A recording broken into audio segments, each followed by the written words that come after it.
Are we live? We are live. Hello to everybody. Oh, everybody went away. They came and they looked and they saw we weren't here. Well, oh, okay. There are 5 people here still. Listen, big apologies, huge apologies. I had a nightmare of a time. How's my audio, by the way? Can you hear me okay? Audio sounds wonderful. Clear, good. My StreamYard account went belly up, tits up. It went into a bad way. Basically, my account, I was logged in. It logged me in without the authentication code going to my email, which I thought was strange. But then it gave me a blank account and the event wasn't there. Neither was my history. Nothing was there. Neither was the bill payments, which they had taken from me. But I could still see it on my other machine, which was signed in on Firefox. And Firefox doesn't work, by the way, on live streams. So there was an issue with the Google Chrome, but I had to log out, log in, log out, log in, close the page a couple of times, and I logged in, and then it sent me an authentication code to my. So big apologies to everybody. Total pain in the butt. I hope you're well. I hope you're thriving. We got Mexico in the room speaking. Hello, Mexico. To the rest of you that are here, hello and welcome. Big apologies. I feel terrible. It took me about 20 minutes, half an hour of like bumping my head, 34 minutes of bumping my head, more actually, about 40 minutes. First trying one thing, then another, shutting down my machine, the works. So anyway, without further ado, I have a guest here with me. His name is Aaron. I can hear the other machine, so just give me 1 second. You can't hear it, can you? Coming through. I can't hear it at all. Your audio sounds perfect. Good, because I can hear it in the other room on my Firefox. I'm going to have to go and turn it off. But before I do, I'd love to introduce to you all. I've got Aaron here with me. Aaron is a wonderful brother. I've been getting to know him over the last few months. You probably recognize him from the chat. He's a philosopher in his own right, very much inspired by what I would say a Rosicrucian bent, theosophical, anthroposophical leanings, I would say. Would that be a correct characterization? You know, I didn't get started with any specific study. I've actually met some Rosicrucians. I was really just looking to find extraordinary people and anybody that really stood out as being extra authentic and seemed like they really pursued knowledge and just try to learn from everyone and kind of carve my own path and see just by going to intuition where that path would lead me and just learn from anybody that I can find. And you feel a bit shamanically inspired too. So I take it there's been a bit of time in the wild, in nature, with Oh, plants, definitely. with Love animals. nature. I originally didn't know anything about shamanism, and I kind of got pulled into the desert shaman type spaces and got connected with a community that was living out in the desert, very primal.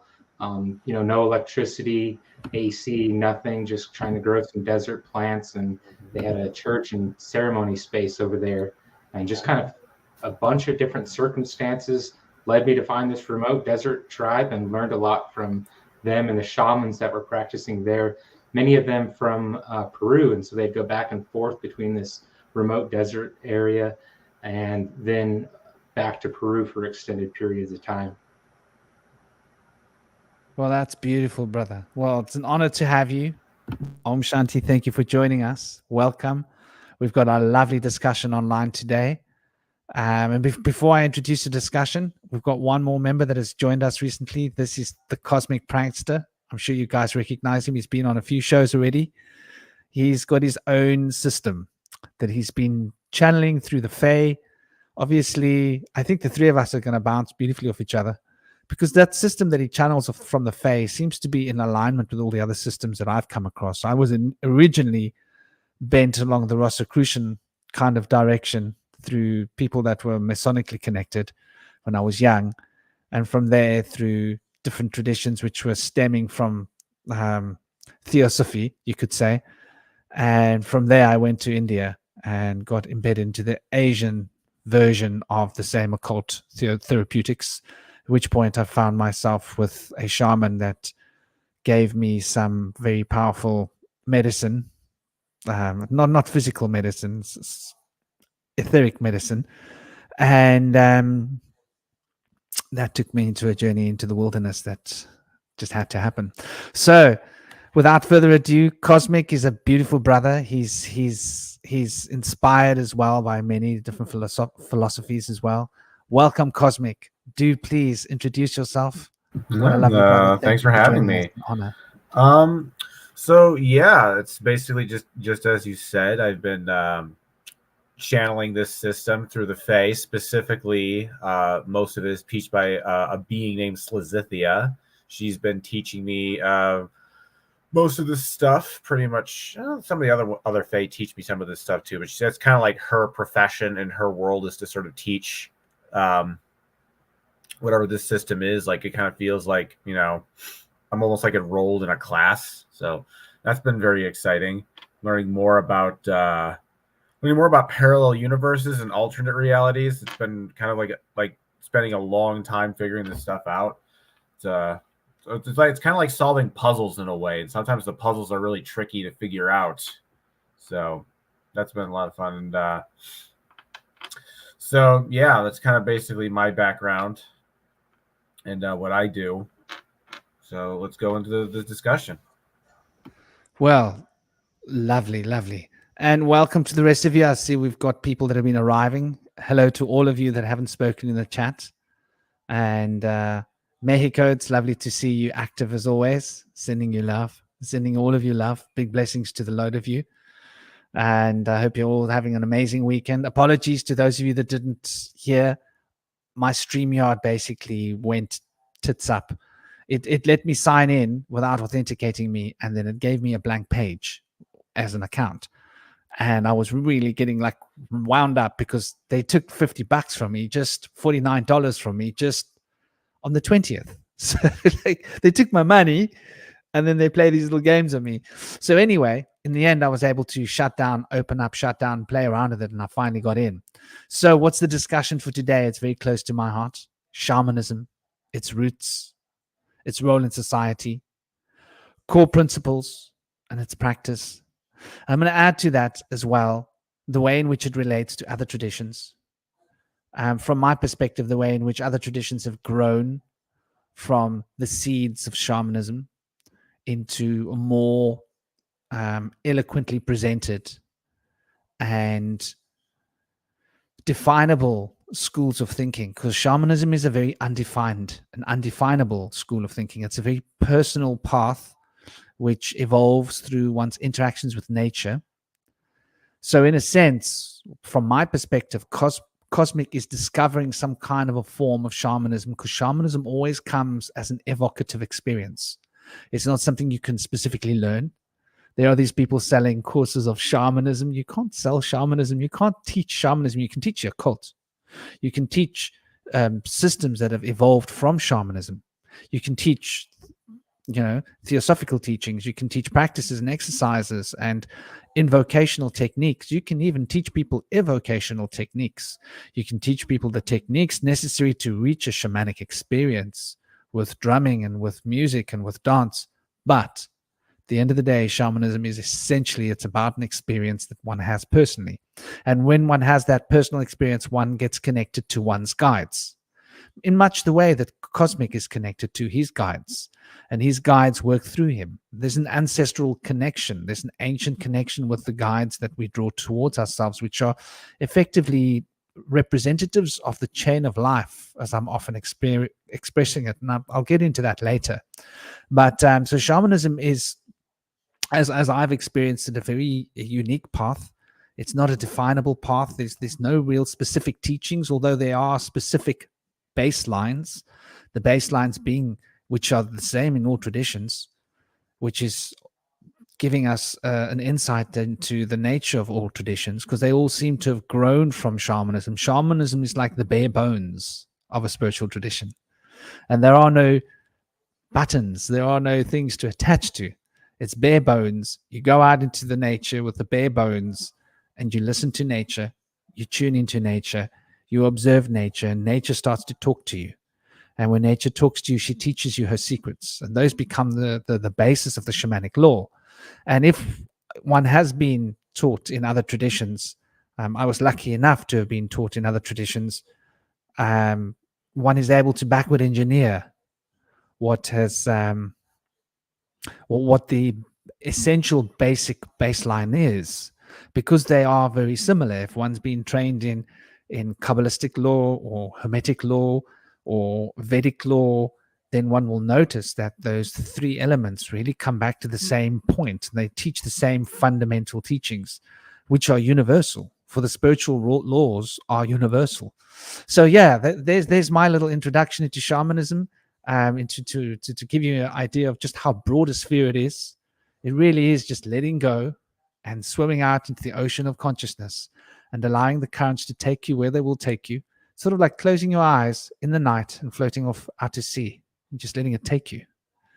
It's generally a dangerous path. For me, it was very dangerous because you'll be inspired by your guides to do things.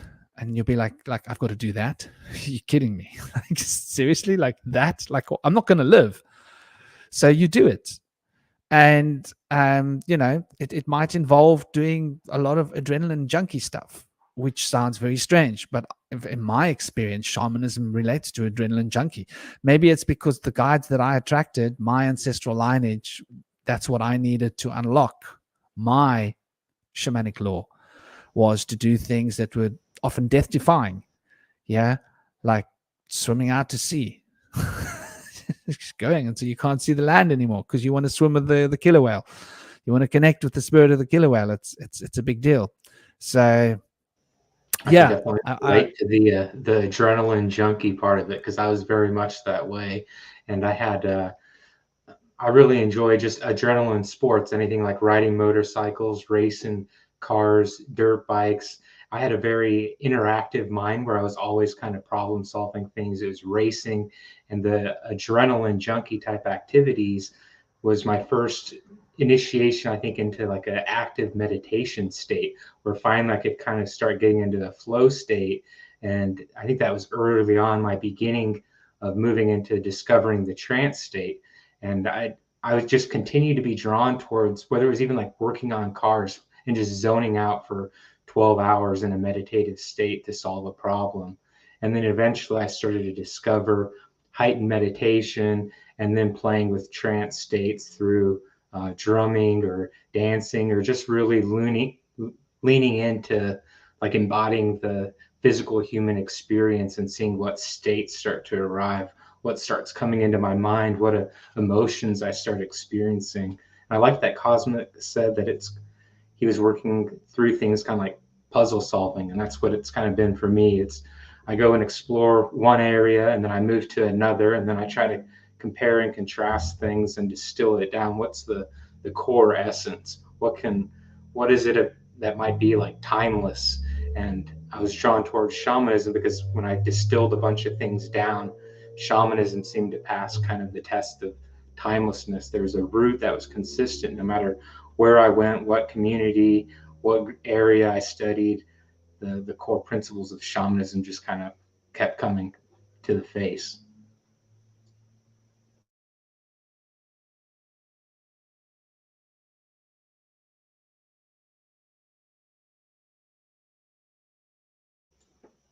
what about you, Cosmic? What would you like to introduce?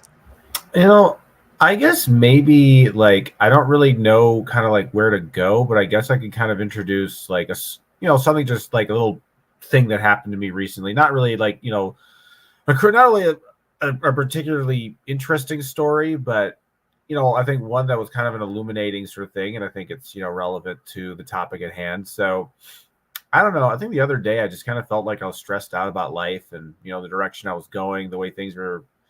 Just thinking about like career and what my future is and where I'm at. And it was just really in a dark place. I was just really in my head, just like not with it, just kind of out of alignment.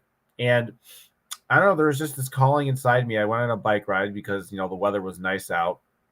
Not very unusually warm for a February. It was like, usually it's like winter here. It was like spring weather. And, I just decided to just walk off the trail and just like lay in like this sort of like patch of strawish grass. And it was almost as if you're laying in that grass, but you got far enough away from like the human world, and it felt like I was no longer in the universe of the human societal realm, and instead I was in the jurisdiction of nature, that raw, primordial, perhaps even somewhat chaotic like world. And there's something really liberating about that, because it was like all of a sudden all these expectations I had on myself, or the perceived expectations I have from other people, were just totally lifted, because it's like, oh, I'm just this fleshy thing in nature. I'm not like, putting all these like titles and expectations of where I need to be and where I need to go. I don't know, I guess to me nature has always just been kind of like sort of like a refuge, like a place where you feel like you're not judged by society, you're not judged by other people, your expectations kind of like go out the window. And I think in some ways, when it comes to connecting to nature and like all the things that entail connecting to nature, I think in some ways it's like, I guess that is sort of like how I perceive God, just like a kind of Mother Gaia type spirit trying to connect with that, divine energy. But I'd say where I differ from a lot of the traditional kind of like spiritual paths is, I notice with a lot of these Eastern paths, there's a lot of talk of like selflessness, and there's no self, and we're all just one. And I disagree with that. I think there is an eternal self, and which is kind of why I really kind of like, it's probably where I butt heads with a lot of people in the spiritual community, because they're kind of like, no, it's like, what are you talking about? That's just your ego. And I'm like, no, the ego has a good part, because I guess I kind of, realized, at the end of the day, if there's no self, then there's no one to be loved. And the problem with the whole no self thing, in my opinion, is that while it offers peace, it kind of makes love and compassion meaningless. And so I think having a direct connection to nature allows you to realize your interconnection with the cosmos in a way in which you don't have to sort of give up what makes you distinctive and unique and your individual sense of I am. This idea that we have to give up the I am in order to be that which is. And I don't think you have to give it up. I think there's a way you can kind of put it all together and have it connect. So it sounded like you were describing almost like going out on a nature vision quest, which I feel like I've done a number of times, where I just get this need to disconnect from society, and because society can kind of turn into this hypnotic state, and you just kind of like get so drawn into it. And so there'd be times, especially, which was odd, like around the full moon or something, I just wake up in the middle of the night and I just feel this need to go walk barefoot around the lake and just like go into nature, not take anything with me, and just kind of disappear, and then see what I ran into, whether it be a pack of coyotes or something like that, and just really lean into the intuition and going with the flow. And coming from the desert side, and there's this fear of going into nature with the rattlesnakes and the scorpions and all of the critters, and so just kind of running out there and having to change, I guess, my vibrational state in a way where I'm not in fear of it, and I can just go lay down on the ground in the desert. And if I get bit by a rattlesnake and out in nowhere where nobody knows me, then that's just kind of accepting part of the vision quest and seeing where it leads me.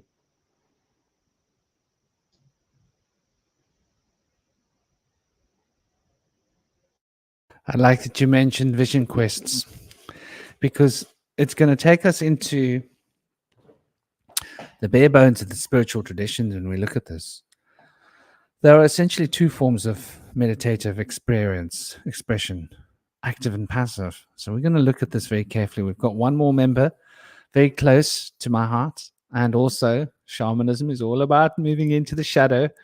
We have a beautiful brother here, Indy Sage. Indy Sage is a shadow worker.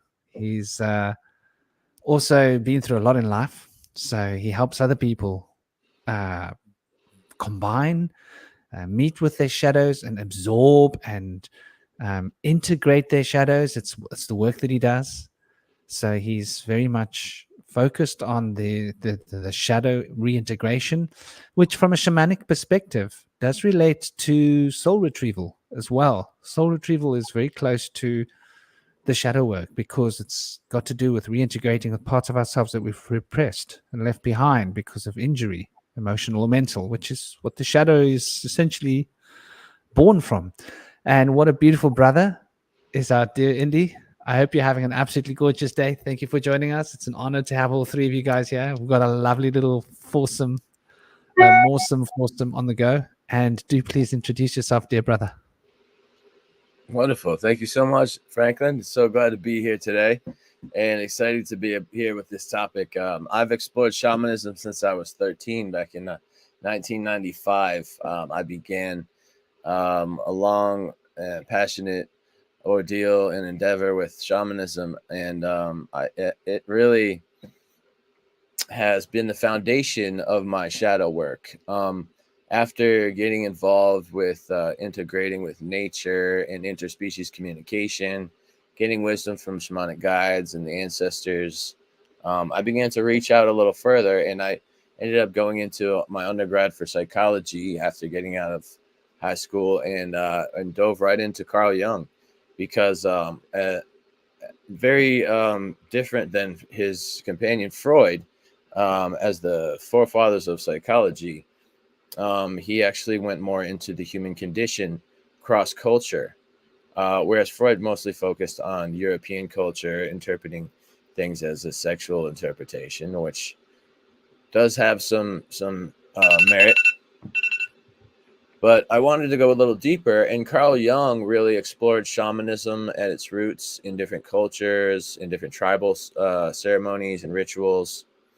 And so I was really fascinated when I got involved with Carl Jung shadow work, to be able to use self-love and self-forgiveness as a foundation to launch off into wholeness, and being able to find that shadow within that's been lost, that lost aspect of the splintered self that had been either suppressed or stuffed, or sometimes pushed away. And we have these issues in our lives that we have the power to work on at the door of self-healing, but oftentimes we'll live in denial until that time is right, when the time for our self-healing is upon us, when we have that shaman to guide us, or when we have an emotional support network to provide us with that safety net as we go through the challenging aspects of self-mastery once we've found those tools. So it's a beautiful process. I've been able to overcome the dark night of the soul that I was in for a significant amount of time, but it's all been very rewarding to be able to find my lost aspects of self and to bring it all back together to find that inner peace. And it's just made my shamanic work that much more powerful, to be able to interpret divination and science of nature. One thing I've been working with lately is a lot of people have misinterpreted the signs of ravens and owls. As we all know, they can be interpreted as guardians of the underworld. But they also communicate with us in ways that are constructive. And a lot of people don't know this, but ravens and crows have aligned with humankind because they are in cahoots with the wolves, and they work together as a team in nature. And so once mankind befriended the dog, which was originally the Asiatic wolf, it's thought, we then became friends with the crows and ravens. And so according to shamanic roots, when the ravens or crows crow to us on our left, it's a sign to continue forth and that there's blessings ahead. When they crow on our right, it's thought that we should turn back, and that they're saying that there's danger ahead, or there's nothing there. Maybe there's no water, there's no food ahead, but if you turn back, you could find more that way. So they'll be able to communicate with us in ways we've kind of lost touch with. But some people are still aware of that and are able to bring those insights to interpreting shamanic signs. So I'm thankful that I've been able to have some good teachers and find good wisdom along my way. And I'm really excited to get involved today with the discussion with the panel. So thank you for having me here. Only a pleasure, brother. You brought up a good point. There's so much I want to start, so much I want to say, but I'm going to carry on with what you said now because it's just so poignantly, perfectly on point and reflective of what is a major part of shamanic law from my perspective. And one can't speak about shamanism as a thing specifically because it's such a diverse, broad sphere. And I'll elaborate on that just now, what I mean by that. For example, just where I am here in the southern tip of Africa, what shamanism represents here and the different forms of shamanism just in my city is mind-blowing. So you mentioned about crows being able to inform us of whether there is food or water or danger. Isn't it interesting? You know, you watch David Attenborough. David Attenborough has basically mapped this all out for people. He's sort of like a bit of a shamanically inspired bloke, if you think about it, as he spends so much of his time watching animals, watching their patterns, watching their habits, and being able to learn from them.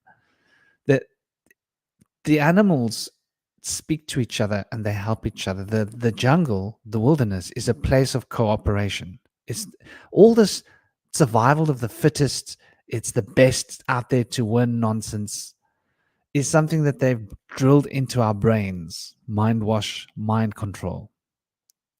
But actually, it's a network of interaction.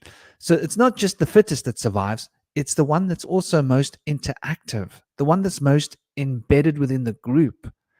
The bird that is telling you when the wild cat is coming is how the squirrel knows to get away, because the birds are saying, listen, there's a leopard coming, and that message will travel through the world, through the forest, through the wilderness, bird to bird, and other animals and squirrels will mimic the chirp, and animals will all send this message as if like, watch out, there's a leopard coming. So hundreds of meters away, animals have been told, listen, there's a leopard coming. If you're not paying attention, if you're not awake, if you're too busy collecting nuts and you're not listening to what's being said around you, you're going to be the one gets eaten by the leopard, no matter how strong you are. And the same thing with the leopard. The leopard's got to be listening. They're telling them that I'm here. I may as well go somewhere else, right? The leopard's got to also be, so it's not just about survival of the fittest. It's who's paying the most attention to the group, because the group is continually in a state of interaction. Not only are animals and creatures telling each other about dangers like leopards and predators, they're also mentioning, I'm thirsty. They're mentioning, well, I found water over there. And we think of animals as being below us, but they're actually highly intelligent, highly articulate beings in their own right. Welcome, Sarati. I hope you're well. And we've got Take a Little Trip here. We've got Mexico in the chat. Those of you that are here, feel free to jump into the chat anytime, express your ideas, ask your questions. Ori. My dog's going a bit wild. My big Malamute in the background.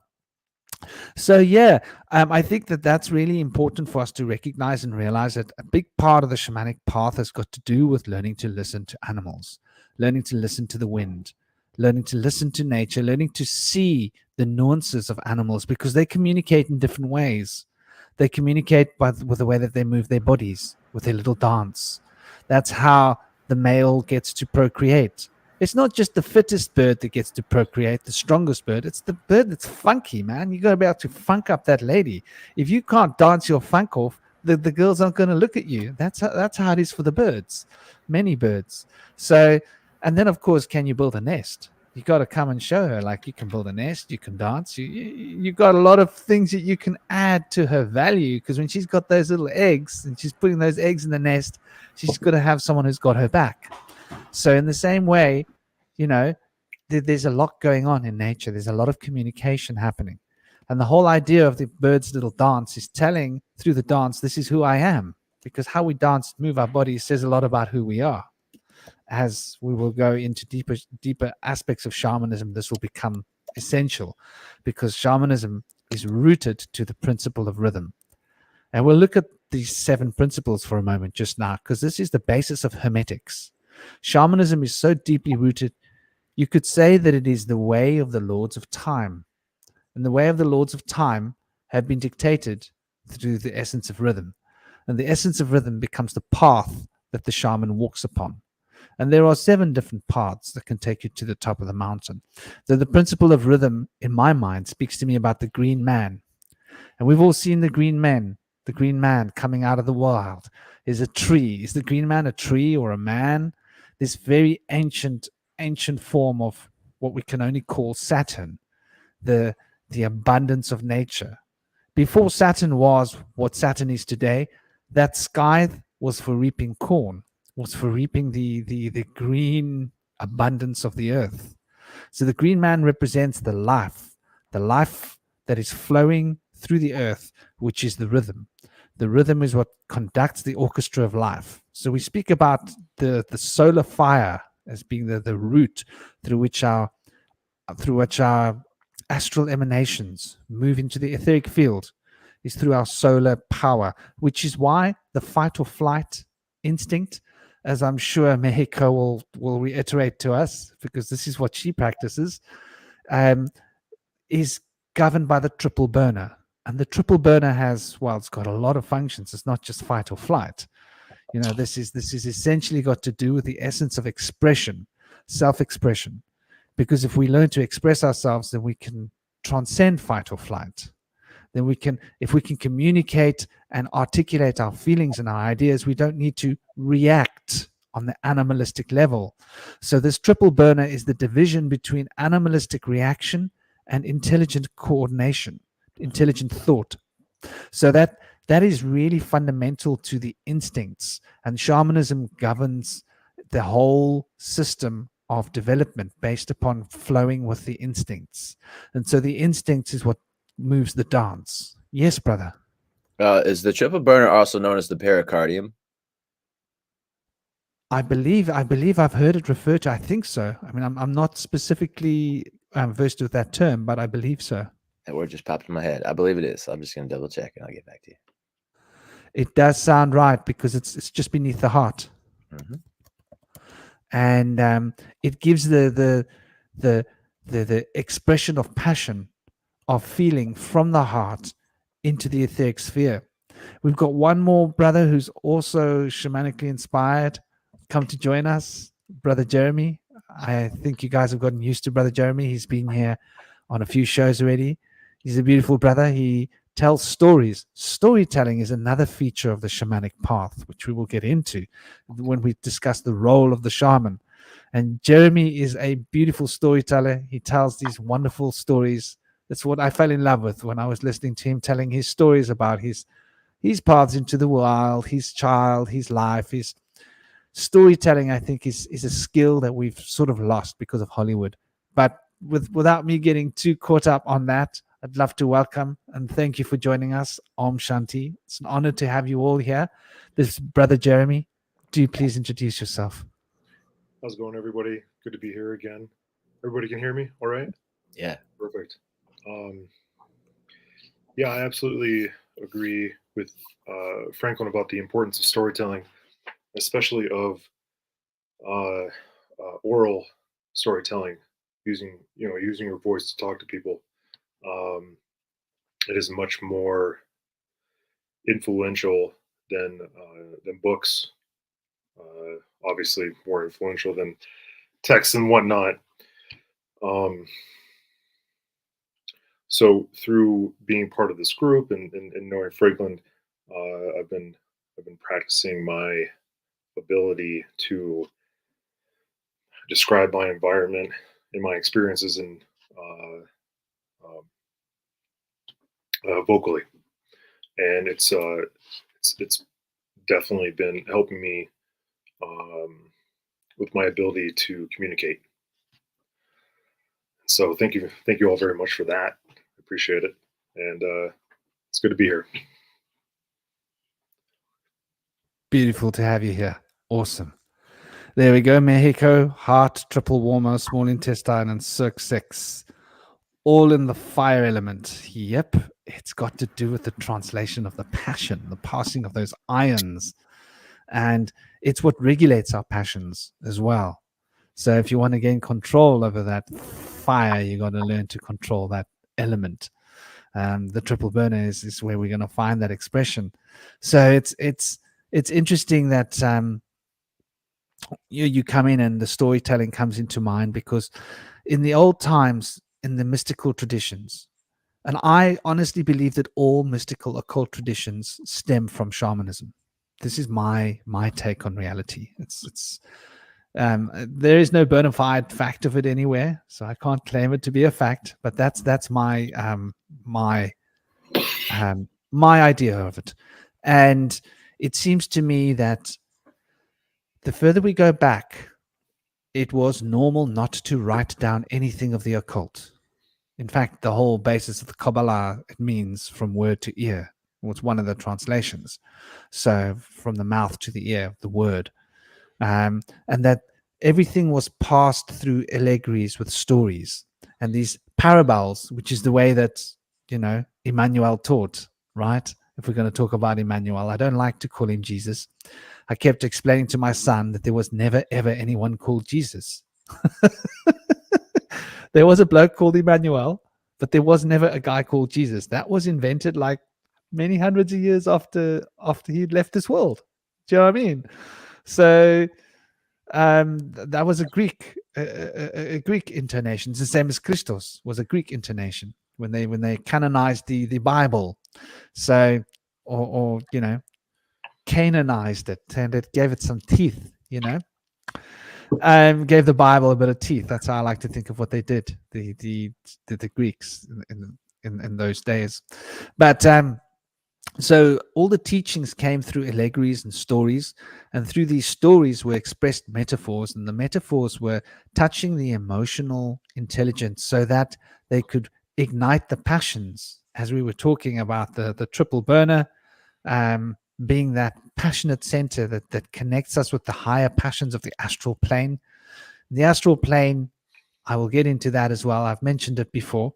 But these three divisions, the three worlds of the shaman, are fundamental to understanding what the shamanic practice is. And when you look at it, it's the same in all other occult traditions, whether it's Vedic or Kabbalistic or even the Hermetics. When you look at it, it's the same situation. There's three fundamental states. All the religions are basically teaching the same thing. There are three fundamental states. There are three. There's a trinity, and it can be expressed as the triple goddess. It can be expressed as the Father, the Son, and the Holy Ghost. It can be expressed as Shiva, Vishnu, and Brahma. It can be expressed as the principle of the internal, the principle of the external, and that point of meeting between internal and external reality. It can be expressed in terms of magnetism, electricity, and the electromagnetic field that binds the two, the field that binds electricity to magnetism. It can be expressed in a multitude of ways, and it is fundamental to physics. It's fundamental to time, understanding that there is a past and a future and a present. And so when we consider the three aspects of creation, from a shamanic perspective, it's spoken of as dream time. Maybe it's a good place to start, dream time. So shamanically, we consider universal dream time, that the universe is a dream. Now, I was initiated into Himalayan schools of shamanism. Probably a good thing to preface this. There was this guy that came along in the last 150 years, whenever it was, and he wrote a book. And this book has been chanted in Google like it's a Bible. So there is a shamanic Bible floating around Google, which is highly toxic and dangerous. What it says is that the word shaman is only a few hundred years old, that it comes from the Tungalese language, and that the Tungal people are where shamanism comes from. And that's the only place where shamanism is. And obviously, this is a great grave error. And it was mentioned and it was understood previously that Shraman and Shramana are Vedic terms, and that the word Shraman and Shramana are 2,700 years old. There are texts that are 2,700 years old in India that are mentioning the Shramana and the Shraman.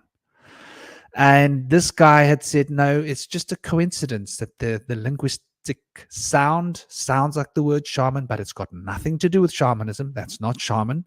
That the Vedic thing is not true. And obviously, there were other forces involved that wanted this guy's ideology to become known. They wanted to hide shamanism. They wanted to hide what shamanism was. And I believe it was because they were scared that people would realize that all religions sprang from shamanism, which would basically reignite paganism, because paganism comes from shamanism. You know, the guides, the divas, those inner aspects of ourselves, the godly parts of ourselves that are different personalities that can be expressed, that we can communicate with directly. The Jungian archetypes are exactly the same thing. So anyway, this guy wrote that these words were just coincidentally the same. Of course, he never spoke Hindi or Sanskrit. He never could read Sanskrit, and he had never spent any time studying the culture of India. I don't even think he had really been to India. So this guy went and made a sweeping statement that everybody's chanting around the world. And they say that the word shaman, which is known in the Tungalese language, is the basis of the word shaman. And of course, the Tungalese is a very modern language as it's evolved. And it came from the evolution and the movement of much more ancient tribes as they moved from next to India and China through Europe.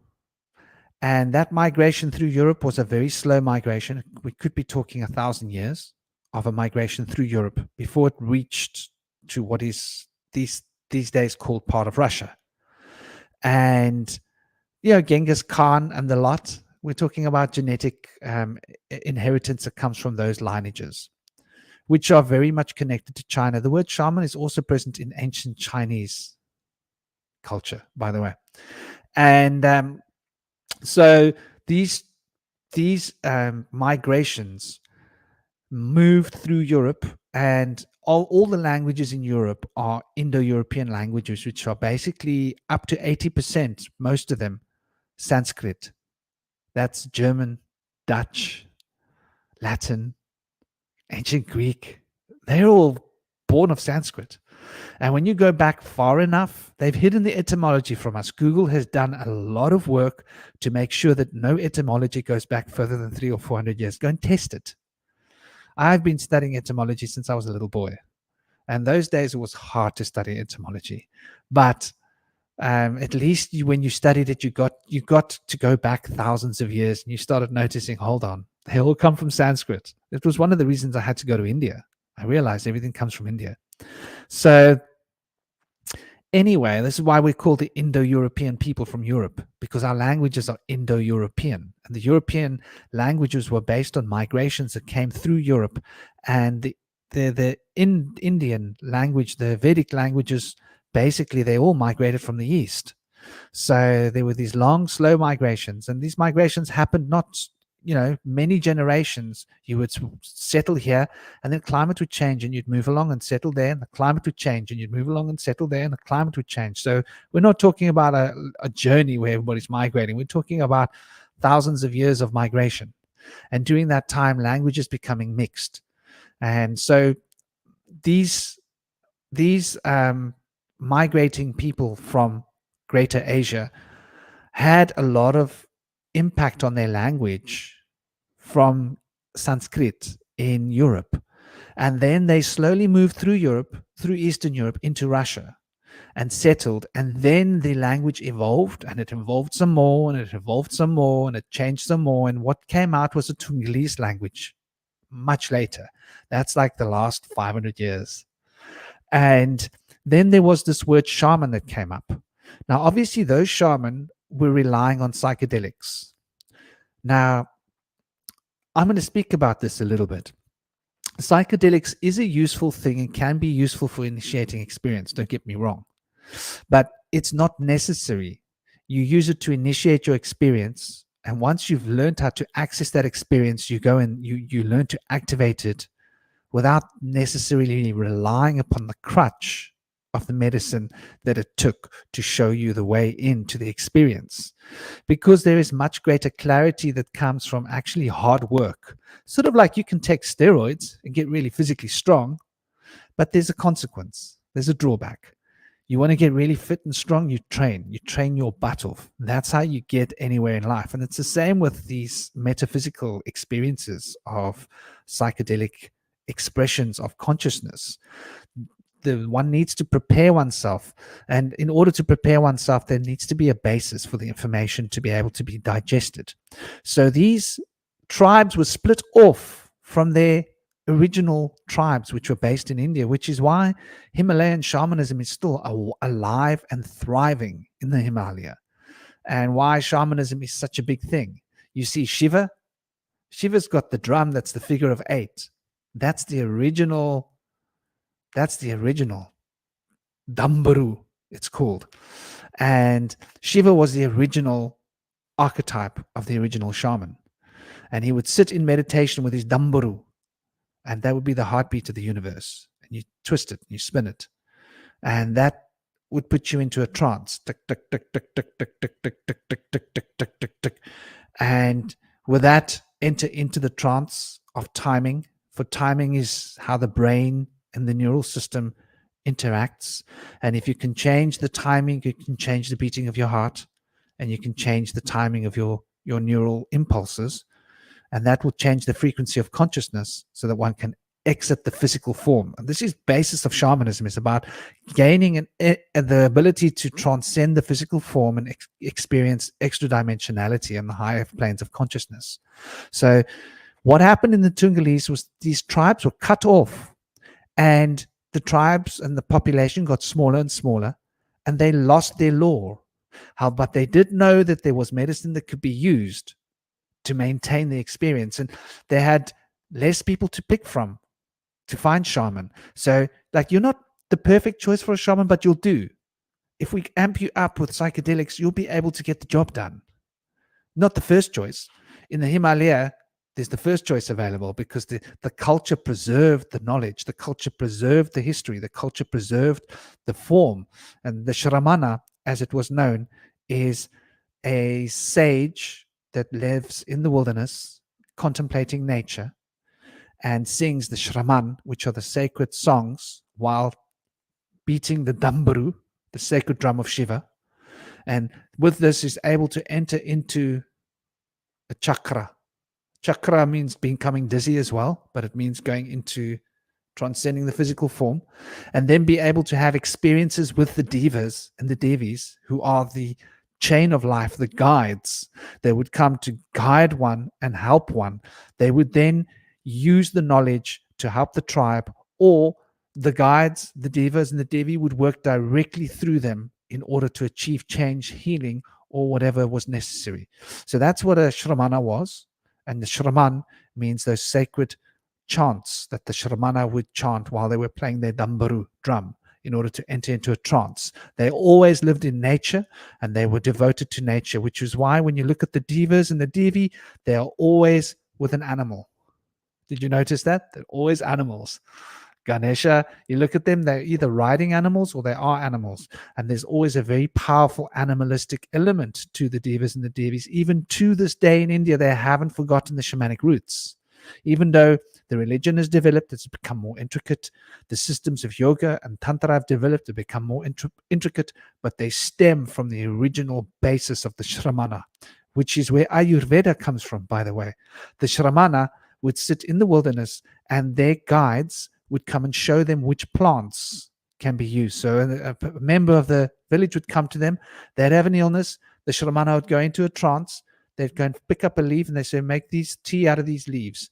They would go back. The tribe would look at the leaves. Somebody in the tribe would write down the leaves, and they would scribe it down, and they would notice, okay, so next time someone's got a headache, we find those leaves.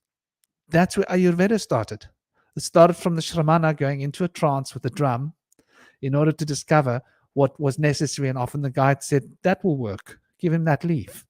So they started to map this bit by bit. And that's where Ayurveda actually developed from in the Himalayas, which is a profound medical system. For example, it comes from shamanism, as does yoga and tantra. They sprang and grew out of shamanism.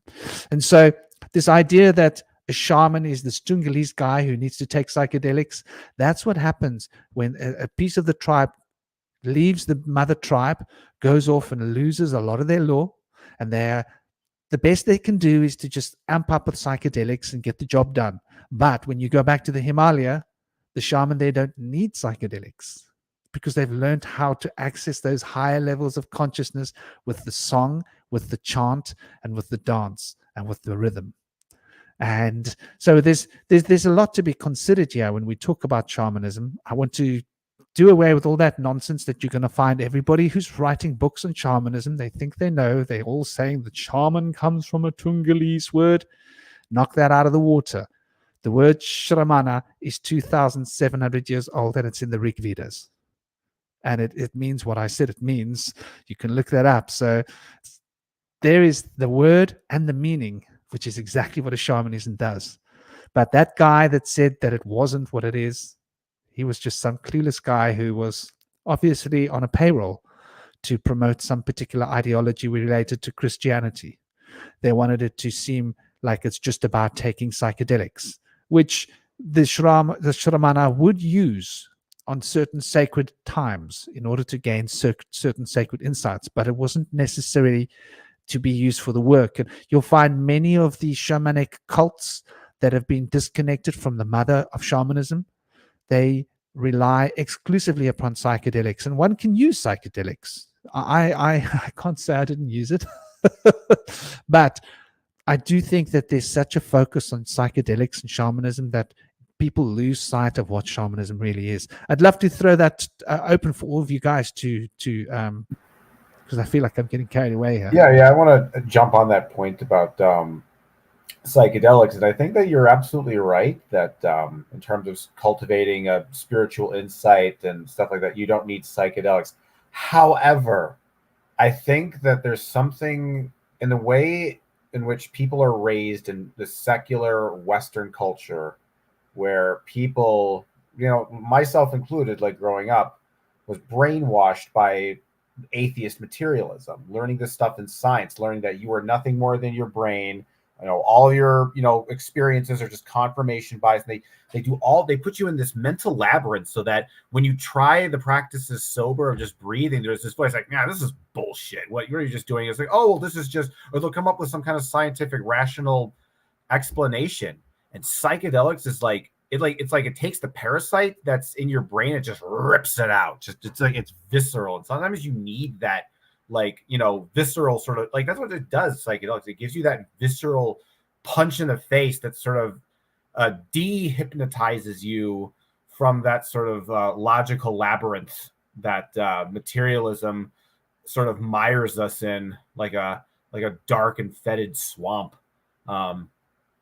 So I think that when it comes to psychedelics, I think while you are right that we don't need them, I think we should be sort of sympathetic and realizing that we're in a situation where cultivating that spiritual insight is not as easy. It's difficult. There's a lot of distractions.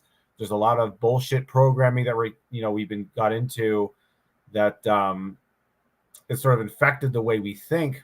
And so I think that it's like, you understand why people are sort of gravitated towards psychedelics these days, because we're trying to kind of sort of bootstrap our way out of this sort of situation that we're in terms of the kind of the cultural mythoscape that we inhabit, which is sort of taken over by this this idea that life has no meaning, there is no afterlife, there is no God, and that really gets into you, because you start to, it's not just that you feel you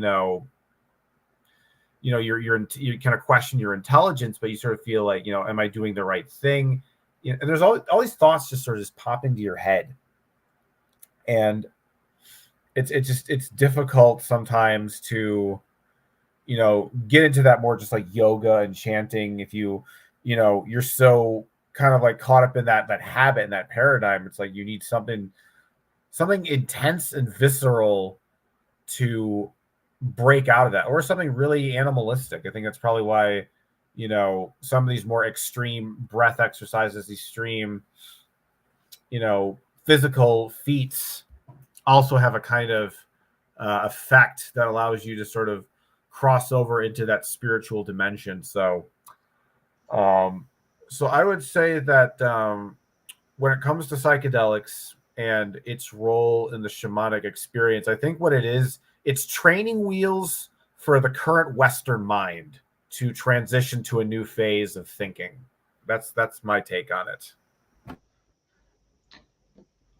I'd like to go back to what Indy was mentioning about Carl Jung. And many years ago, I got involved with a group that did Jungian dream analysis. And I feel like when we're younger, at least for me, I used to have very intense and lucid dreams. Even when I got sick and I had strong fevers, I had these very intense hallucinations. And I wanted to talk to people about, hey, what's going on in my mind that I've got these hallucinations? I wanted to describe my dreams and all those states, and that is very much like an altered state of consciousness and a psychedelic in its own manner. And I also used to have I still do, I'd have these reoccurring dreams, and I'd kind of play with the dream world. I'd have this reoccurring dream, and then I noticed if I went out and I did different things in the real world, that I could gain kind of like powers to better navigate my dreams. And we had also mentioned like the fight or flight response. And so I'd have these intense dreams, and I'd get to a point where I couldn't pass a certain point, like if an animal was attacking me. But then I noticed in the physical world, if I gained a better understanding of my martial arts and able to control my flight or fight response, that transitioned into the dream world, and I could go through these very long reoccurring dreams that led me to different places. Like I had one that was a reoccurring dream about the Middle East, and it wasn't until I actually went and traveled to the Middle East that it gave me passage to navigate this dream aspect in a different manner, kind of go to the different stage. And then even just like breath work, I went to a Wim Hof workshop in Texas one time in this group dynamic and did the ice bath and the different breathing exercises in a group, and it filled me with such an amount of chi that I had these altered state of consciousnesses just going through those exercises. So I think it's important to explore some of those more subtle aspects, and then you gain a better appreciation and understanding even through meditation, and then you're equipped to properly navigate a psychedelic experience, where now people want to just skip all of that and then just jump straight to psychedelic, and then they don't know how to navigate it because they haven't done the groundwork. I think that's so on point, and it's a beautiful insight. You know, people want to reconnect with dreams. They want to dream, because the reality is a lot harder to face than the dreams that we can seemingly control more easily and manipulate with our minds. It's a beautiful escape, the dream world, or it can become one. Although it can also be a beautiful connection into the divine. So it's a double-edged sword, isn't it? I'd love to take this moment to welcome Dr. K. Dr. K has joined us. Beautiful brother, Dr. K. He's a numbers master. He's a numbers expert. He's a numerologist. He does these beautiful grimoires where he gives people guidance based on their numbers and how it relates to their life path and themselves and different aspects of their lives. He does a very in-depth and detailed grimoire reading. He did one for me a long time ago. It was really beautiful, really on point. And so that's what he does. It's his thing, but he's also obviously deeply occult wise. And he does a lot of decoding. He's a decoder. He does a lot of decoding of all different sorts of occult things in the modern world, from political to films to Hollywood. Obviously, having knowledge of the occult and the esoteric spheres is a big part of his program. Welcome, Dr. K. thank you for joining us. It's an honor to have you here, brother. Do you please introduce yourself? I probably left out a whole lot of stuff. Love, peace, and power, Franklin. Thank you so much for that wonderful introduction. Thank you for having me and having space yet again. Love, peace, and power to everybody here. Peace to Aaron, Cosmic, Indy, and Jeremy. Wonderful to see you. This is a very, very interesting topic. I've been waiting for somebody to talk about the women who the shaman learned from, and the people who originally, if we look into the word shamanism, it's going to take us down several rabbit holes at the same time, as it absolutely should. But it has to lead us back to the woman. It has to lead us back to the first teacher. So when you look into shamanism, you'll come across a people called the Evenki people, right? Of like the extreme borders of Russia, even into China. And when you break that word down, you get Eve and you get Inki, right? So that's two big indicators of, further rabbit holes to further, explore and go down. But shamanism essentially is the natural way of the world, right? It's the extreme middle path that has been largely destroyed and perverted in modern day society. You can't I would have to argue, especially here in the West, there's a war against shamanism because, what we could call shamanism actually fits under so many different umbrellas. If you were to look into any form of major religion, you cannot teach it without the government's approval, without the government's doctrine, right? And if you preach or teach anything outside of that, they take away your building, they take away your tax exemption status, much like the NFL, right? Like so, like people take it as racist when the NFL would say, "Oh, you can't take a knee." Well, that's policy. The NFL is also a tax-free organization, but they don't really, like that information to be well known. And anybody who follows sports, you're not there for that. You're there for the idea of your team. You can see the similarities between this and what we call patriotism, right? And this idea that the world's governments are actually separate, but they've been working together for a very long time. And that's the only way you begin to stamp out something like shamanism. And then you begin to invert it. So for anybody familiar with the IFA system, for example, which is very, very popular, has a lot of strong roots in Nigeria, for example. You have people here in the West who go to supposedly original shamanic tribes in Nigeria to be made, to be turned into shamans so they can come back here to the Western America and the islands and charge tens of thousands of dollars to unbeknownst people who think that this is true Ifa. This is the true way to commune with spirits, to pay all this money and to rob other people. Like, it takes a lot of paths. So that's why I say true shamanism is universal, is indigenous to every culture, every continent, and you want to be open. You want to be as open as possible because if we go by one name, it's kind of like I walk around, I'm looking for my partner and I'm walking around saying, I need woman. I'm looking for woman. Here in the West, maybe, I'll catch a few stragglers, right? But if I go into the East, they're not going to know what I'm talking about. I need to say it. I need to change my frequency. I need to learn the lingo. So the spiritual lingo, what shamanism is truly about, the ability to commune with your immediate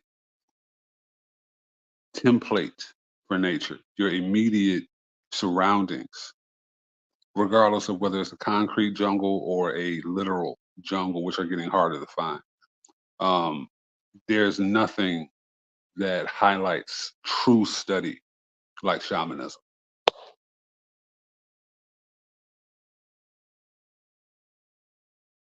Beautiful, brother. And I love that you bringing it in there, the universalness of shamanism. Here we've got inyamas, we've got sangomas. So this is Xhosa. Xhosa, you have sangoma, inyama, and utqeqa. The utqeqa is a kind of a shaman that specializes in very much alchemical healing as well, but also they dance, and the idea witch doctor comes from the utqeqa as we know it.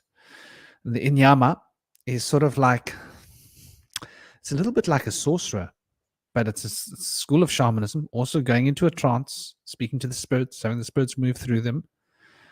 And the sangoma is almost the spiritual mother and father of the tribe. And we've got this is quite important. In Africa, you've got woman shaman and men shaman. It's not just men. Women can be the inyamas. Very often the women will be the inyamas. So it's not like, like Freemasonry, like it's a gentleman's club. It's not like that at all. And that's just here in the Western Cape where I live. In South Africa, you've got more versions of this, and we're not even taking into account the indigenous version of the San and the Khoisan people who aren't here anymore, but there are still some San people living in Namibia, in the deserts, and they have their own form of shamanism, and that's just South Africa. And then you move into the next country, and they've got their own shaman, different names. In country, there must be like about 100 different types of shaman just in Africa. And when you go through South America, it's the same thing. North America, the same thing. Russia, the same thing. When you go into the pagan traditions, shamanism is at the root of this as well. Very often, they play their drum, they get into a trance, and in the trance they see and speak to the gods, and the gods work through them. It's, regardless of what it is, it's a form of mediumship, basically. The Tibetans have the Dorje Shugden, who are the shamans. Just one of the ones from the northern parts of Tibet that's well known. Ori, leave him alone. My Malamut's getting jealous of the little Henry.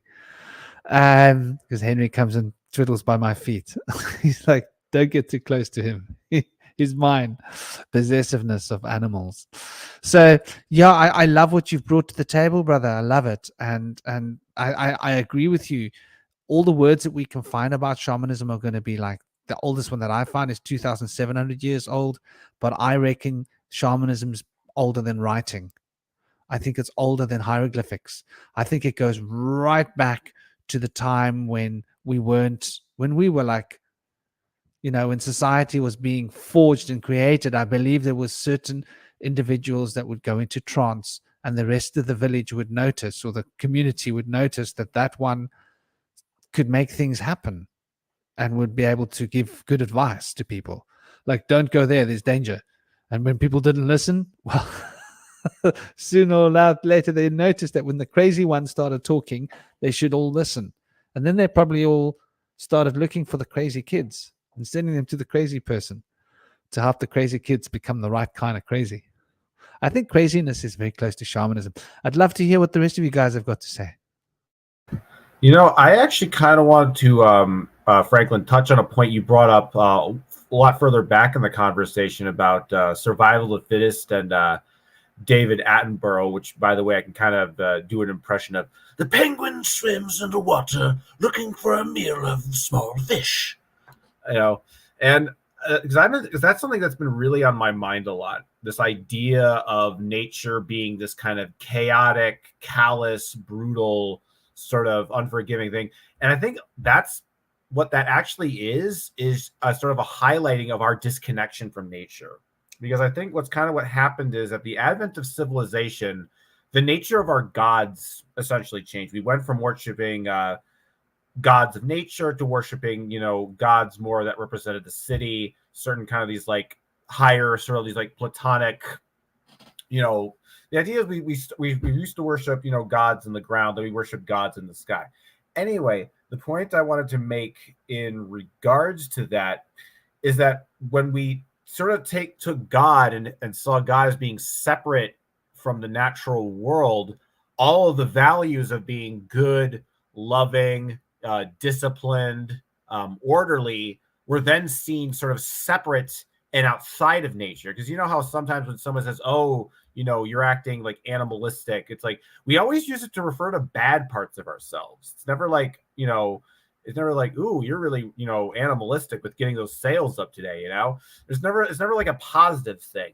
And I'm like, because I think about like when we talk about our values, and I guess in Western culture, it's like we like to think that when we do something good, it's something that is sort of outside of the flow of nature. You know, for example, it's like, oh, you see, you know, a zebra getting, you know, eaten by lions. You're like, oh man, you know, nature is so brutal and cruel and awful. But then you think of someone like, you know, a man helping an old woman cross the street, or maybe like a mother caring for a child, and we think, oh, this is a human value. But if you really think about it from a deeper level, you think about it, well, wait a minute, you know, the zebra getting torn apart by lions is an expression of nature, but the young man helping the old woman cross the street, that's an expression of nature too. It's almost like in a way we've taken ourselves outside of the equation of nature, and we've ascribed that our virtues and values are sort of outside of nature and attribute to this transcendent God that's sort of outside of nature. And by doing that, it's like we strip the love and positive dimensions from nature, and all we're left with is the negative sort of narrative of nature. And that's why I think our society in general doesn't have that doesn't view nature in like the high regard that, you know, ancient people did or shamans did, is because I think, to really, you know, put it beautifully, it's like basically, you know, the male gods of our world have kind of gaslit us into and tricked us into thinking that Mother Nature doesn't love us. I mean, I think that, to me, if you really want to get someone to care about nature and care about saving the environment, don't try to guilt trip them in like, oh, look at you, look how much you pollute, and look at all the meat you eat, and look at all the terrible things you do in nature. Oh, you should feel so guilty for yourself. Oh, you're so terrible and awful, and you're polluting, and you hate nature. No, I find what's really poignant and powerful to really get people to want to like is to realize there is a part of nature that genuinely that cares about you, that loves you like a mother would. And when you feel that motherly love from nature, you really feel like, you know, it's like a dog that just like loves you unconditionally, just stares into your eyes. And then like, that's the thing that makes you care about nature. That's what makes you really passionate about, you know, cleaning up the world and making it seem a better place. Not like this, you know, this guilt trip that, you know, the woke types kind of throw at everybody. It's like realizing that nature cares about you. Because I think if you really think about, like, you know, just I think when it comes to when you don't like a certain group of people, or you have some kind of prejudice against some kind of like, you know, race or culture or creed, I feel like the biggest aspect of where that hatred comes from is assuming that you are hated by them, which makes you defensive. But the thing about when you love someone, though, and really genuine love them, not just in a, you know, I'm going to act loving to, you know, prove I'm a better person, but really genuinely care about them, then it's like they no longer have an excuse to hate. They no longer have an excuse to have a destructive and antagonistic attitude towards you or nature or whatever, because you realize it's like, you know, because I mean, if you think about even like, you know, like the ancient Babylonian things about like, you know, Marduk slaying Tiamat, it's this whole idea that we humans have sort of transcended the primordial nature. But I think that the issue that I see is that we've lost sight of the positive aspects of nature, the loving, the nurturing aspects of nature. And instead our society focuses on the negative, the chaotic, the cruel and callous aspects of nature. And because we see nature and the myth that our society creates, that nature is like, it's mean, it's hostile, it doesn't care about you, it'll just chew you up and spit you out without even a forethought. I think that's the narrative that we have to challenge and provide an alternative to. I think if we really want to regain a deeper connection with nature. So that's my thoughts on. That's something I've kind of wanted to explore, and something I think about a lot. You bring up some very interesting points, Cosmic. To a large degree, I agree with you. But when we talk about society and, its relationship or lack of relationship with nature, that has nothing to do with nature, because there's nothing natural about a man walking an old woman across the street, because streets aren't necessarily natural according to society, right? So that's an unfair litmus test. And if we want to say, we care so much about nature as a quote unquote society, that doesn't add up. Can I just? I just want to add one thing. Hold on. Let me finish. I just want to change the example. That would make it. Hold on.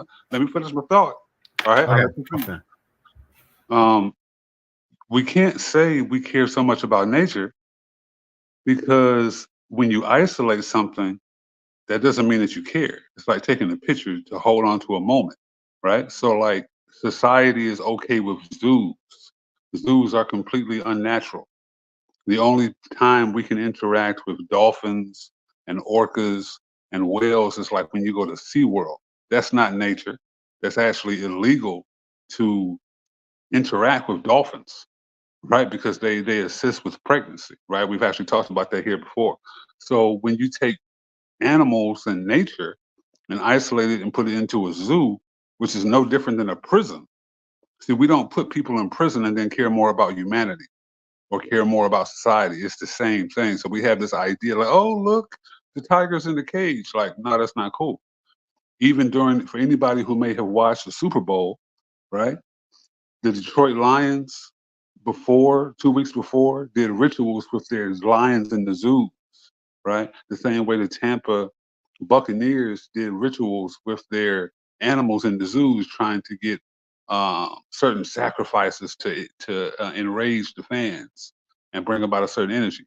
That's not caring about nature.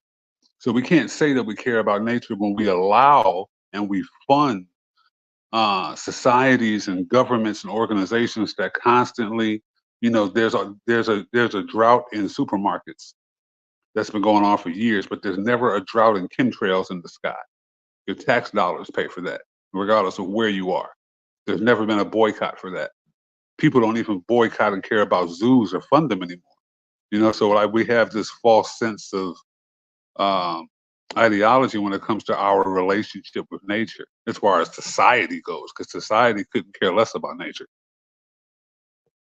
What I was going to say earlier was that with the example of the old woman, let's say instead of a street, it's like a river or like a mountain passageway, something that actually is in nature. I was just simply trying to demonstrate, more that there's this idea that, something that's more compassionate and virtuous and helpful. It's like we've been conditioned to think that's not part of nature and that's part of some kind of transcendent other thing. And I'm saying that is, part of nature. And by kind of like, because we humans, we are nature. We're a part of nature, whether we like to, admit it or not. And I think the problem with modern society is that we want to define ourselves as being outside of nature. We want to define that we see that our intellect and who we are, that we're smarter than the natural world, that we're more clever than the natural world. And not only that, but we're more virtuous and but while failing to recognize that we're a part of that process. And I think, so that's, I just wanted to kind of like reiterate on that point. I think we're all speaking the same language to some extent. I mean, basically, they have brainwashed us into being afraid of nature. And because we're afraid of nature, we're afraid of each other, because we are a part of nature. We can't fear nature without fearing all of nature. And we think of ourselves as being outside of nature, but we are very much subject to nature, a part of nature, even though we might puff ourselves up with our credit cards and our fancy shoes and our fancy clothes and our fancy cars and our fancy books and our fancy this and that and everything else, and the way that we communicate all eloquently better than animals, or so we think. I think that the fear is really what it is. They want us to fear shamanism. They want us to fear nature. They want us to be afraid of going out into the wild because animals are dangerous. Here, the narrative is the baboons are dangerous. Oh my God. So I'm on the mountain yesterday. I have to tell this little story. Was it yesterday? Yeah, it was yesterday. With my son, and we're sitting at the top at our familiar little haunt. Well, he sits. I don't sit. I don't like to sit. I like to keep my muscles warm. But he's young enough to sit. I keep telling him not to. But anyway, trying to explain to a 7-year-old, his muscles just don't get cold. I think that's what it is. But anyway, so he's sitting down. And this lady comes past, and of course, I say hello to her. She's an older lady. I don't know, maybe she seemed like she was like in her 60s. I was like impressed, like, oh, she's getting on with it. And she looked a bit fearful. And obviously, I smiled and I said, hello, are you okay? She was like, do you know this way? Are there baboons along this way? And she was like afraid. And I was like, oh my God. That's the wrong attitude to walk in the mountains with. So I was like, have you got food in your bag? Have you got bananas? Have you got anything edible? Have you got juice? Have you got fruit juice? She said, no, I've just got water. I said, have you had food in your bag? No. I said, well, then you should not be worrying about baboons. The only problem you're going to have with baboons is if you've got food in your bag, and then you're going to have to give them the bloody bag. That's how this works. It's all they want is something to eat. And otherwise, they are the most gentle. And I explained to her that they come to my house. I used to sit next to the alpha male, and we used to sit and chill with each other. We used to come and sit down next to me. Like they sit there like this. They look at you, and you sit there next to them. You look at them. You just chill, sit with them. And, the baboons are beautiful creatures, but people have been programmed into believing that the baboons are dangerous. Oh my God, these dangerous baboons. Oh my God. They show films on TV about how the baboons run and accost the people in the cars because they got bloody bananas in their hands. The baboon sees a banana. They're like, I can get that banana from that kid. So they run and they try their luck. And of course, the mother and the father have a nervous breakdown. The kid freaks out. It's a whole big trauma. The poor baboon gets so traumatized. He was like, I just wanted the banana. I didn't want the drama. So I think what both Dr. K and what both Cosmic's saying is so on point. One of the things is our social adjustment. We've been socially adjusted to be disconnected from each other, disconnected from nature, living in fear. And they use their media to program us because they know that fear is what disconnects. And shamanism is an enemy because shamanism is all about going beyond fear, going into the wilderness. Are you afraid of the snakes? Are you afraid of the animals? Well, yeah. Sit at the feet of the elephants. If you're meant to survive, you will. Connect with the animals. Let them connect with you. And once you start doing that, you start noticing they don't want to hurt you. There's nothing in it for them to hurt you. They're not getting anything out of the deal. And then you start actually feeling comfortable with the animals. And then, like, I've had experiences with mothers. I've had experiences that people will tell you is dangerous, where there's a mother and her cub, bears. And I've had a mother and the cub walk past me so that the mother can actually, like, reach over and touch me. That's how close we've been. And if you aren't fearful, they aren't fearful. That's how animals are. Animals are very intelligent. They read you. They read you like an open book. If you're afraid, you're in danger, right? And if you're not afraid, you're safe. I once made the mistake of approaching the baby calves from the wrong direction, coming out of a tree line into a salt pan in jungles. And my ex-wife was with me and she got a fright. And because she got a fright, all the bulls made a line and they charged us. And she was like freaking out. I was like, there's nowhere to run. I said, like, you're not going to outrun these things. Don't run. Just relax. Close your eyes and practice Zen. Go into your mind. Feel your breath, follow your breath down into your roots, and just allow yourself to expand and feel the tension melt away. And by the time the line of bulls, which had made a formation of a V, this is how intelligent they are. They get into a military formation and they run at you. We stood there, relaxed. She closed her eyes, and I made eye contact with the alpha bull. I just watched him as he came, and he only just stopped charging just before he got close to me, so that he skidded with his horns were about 20 centimeters away from me, 1 foot away from me, and to see how I was going to react. And he noticed I didn't blink. And when he noticed I didn't blink, he was like, "Oh, okay, you're not afraid." So they came to sniff me, sniff test, and they make a circle around you, sniff test. If you're not afraid, you're fine. We were fine. They ended up becoming my buddies. So, in nature, I think we've really got this wrong. Nothing breaks my heart more than watching people kill a snake. Oh my gosh, don't even get me started. When I've seen, like, in India, like, you've seen, like, people have killed a snake, it freaks me out, man. Freaks me out badly. Like, I would never kill a snake. Well, I don't kill anything. I don't even want to kill an ant. I'll rather put a few grains of sugar, like a line, and make them follow the sugar out the door. Put a bowl of sugar outside for them. That's how I deal with ants. Like, I don't want to kill the guys. They will go. Put the sugar where you want. They'll go to the sugar. That's what they want. They're not interested in you. And then once they've gone, get like serious cleaning product and make sure that they don't come back. But yeah, I think that we've been taught to kill spiders. Oh, that breaks my heart. Seeing spider, like if you see someone crushing a spider, our compassion has been robbed of us, and this is why we don't want to help a little lady cross the road. Because if you can't feel compassion for the spider, and you can't feel compassion for the animal, and for the cows and the chickens and the birds, they put all these horrible spikes everywhere. I'm sure they must have it in the States. Am I right? I can't even bear to think of these poor little creatures going to land, and they're going to become club claws, and it's terrible. But this is the life we live in. Let me give you a short history lesson, Franklin, of America and how the war on shamanism really takes effect as far as nature. How do we get to a point of having a street to walk an old lady across, right?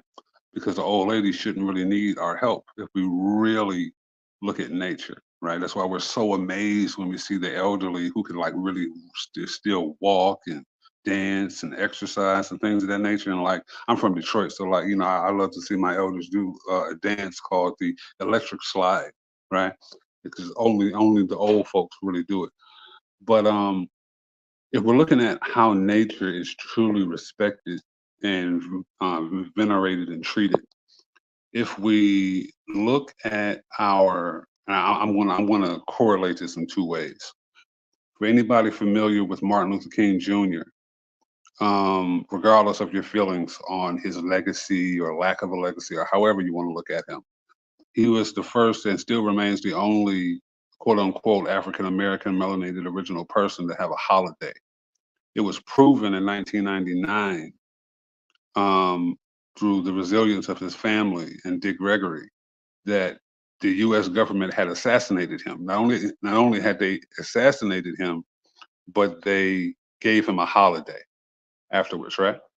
Here in America, we have something called the Buffalo nickel, right? It's a very specific nickel that has a buffalo on it, right? In 1830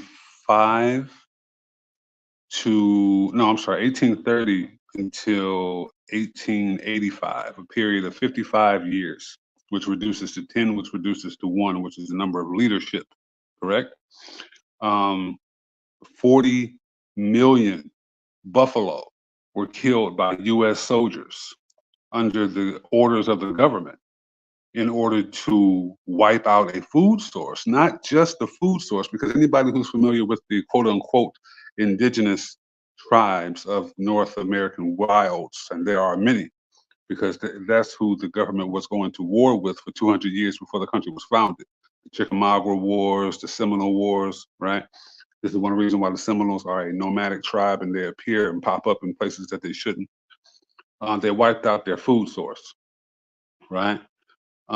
They actually tried, well, they didn't try, they did. Congress passed legislation in 1875, but President Grant, who was a military president, by the way, much like George Washington, refused to sign it. So less than 50 years after this, you have McDonald's, right? You have fast food.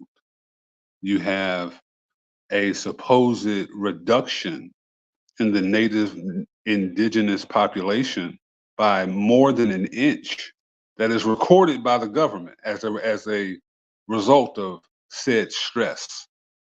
Because see, what else happens is when you slaughter, and mind you, there are pictures. You can Google the slaughter of the buffalo and you'll see white men standing on top of millions and millions of skulls and skeletons of buffalo in the shape of pyramids, mind you, right? And they would sell the bones off because it wasn't just a food source. We did everything with the buffalo, right? That eventually turned into buffalo soldiers, but that's another story. The buffalo was a food source. It was a clothing source. It was a shelter source. We would grind the bones and turn it into a paste in a mortar, right? We used everything, everything. You can see traces of this for a visual reference in Apocalypto, a movie by Mel Gibson, showing you the Mayan and Olmec people, the ritual they did with the hunting and eating the heart immediately after killing. Like, we did things along this line, but when you wipe out that food, it has to be replaced. Not only are you wiping out a certain amount of people along with that food, but now you're changing the ecosystem, because when you slaughter that amount of animals, it does something to the atmosphere, and it changes the much more than the pH balance of women, because now fear is in the environment. If fear is in the environment, then men aren't doing their job as men. So now the entire food chain is off. The entire ecosystem is off, and it's been off since this time. You know, we can complain about McDonald's, but even getting rid of McDonald's won't fix the issue, because nature has been inverted.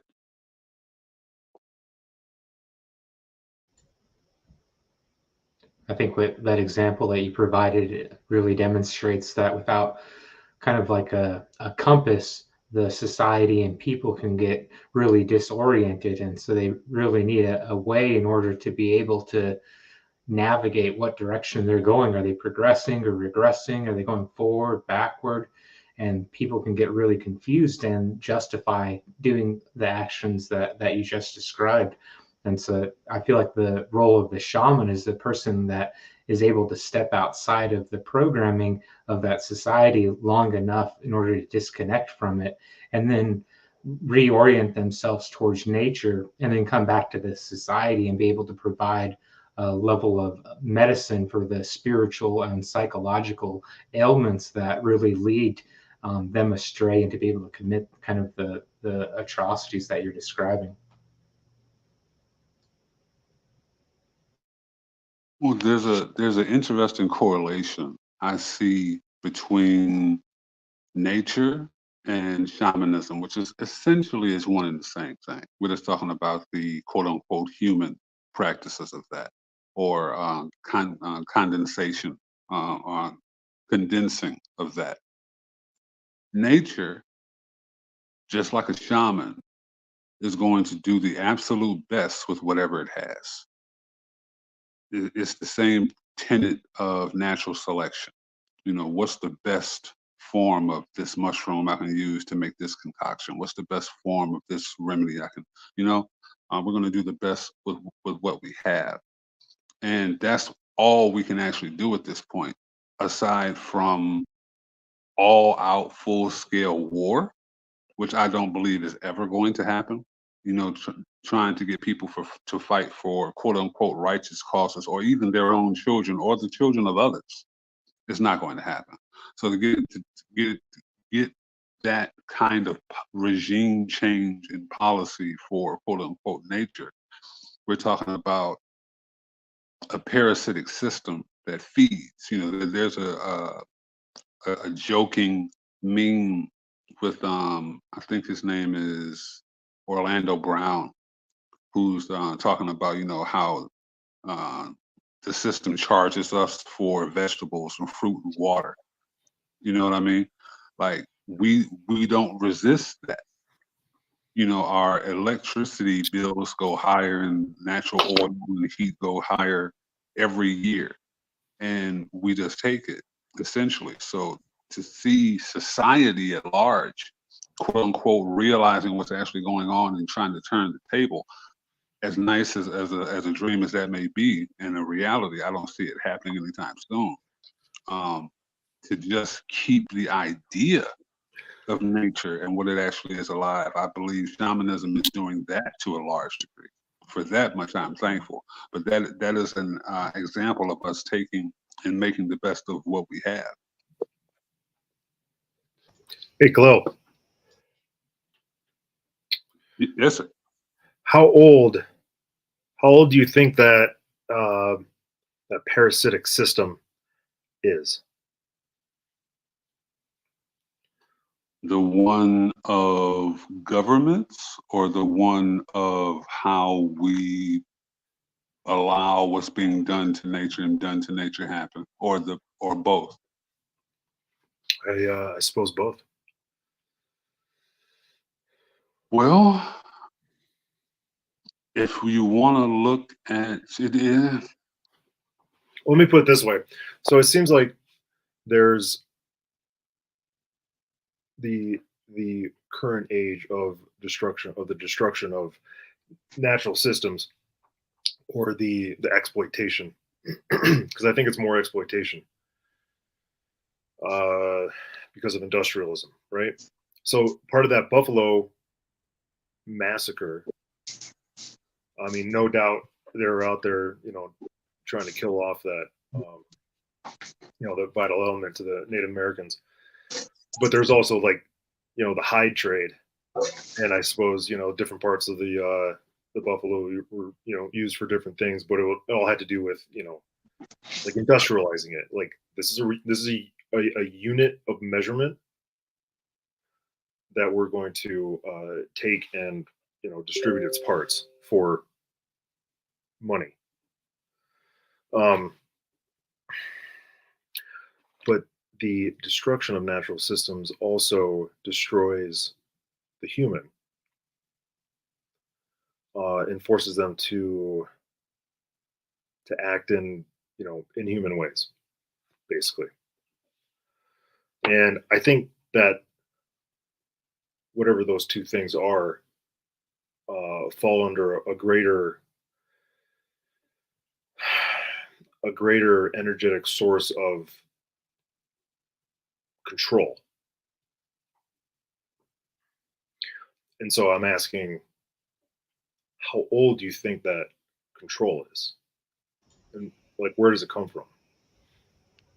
That's why I like to talk a lot about, you know, the different instincts that we feel, because the instinct for survival and socialization and reproduction are just so critical to the human experience that regardless of, you know, maybe one society is doing something that's an atrocity to another society, but at the base level, those human beings are trying to fulfill out their need to survive, and they can self-rationalize and decept each other. And then another society can do the same thing. So I think it's important to kind of recognize those common characteristics and then be able to transcend to a larger experience. So I talk a lot about, you know, the alignment between an individual consciousness with a group consciousness, and where it's oriented towards a divine set of natural laws connected with nature, and so the shaman can disconnect himself from one group and see the similarities between two different groups, and then try to work to realign them. Well, I can appreciate that, but I really want to try to answer the question that was actually just asked with factuals. I was questioning it because this is going to cause people to have to do their own research, because I don't want anybody to ever just believe anything I say, right? You don't want to believe anything. You want to research for yourself. So when we say how long has this been going on, a lot of people would argue that, since we could say the British Empire, because the British Empire is the beginning of going around the world and conquering in the modern sense of the term, right? But that's not being fair.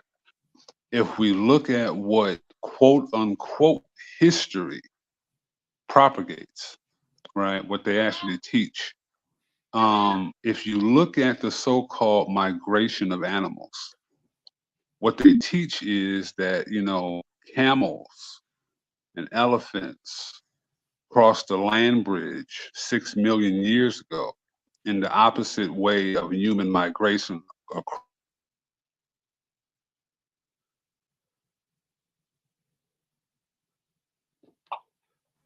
What happened? Dr. K? Kalal, are you with us? Okay, well, I'm sure he will be back. The internet gremlins have struck. Internet gremlins. Gosh, my show was late this morning. Here he is. He's coming back in. Let's hope he can continue. Are you with us, brother? I am so sorry. Signal dropped. You stopped at the migration of, I think you said camels and elephants over a land bridge. Were you specifically referencing the Russian, Alaskan, the Bering Strait? What is that? No, is that what that's called? Yes, sir. Exactly right. Okay, exactly right. Because they'll tell you that the people. Now, I'm not saying this is correct, because obviously we know that this makes no sense. What they teach you is that the animals went one way and the people went another way. That doesn't work. You see what I'm saying? Because when you actually look into archaeology is not here. And this is how deep it goes. We know, with the idea of everything being inverted. I mean, even just looking at the word Smithsonian, when you break it down, right, and what that actually means and stands for, nothing before 1492 is acknowledged, right? So what does that mean? That means that the food sources that people used had to be reversed. Camels and elephants and tigers and all of these quote unquote African zoo types.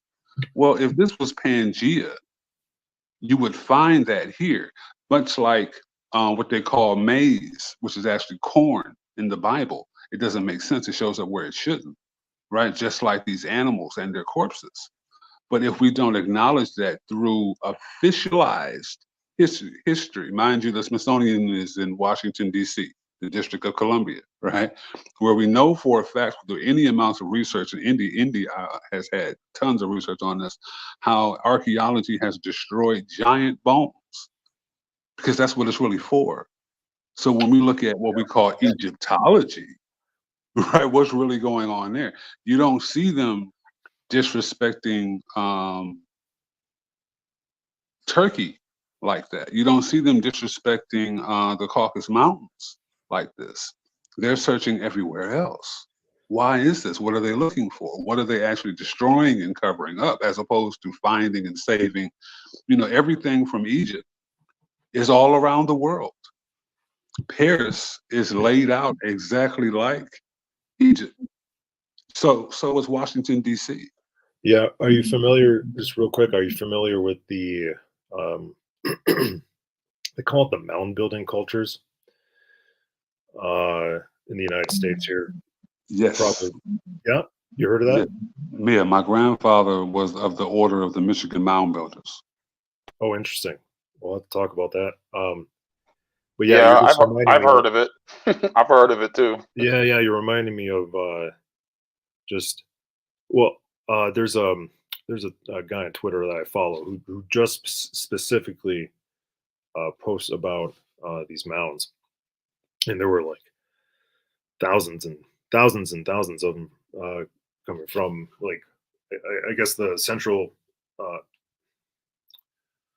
the central Mexico area in Central America, and then they just went all the way up like the Mississippi and mostly on the eastern side.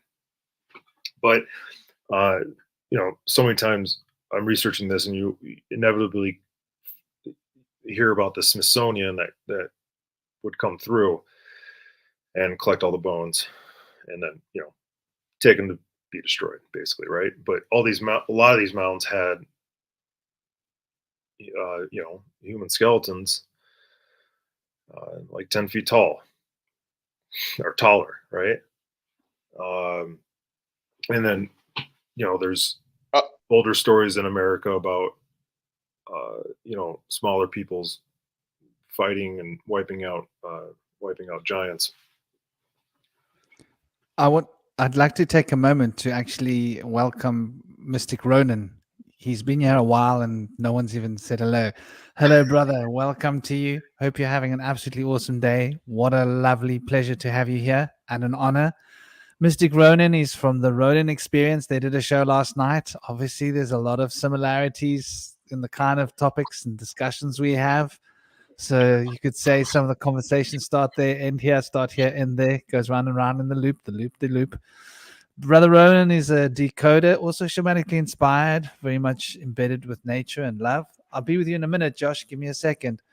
And beautiful brother, decoding, practicing his wordsmithing, his word magic, and obviously decoding the nature of what's going on in this world. What an honor to have you, and do please take the stage, say a few words about yourself, and continue the convo. Bless. Yeah, greetings, everyone. Peace and harmony. It's a true honor to be here with you all again, you lovely people. Incredibly powerful stuff. Just to touch on, if I can rewind, just to touch on some syncs and Jeremy and what you mentioned, so I can add some practical info on from my personal point of view, meaning me, like not secondhand information, but so the synchronicities are beautiful because last night the title of the show was really close. It was almost dragon farts. But the lovely Moonfeather said was like, how about Gnostic dragons ethereal scales? We're like, bet, let's go with that. And we touched on Cosmic Prankster mentioned something that we touched on last night, and it was about nature and how you have this kind of all these we touched on niceties and things, right? And being tuned with nature, and everything's so frolic through the tulips, and I'm one with nature. And as Cosmic Prankster mentioned, man, nature, it can be harsh, bruh. You know what I mean? And we showed some videos, right? And then Kalel even mentioned disoriented. I mean, we showed an animal literally get orientated before it got just snatched up. So that's just a beautiful synchronicity there. And so I always love how Franklin's.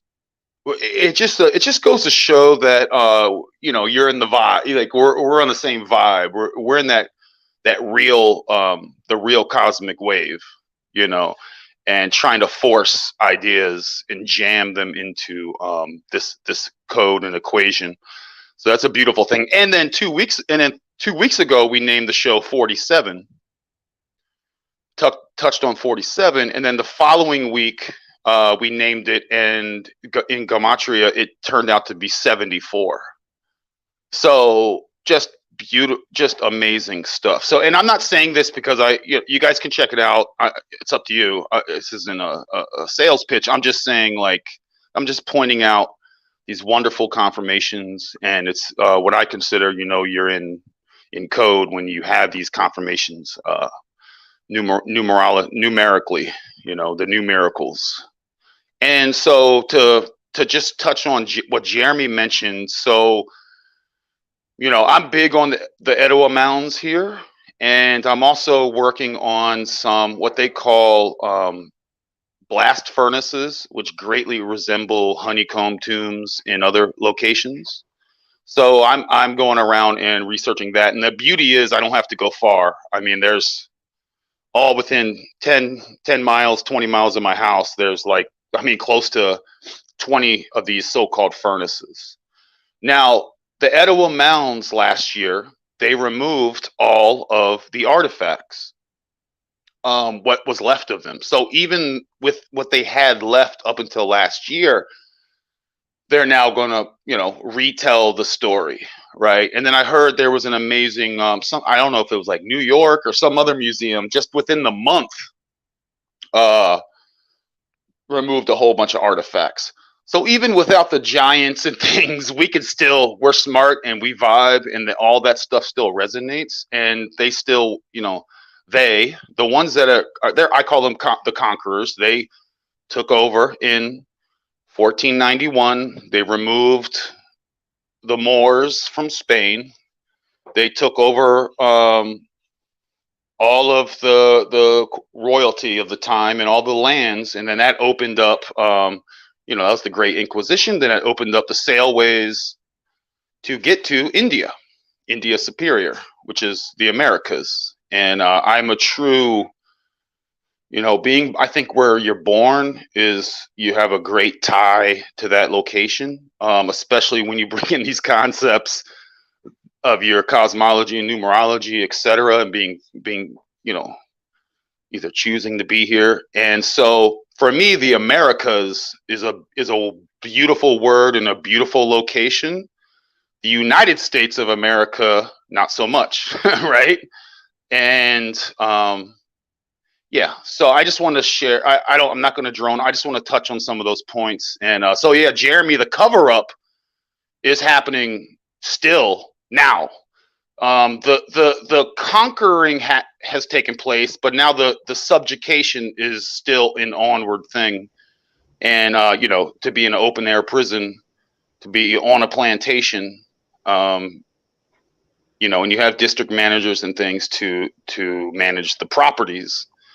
So yeah, man, and it's like the mounds here. So the way I look at the mounds in North Americas as opposed to Central Americas and other ones is that, and Indies is also very well aware of this. Some pictures of some of these Mexican pyramids not that long ago, guys, was a flipping mound with grass and trees on it. I'm not talking a gazillion. I'm talking like 50 years ago, like a lot was going on in the 40s. And then, of course, some of these amazing things with platforms and plazas in Mexico were just uncovered in the 70s. Some of the most famous ones we've seen.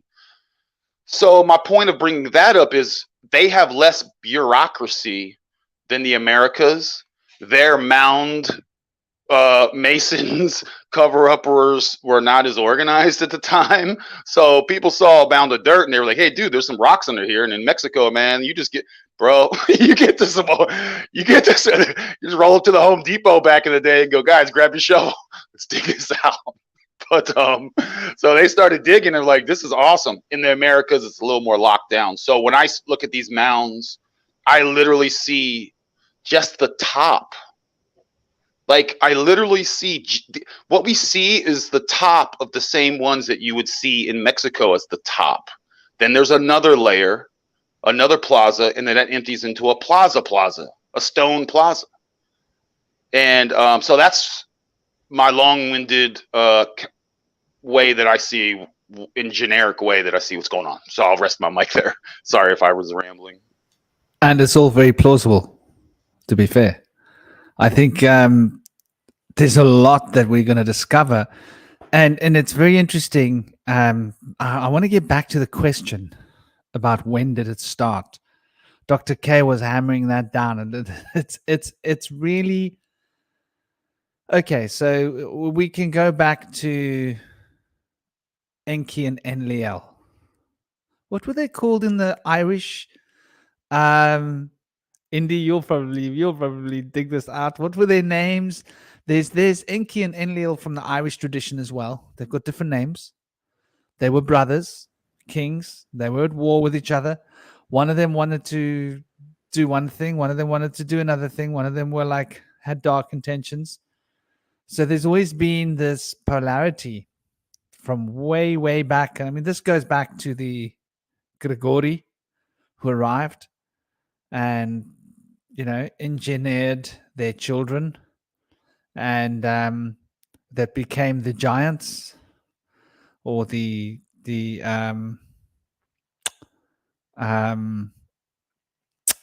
well, there's a lot of different ways that we can talk about them. There's a lot of names. It comes back down to the same story at the end of the day, or whatever you're going to call them. There were these divine beings that came from divine space, and an alternative reality took form here. There were 200 of them, and they realized they couldn't breed, so they had to mix their genetics with humans. It goes right back. And there were two factions. One faction wanted to see what we got, see what we can do, bring us into the fold. The other one was like, no, subjugate, control. So I think it goes right back to the dawn of civilization. Honestly, there's been two factions. One faction wanted to help us, another faction, and then we had these two, Atlantis and Lemuria. And Lemuria and Atlantis were at war, right? The one was a breakaway society. Then many stories, you've got the first Adam, you got the second Adam and Eve stories, but the first human made, and then the second human made, and the second human was more docile, but the first human was like, no, we got to go rescue the second human from these gods. So when we go right back to history, then we had the Anakim, right, that were the children of the Nephilim from another version of the story. They were called the Nephilim, who was the children of the first hybrids, if you can call them that. And so there's always been these bloodlines that are running through us, and some of these bloodlines, are connected to Enlil's crew, and some of them are connected to Enki. The Irish tradition, in the Irish stories, they actually had two different kinds of technology. The one technology was a craft that could teleport you anywhere on Earth. It's very carefully described that within one beating of the heart, she's so beautiful. Bless you, man. You're a beautiful little girl. With one beat of the heart, you could be transported anywhere on Earth. You could step in, one beat of the heart, and step out anywhere on Earth. That's a technology that the one group had. The other group had the ability to resurrect the dead, necromancy. And they both had weapons. The one had the spear, the one had the sword. These were weapons that could destroy cities. They were so dangerous to be wielded that when the gods fought with these weapons, cities would be destroyed. So, and then you go into the Vedas tells the same story, right? It says that when the Devas and the Devis arrived, some of them changed and some of them didn't. Those that were affected by the vibration of this place became Asuras. And those that weren't affected by the vibration of this place maintained their divinity and maintained their Devi and Deva status. And the Asuras wanted to enslave humanity, and the Devas and the Devis were protecting humanity. And there was this constant story. I mean, the whole story of the Gita is basically looking at this war zone, right? We're assuming it's all a metaphor, right? That he's on his craft floating up in the air. But the metaphor, I think, comes from an actual war zone from ancient times with super technology. So all of these mounds are just basically the evidence of these amazing stories of incredible technology incredible culture, incredible intelligence, and there were always two factions. And guess which faction's in charge? She just opened the eyes. It's clear to see who won the bid.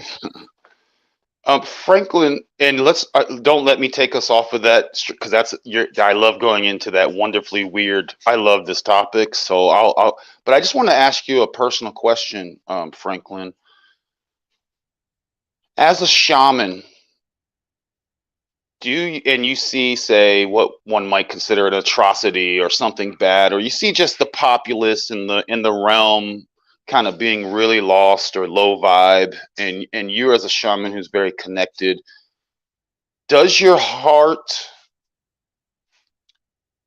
is it saddened by just watching all the people just damage themselves in the realm, or are you totally detached and go, I'm not really too attached to this realm in that type of way, and whatever happens just is kind of thing? It's funny that you say that. Yeah. I I'm used to genuinely cry a lot. asking. Yeah. I used to cry a lot. I used to cry and cry and cry and cry and cry and cry and cry. I used to spend on average about 5-6 hours a day crying for many years. But I think I just learned to accept that fate has got to follow its course.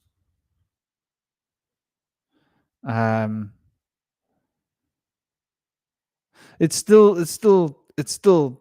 obviously gets me down. Like when I start thinking about what's going on in Palestine, as an example, it breaks my heart. Like it makes me angry. And so I actually have got to be careful not to think about that, because I don't want to start casting spells. I accidentally start, causing things, lashing out at people instinctively, because there's a lot of injustice. And that's just one example of what's going on. I mean, you can throw a stone in any direction and it's happening there. Yeah. It's happening everywhere in some way or other. I think Palestine is just the place where they've really, they've literally shot missiles at children to remove their limbs. It's so visual. But yeah, this is a tough topic. What I have learned to do is learned not to try and change the world, because I thought it was my job to change the world. I've sort of realized that the best thing that I can do to fight that is to try and generate as much positive vibrational frequencies as possible. And by generating the most positive frequencies of vibrations possible, I can have a small knock-on effect that can have a knock-on effect, that can have a knock-on effect, that can have a knock-on effect.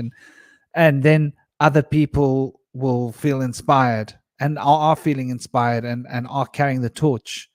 And so there's many of us, as you know yourself, are out there causing knock-on effects. But it came to me that I was a part of the problem because of my emotions, because that was empowering those forces that were perpetrating the horrendous horrors, with feeding them instead of turning the tables, as it were, and focusing on the higher ideal. Sort of, I'll give you a microcosmic look into this. Imagine you're on a trip, you're going somewhere, and everything goes wrong, right? You're supposed to be there, but you don't get there. Let's say you're supposed to be going to a festival in the forest somewhere, or a party, and you don't get there. Khalil, we were just talking about this last night. Continue, Franklin. Oh my gosh. And your car breaks down, and then something else goes wrong, and that goes wrong, and now you're all freaked out. You can just stop and go, well, I'm in the forest, and there's mushrooms there. And if I'm really careful, I'll be able to make some fire, and I'll actually be warm. And it's actually pretty cool. It's actually like here in South Africa, the lights are always turning off. So what do? Well, you try and enjoy the fact that the lights are off, because there's such a beautiful peace when the lights turn off. You don't notice how intense the background tension in the muscles are from all the electricity. Like now that the lights are off here, I feel so relaxed because my body carries a subcutaneous tension response to all the electrification of the world around me. And now that the grid is down, my body relaxes more. I'm more able to see and feel energy now. Like the whole room is vibrating around me. The prana's in and out, quantum entangling wormholes. The whole thing is just built out of wormholes. And I'm not even trying to open my etheric sight. I'm trying to keep it closed. So what I mean is just to try and milk a negative situation and see the positive in it is the way to transform our perception of that situation. And in the process of transforming our perception, we're able to transform something within ourselves. And in the process of transforming something within ourselves, we are transforming something within the egregoric consciousness of humanity, because we're all one. And that process can create knock-on effects on all the other people around us. So become the change we want to see in the world. Yeah, man. It's pretty, I believe it's been proven that when you say you're meditating with someone, or you're sitting with someone and you're breathing, or you're taking a walk with someone, like talking, eventually there's going to be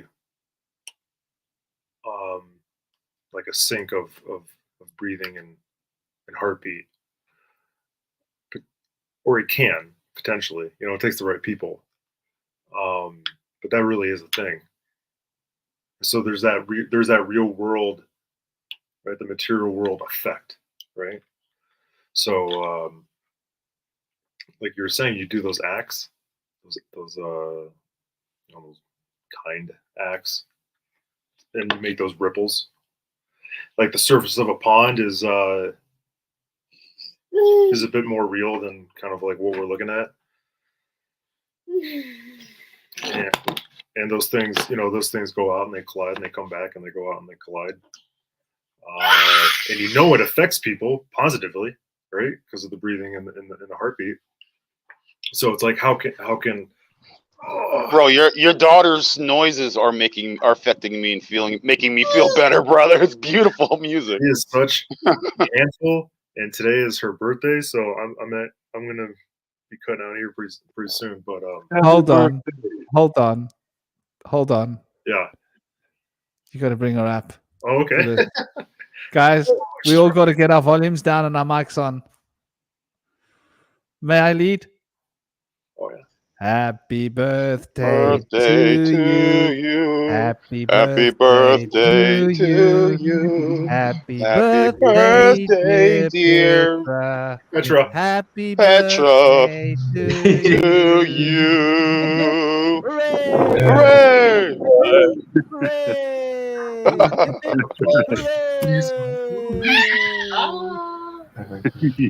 Yeah. Petra is the best. It's your day.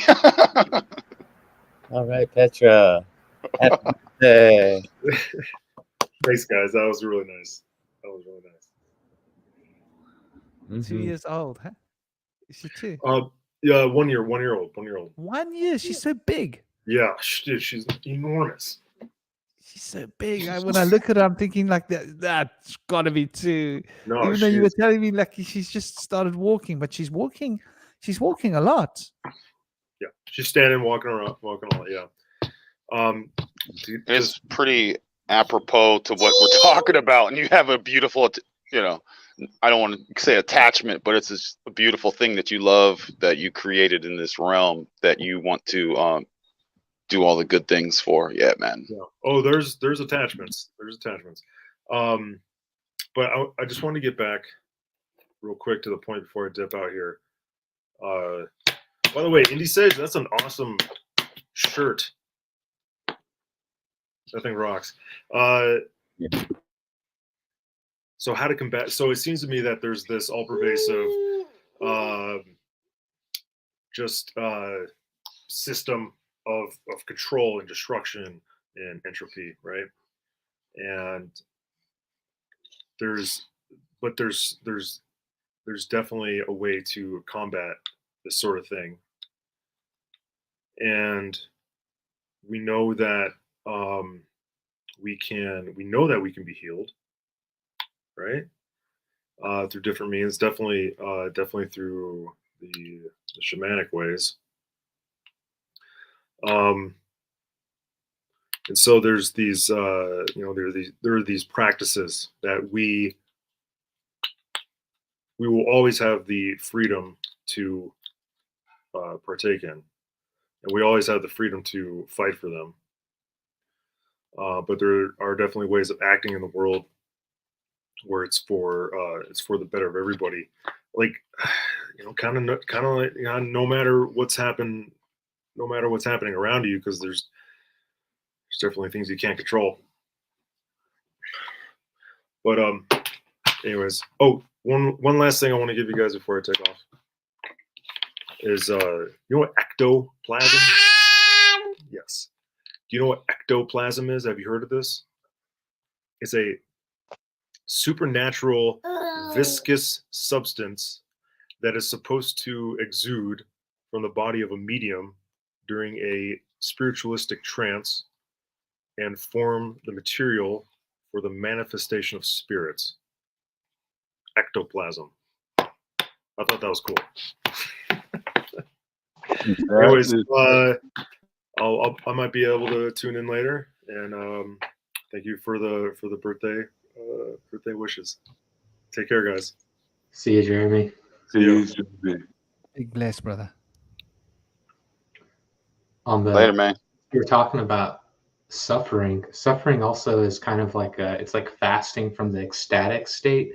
Like you can't remain in the super high ecstatic state forever, and the suffering is almost like building kind of the foundation to funnel all of that energy upwards for that experience. Kind of like even just fasting from food. Like if I take a really long fast, then once I have some food again, I can taste all kinds of new flavors and different things that I wouldn't have been able to experience if I hadn't done the fast. And I don't know if you've read the book. There's that book, The Giver, and The Giver, in that book, they try to take away all of the memories and colors and all of the different aspects that allow us to oscillate between the highs and lows until the experience is so mundane that people don't get to experience those ecstatic states. And when I think of the shaman, I really enjoy the ecstatic states, and I'm kind of almost chasing them. It goes back to the concept about the adrenaline junkie that we were talking about. But a lot of times I have to go through a tremendous amount of suffering, especially if I'm shedding like old identities, and I have to follow the guides and everything that are leading me through a process I don't want to go through. But in the end, remembering how high that ecstatic state was that I've gone through in the past, it's like that reward that's waiting for me if I just sit there and bear through the suffering. And since I think the individual reflects the collective, maybe society's the same way. We're going through this process of a lot of suffering, but we have to have optimism and faith that there's going to be an ecstatic state for us at the other end. Otherwise, without the hope and optimism, it makes it difficult to go through those transitionary stages.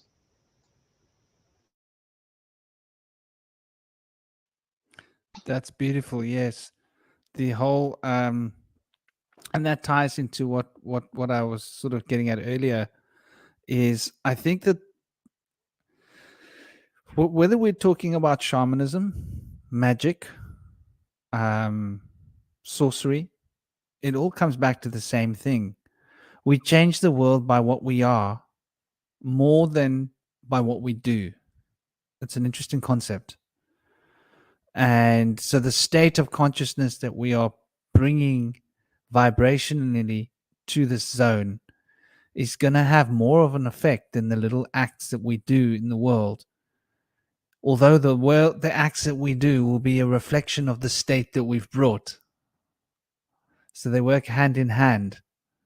And so what you're saying is so beautiful, that those moments of ecstatic liberation that one experiences in trance have such a healing effect on the self, but also it's transmitted outwards towards other beings and humans. So it gets shared egregorically, I believe. And So it renews and refreshes people's ability to feel love, joy, and peace and inspiration. And so I think this is the real role of the shaman, from my perspective, is exactly like you're saying, above and beyond all of the other things. Yes, it's to be there as a lawkeeper to a certain extent. People confused, come and ask for advice. Natural law. Am I in tune with natural law or not? Allow the shaman to enter into a state where they can hear what's being said by nature and the guides. Is this in tune? Is this not in tune? Those are little things, but the real work, meat and potatoes, as the saying goes, being said by a vegetarian, I believe is got to do with the expression of that moment, those moments of bliss that are transmitted and have huge transformative effects on the egregoric consciousness of Manu or Adam Kadmon or humanity. The oversoul is an expression of these concepts. And then getting back to the ectoplasm as well. Okay, so I suppose this is a good point to look at what ectoplasm is. So the work of the shaman is the three worlds, the three dreams. So this dream time that we're in is a Maya. And Ma means sacral. It's the cup of the sacral plexus with the Ya. Ia. Ia is also a name from, we're going back here. Enki's name is Ia. Ia. Ia. That's the sacred syllable in Sanskrit of the Visuddhi chakra. And it is the syllable that relates to the vibrational field as the emanation of the causal state is a vibrational emanation. In the same way that the emanation of the emotional field that comes through from the causal emanation into the heart sphere is felt.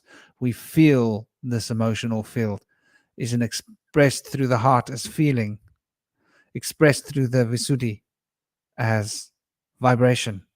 And the feeling is expressed from the heart through into the sacral plexus as the causal reflections of the thoughts that drive our choices, that drive our actions, that drive the emotional body, that drive our state. As an example, if you're going to think angry thoughts about people, if you're going to think about people that have done bad things to you and think about how wrong that is, you will become angry and your emotional state will start to tune to the anger. And that vibrational state will be what you'll be attracting from the causal field.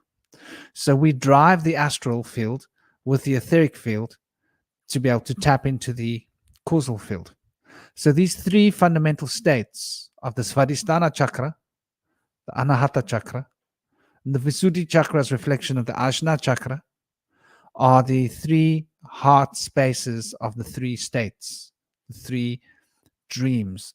The divine dream time, where we go into the divine dream,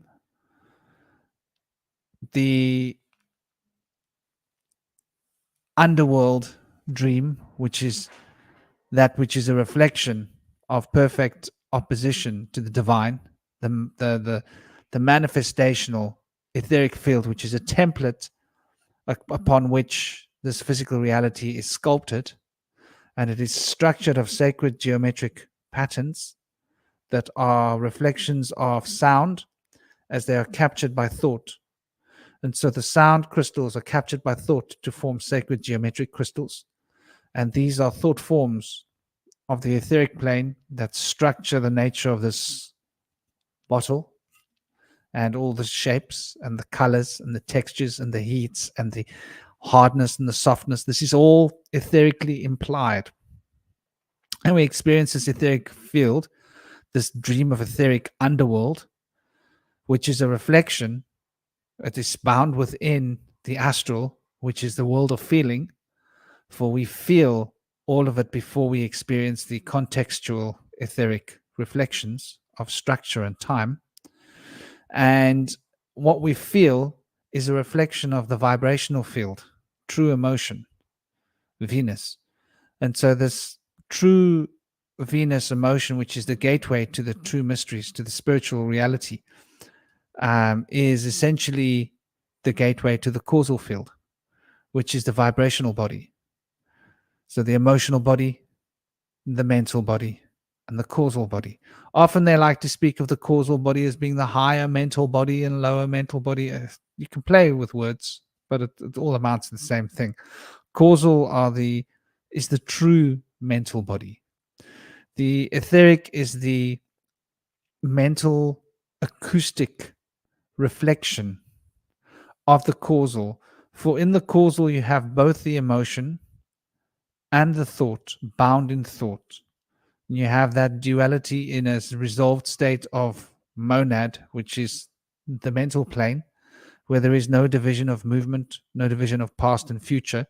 Time is bound within the causal field in order to reflect past and future equally. So it then springs forth from it the past and the future. And so the future springs forth from it, and it is bound in the past, which becomes the future, if that makes any sense. And so this astral field is the middle world of the shaman. The middle world is where we can cause all the changes. The magic happens in the middle world. And the inspiration comes from the higher world of the divine plane, of the causal field, where we're able to understand the Akashic download directly and download direct from the Akash. And the Akash is the egg from which all things arise, from the vibrations brought from the egg. And we then express these three different states physically. Now, when we're speaking about ectoplasm, we're speaking about the etheric field, which is being compressed into the physical form. And so lots of etheric juices are compressed. And I speak of it as juice because it's sort of like a fluid substance, but it's The movie's called Ghostbusters. Go watch Ghostbusters. Yes, that's slime, Slimer, and all of that. That the etheric has got a certain degree of texture to it, which is like a kind of a fluidish kind of texture. And when it gets squeezed and compressed, it starts to form what we call ectoplasm, which is like a white. You can see it around everybody. Everybody's got ectoplasm, but it's in its etheric form. And when the etheric is compressed enough, it will become fluid that you can see. And if it's compressed enough, it will become slime. Right? So it depends on the layers of compression. And this is the manifestational substance of the web upon which reality is formed. So that ectoplasm is essentially the etheric substance of life, chi. So when we're talking about chi when we're talking about the etheric, just to be clear, as opposed to Shen, the astral, from the Taoist system. So the Shen is the emotional heart center. From the Egyptian system, when we're talking about Shen or the astral, we're talking about Ba. When we're talking about the etheric, we're talking about Ka, from the Egyptian or the pre-Egyptian, the Kim lands. They have the Ka body, and they have the Ba body. And so these two correspond to these two vibrational tones. And the Ka can compress into a substance. And some people have got highly developed Ka bodies or etheric bodies. And so they can channel from the astral directly into the etheric. And so the astral squeezes into the etheric. And because the astral squeezes into the etheric squeezes into the physical. It's a bad way of describing, but it's the best I've got to have what it looks like. yeah, so that was just something I wanted to add, which was very interesting what he added. And so these three dreamtime chapters, if I can call them that, are bound one within the other to form a trinity. And so now we see where religion comes from, right? This trinity of religion are these three bodies, these three states, these three dreamtime facets that the shaman can move through these three different vehicles. And they have the three bands in the human body, the Visuddhi band, the band which relates to the triple burner, the Manipur, between the Manipura and Anahata, in the center of the body. And the other band is the Muladhara, which is at the base of the spine, which can close your sexual energies. So if you're a man and you don't want to ejaculate, you've got to learn to close that. Then you won't ejaculate. And Frank, if you close that, you can close your sexual energy as well. So you can close the gates with that. And so that sexual energy is very related to the etheric. And the etheric is the expression of the sexual energy. And so this is why the etheric is based in the Muladhara, in the base of the spine, but the center of the etheric field, you could say, the confluence is in the sacral plexus. Women ground their energy in the sacral plexus for the etheric bodies. Men, the etheric bodies ground themselves into the Muladhara in the base of the spine. It's what differentiates the man from the woman. And that repolarization causes a repolarization for each body up the spectrum. So men have the exact opposite frequency to the woman on every frequency of being. And there are these three other bodies that are three other worlds that are one within the other, the astral within the causal and the etheric within the astral. And within the etheric, there's the physical. And if the etheric squeezes towards the physical because it's being squeezed towards it by the astral, it creates ectoplasm. So this is where the analogy, God is pressure, comes from, which is a Rosicrucian saying, God is pressure. So this idea of the squeezing, now when you dance, okay, now we're getting into like the shamanic, the mysteries. When you dance and you're going into a trance and you allow yourself to just flow and you go and you go and you go and you go and you go, then your energy start to spiral. And the chakra, as it's called in Sanskrit or Vedic schools, creates a vortex. And the vortex creates a magnetic field. The magnetic field creates its own dynamic of pressure, gravity. Increases the gravity of the astral upon the etheric, and thus increases the spin of the etheric as you're spinning with your body. And that spin increases the gravity and the magnitude of gravity of the etheric upon the physical.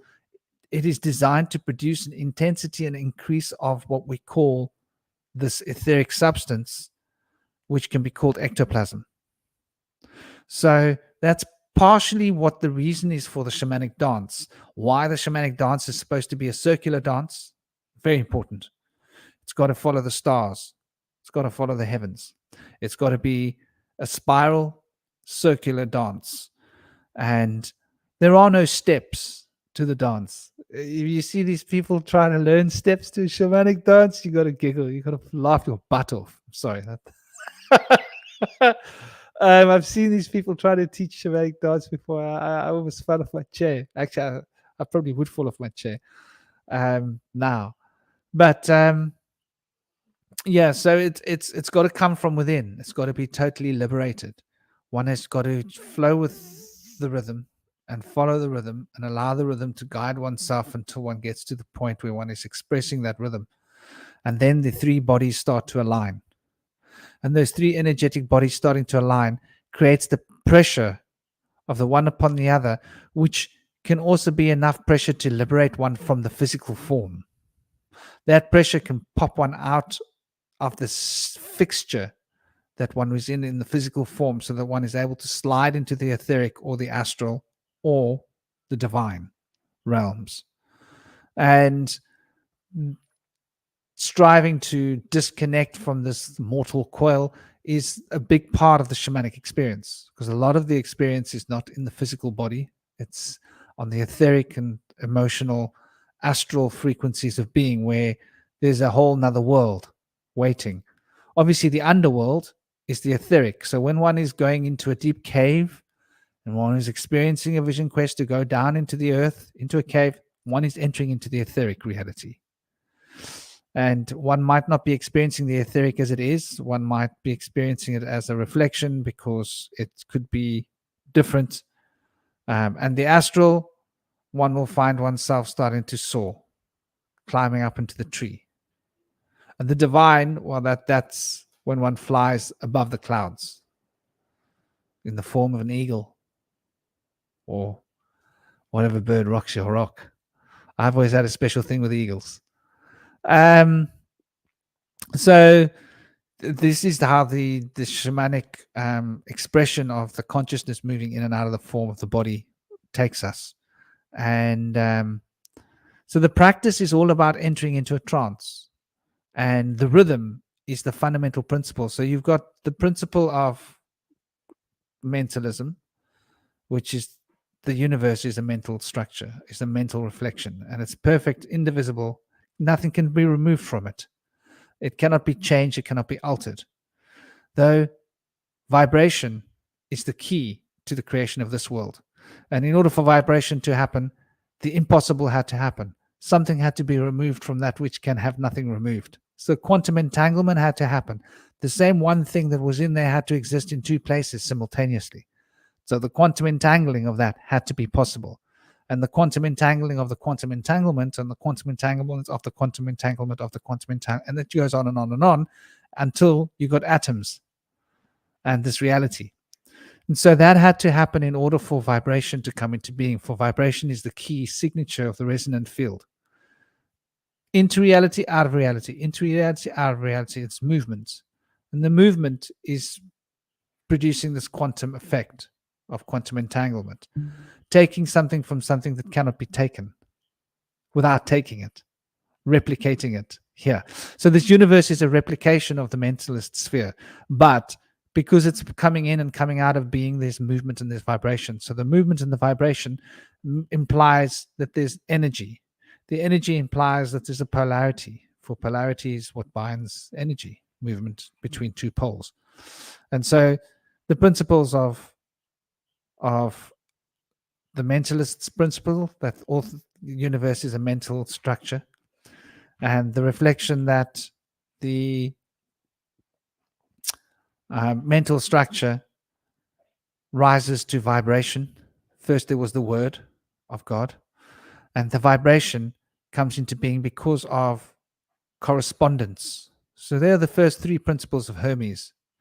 And the sphere of correspondence and the sphere of mentalism and the sphere of vibration are the first fundamental three.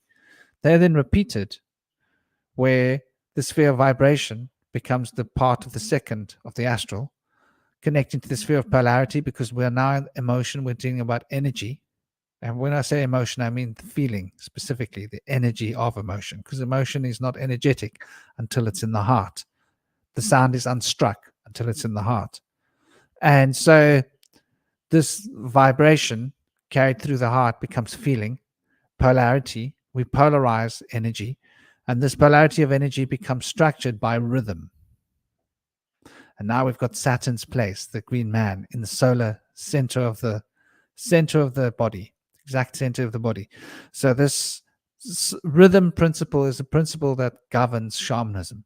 And the rhythm principle, which is bringing the rhythm of all of the metabolism in the body through the stomach. So the stomach is a big part of the shamanic organs, very important organ, because the stomach is also how we digest information, food, nutritional information, also how we digest food, and knowledge is digested by the stomach, Saturn. And so this digestion of knowledge causes things to be compressed. That's the shrinking compression of Saturn. Things getting shrunk and compressed into your stomach to become smaller pieces, so that those smaller pieces can be rhythmically realigned in the body. And through the rhythm of realignment can reform and restructure. So we're talking about transmutation coming through the physical aspect of the rhythm. So the rhythm is what transmutes all things. It's what changes all things. And the rhythm is a reflection of the vibration. So the shaman is tuned into the vibrational field through the principle of rhythm. And this then becomes reflected as cause and effect, because the rhythm means there's rhythm. So the rhythm, lots of pendulums swinging, they're going to bounce against each other, and that's cause, effect, cause, effect, cause, effect, which then becomes repolarized and reflected as the astral and the etheric, but within the physical body, which becomes the man and the woman.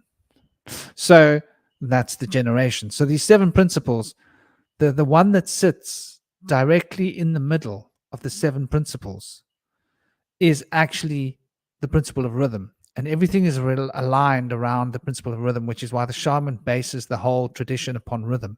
And it was discovered that one could observe nature and see that the nature is producing rhythms, and that we can tune into the rhythm.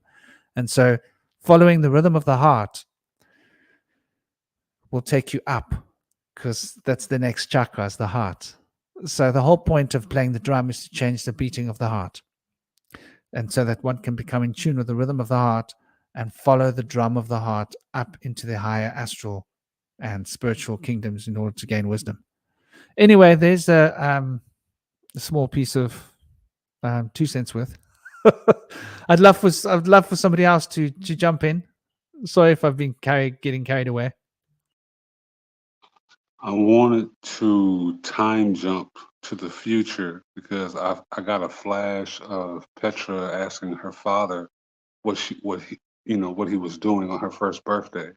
He said he was at the round table. So I want to answer his question fully, because I don't want her coming for me in the astral talking about why didn't you answer my daddy's question. I As far as how far back, when did this actually start? We'll have to get into what we call in this era the tinfoil hat zone, right? So, and first, I wanted to add on to what you were saying about ectoplasm, because ectoplasm is actually and it's the level of what I was talking about earlier with the buffalo. Because when you slaughter something, see, when you kill something, you're unnaturally taking it out. So what you were just saying was very poignant, Franklin, because you're taking away something that isn't supposed to be taken away. That's why the idea of killing is supposed to be wrong, right? So when you kill something in mass like that, so like case in point, when you kill a buffalo, you're supposed to venerate it, bless it. You might eat the heart, you might pass the organs around, but you completely make peace. You try to atone for what you've done. That never occurred on a mass level. So when we talk about what's going on with animals and what has been going on for, at this point, to be nice, 100 years, 200 years, we have slaughterhouses, right? Even to the point to where we are killing animals and we're cloning them and killing them, right? So animals are having to relive the same cycles that we are as people. So that's just something, as far as ectoplasm goes.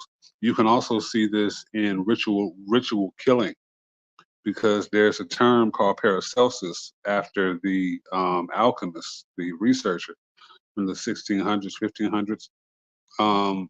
And there's the whole practice of, necromancy and eating corpses like that.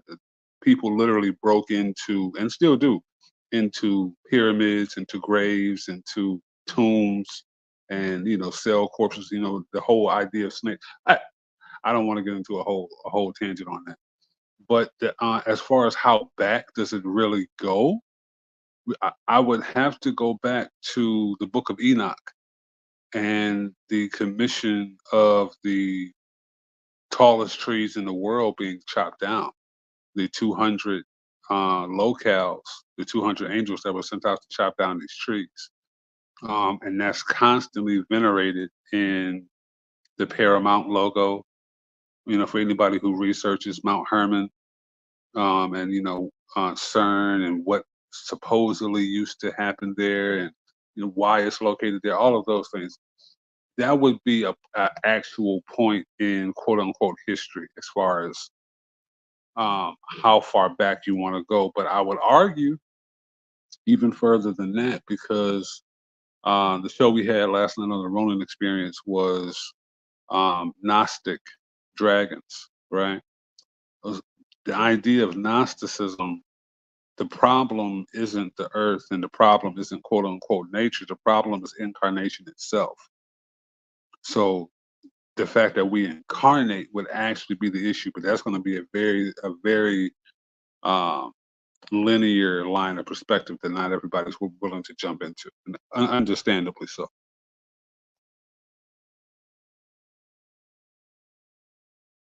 That's a beautiful point to bring up.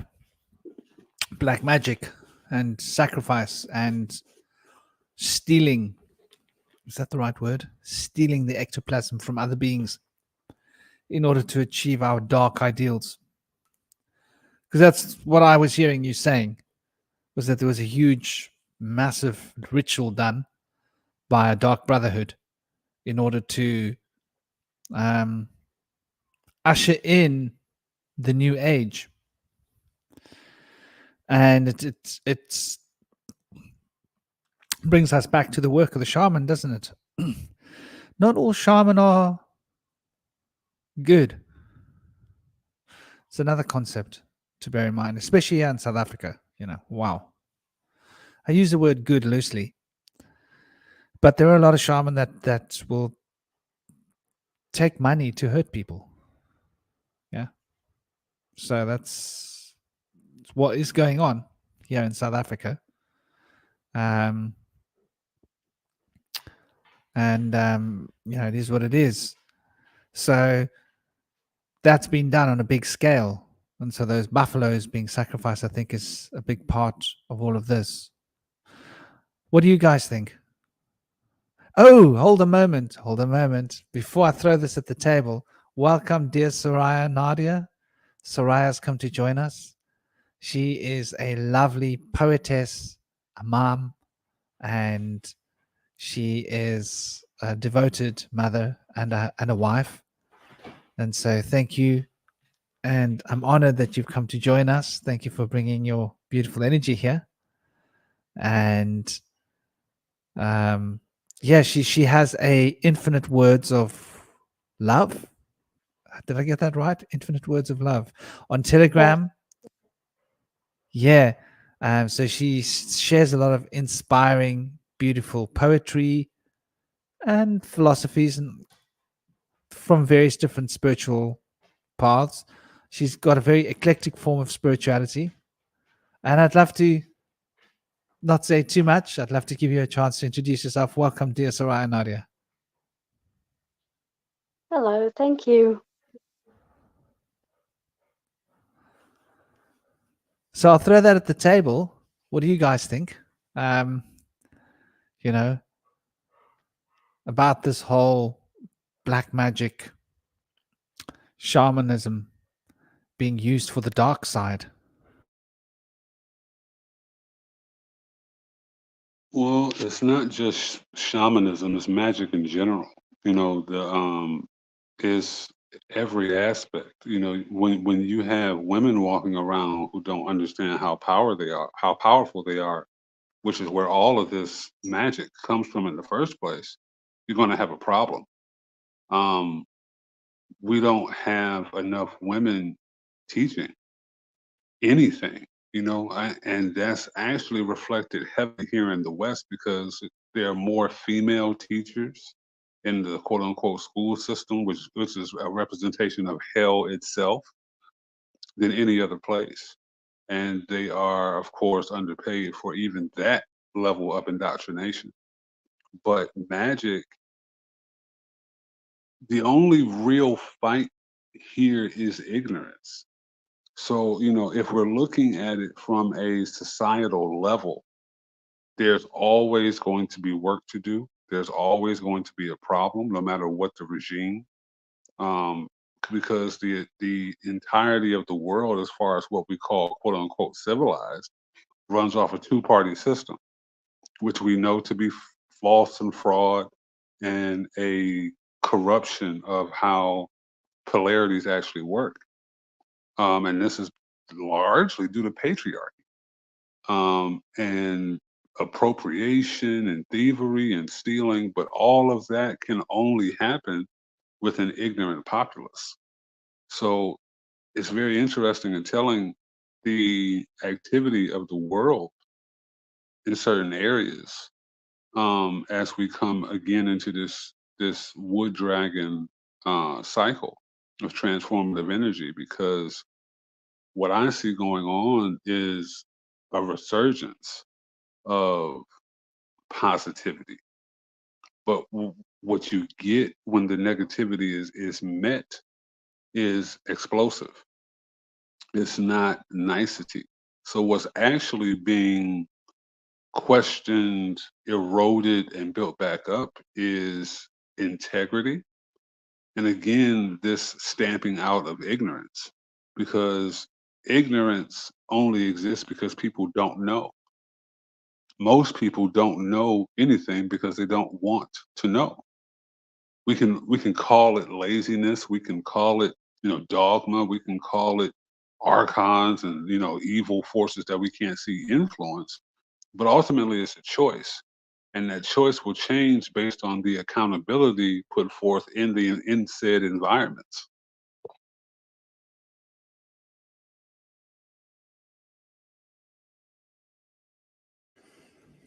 Poignant, very poignant. And right you are about women being... Most of the spirituality that we've encountered has been for men, by men, about men. Run by men. And were women even allowed to be in church? I know there was issues with women being in mosques, in some places, and women had a different place in the synagogue to men. You didn't find women in the Holy of Holies in the synagogue. And same was going on with the Greek church, which what they call Christian church, which is let's call it what it is, a Mithraist church, which is a pagan church that's been changed to be the Church of Emmanuel, but under a different name. So it does seem to be on point what you're saying about women being kept out of the picture, because women do carry the initiatory flame.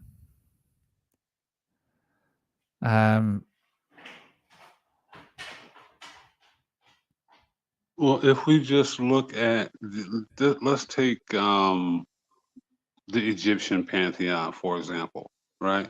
People talk about Ra and people talk about Amun, but no one feared them like they feared Sekhmet, right? The female is always the deadliest of the species, and the female is the first teacher, period. We know that this physical realm is a reflection of, like you just pointed out, the physical body, but that body is a woman. You see, the male only exists here. And until we properly fulfill our character roles, so like, for example, anybody who's familiar with astrology knows that if you really get into your chart, you'll understand your character role. Much like if anybody plays Grand Theft Auto or a lot of modern day video games where you actually create your own character, that's exactly what incarnation is like, right?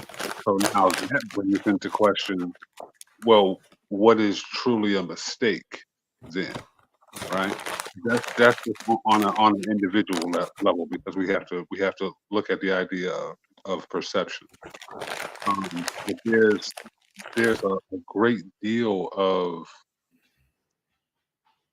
ignorance, which is the only reason these things can actually persist, and that's ultimately what has to be fought. People not knowing who they are and what they're capable are, let alone when and where they actually are. is detrimental. That we still have people arguing about the shape of the earth, but no one's talking about how to get off the earth. You know what I mean? Like I'm a get off of earther. You know what I'm saying? I'm not worried about the shape, even though it's obviously flat because the heliocentric model can't be proven and never has been. But that's a different story. I like to imagine people as a reflection of nature. And so I think that the universe and the divine is always creating and expanding. And so it would be growing the consciousness, and humans seem to have this unique awareness and like psychic aspect of consciousness. But I think that it needs to be built on some sort of foundation. And so I think that that foundation would be the different archetypes and manifestations of animals in nature. And so in nature, we see that there's the predator and the prey, and then animals can deceive each other and they camouflage themselves in order to feed. There'll be birds that hide eggs in the nest of other birds in order for them to be raised. And so we see this kind of dynamic in that manifestation of consciousness. So I see maybe like the dark magi or the darker shaman as being manifestations of maybe those type of prey dynamics that we see in nature.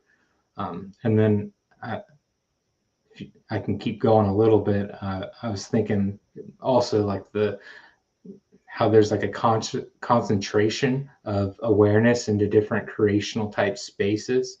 And so I think of consciousness as either being convergent or divergent. And so convergent would be like dissolving into one state, so everything's all equal, versus divergent would be a specialization into different states. And that could also be like the different animals, or it could even be different like emotions. So I would think it would focus all the way into like pain to experience pain, or all the way into love to know the orientation of love, or anger or suffering, birth, death, any of those.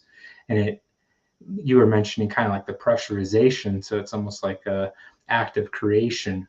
Like the growth of consciousness, it needs to know all of those other states so it can kind of slingshot into this act of creation, which I feel is like a divine, almost like an orgasmic type state of consciousness. And it would draw that awareness, I guess, to continue to fulfill that act of creation, maybe by like fasting from one experience to oscillate to the other in order to have that channel and focus of energy. Oh, that's beautiful. Yeah, I definitely agree that the chain of life is the reflection in nature. I would add something to that. I would say that nature and humanity are connected in a way that we are like the driver, the pinnacle. I believe that what we do changes nature. I really do think the way we live and the way that we behave changes the way nature behaves.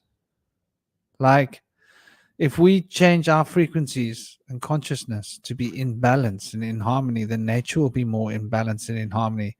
Now, nature will always find, like Carlyle was saying, Dr. K was saying, nature will always make the best out of what she's given. She will bring it back to a kind of a harmony. But I think that when our consciousness becomes refined, nature would find the balance. The balance would be that the population of lions would be the right amount of lions, and that the older, deer or buck or whatever would find their way wandering off towards a lion when it's their time to die. They could become weak and tired and want to fall asleep and literally be lying down in front of the lion to go and sleep and die as the lion eats them. The chain of life can be so carefully orchestrated. I think that when we shift our consciousness towards that bliss state, all of nature starts to vibrate differently.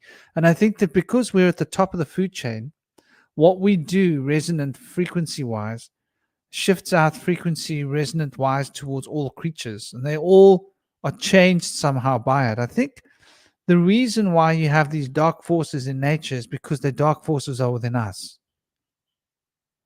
And when we resolve those dark forces, then nature won't have those reflections that we speak about. Not that they are, Like, think about it.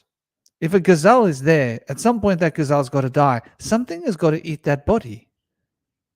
Otherwise, you're going to have rotting things laying around everywhere. Something has got to, something's got to help turn that into plant food to keep the plants alive, so that the sugar cycle of the sun can be brought through. So the energy comes from the astral field directly, prana, which is the astral field, brought through the leaves of the plants, generated and turned into crystals of sugar, which is crystallized sun. So the light of the sun has got the power of life, and that's got to be crystallized into sugar, and all living mammals and beings need to eat that sugar, whether eating it from a plant or eating it from an animal that ate the plant. It's got to get that crystallized light. So that cycle is really quite beautiful when you think about it. So the balance of nature is got to do with the impetus towards breeding. And the impetus towards breeding is how safe creatures feel, right? When creatures don't feel safe, they breed more. We've noticed this psychologically in animals. So if humans are running this planet well, animals are going to feel a lot more safe. They'd feel safe to the point where we'd be able to walk amongst them, and they would be amongst us, and they would feel safe because they would know that they're not in danger. But they know that they're in danger with us because they can feel vibrationally that we are out of tune. And I think it causes some level of anxiety in the animals. I don't know, I thought I'd put that out there. Nature's anxiety as a reflection of us.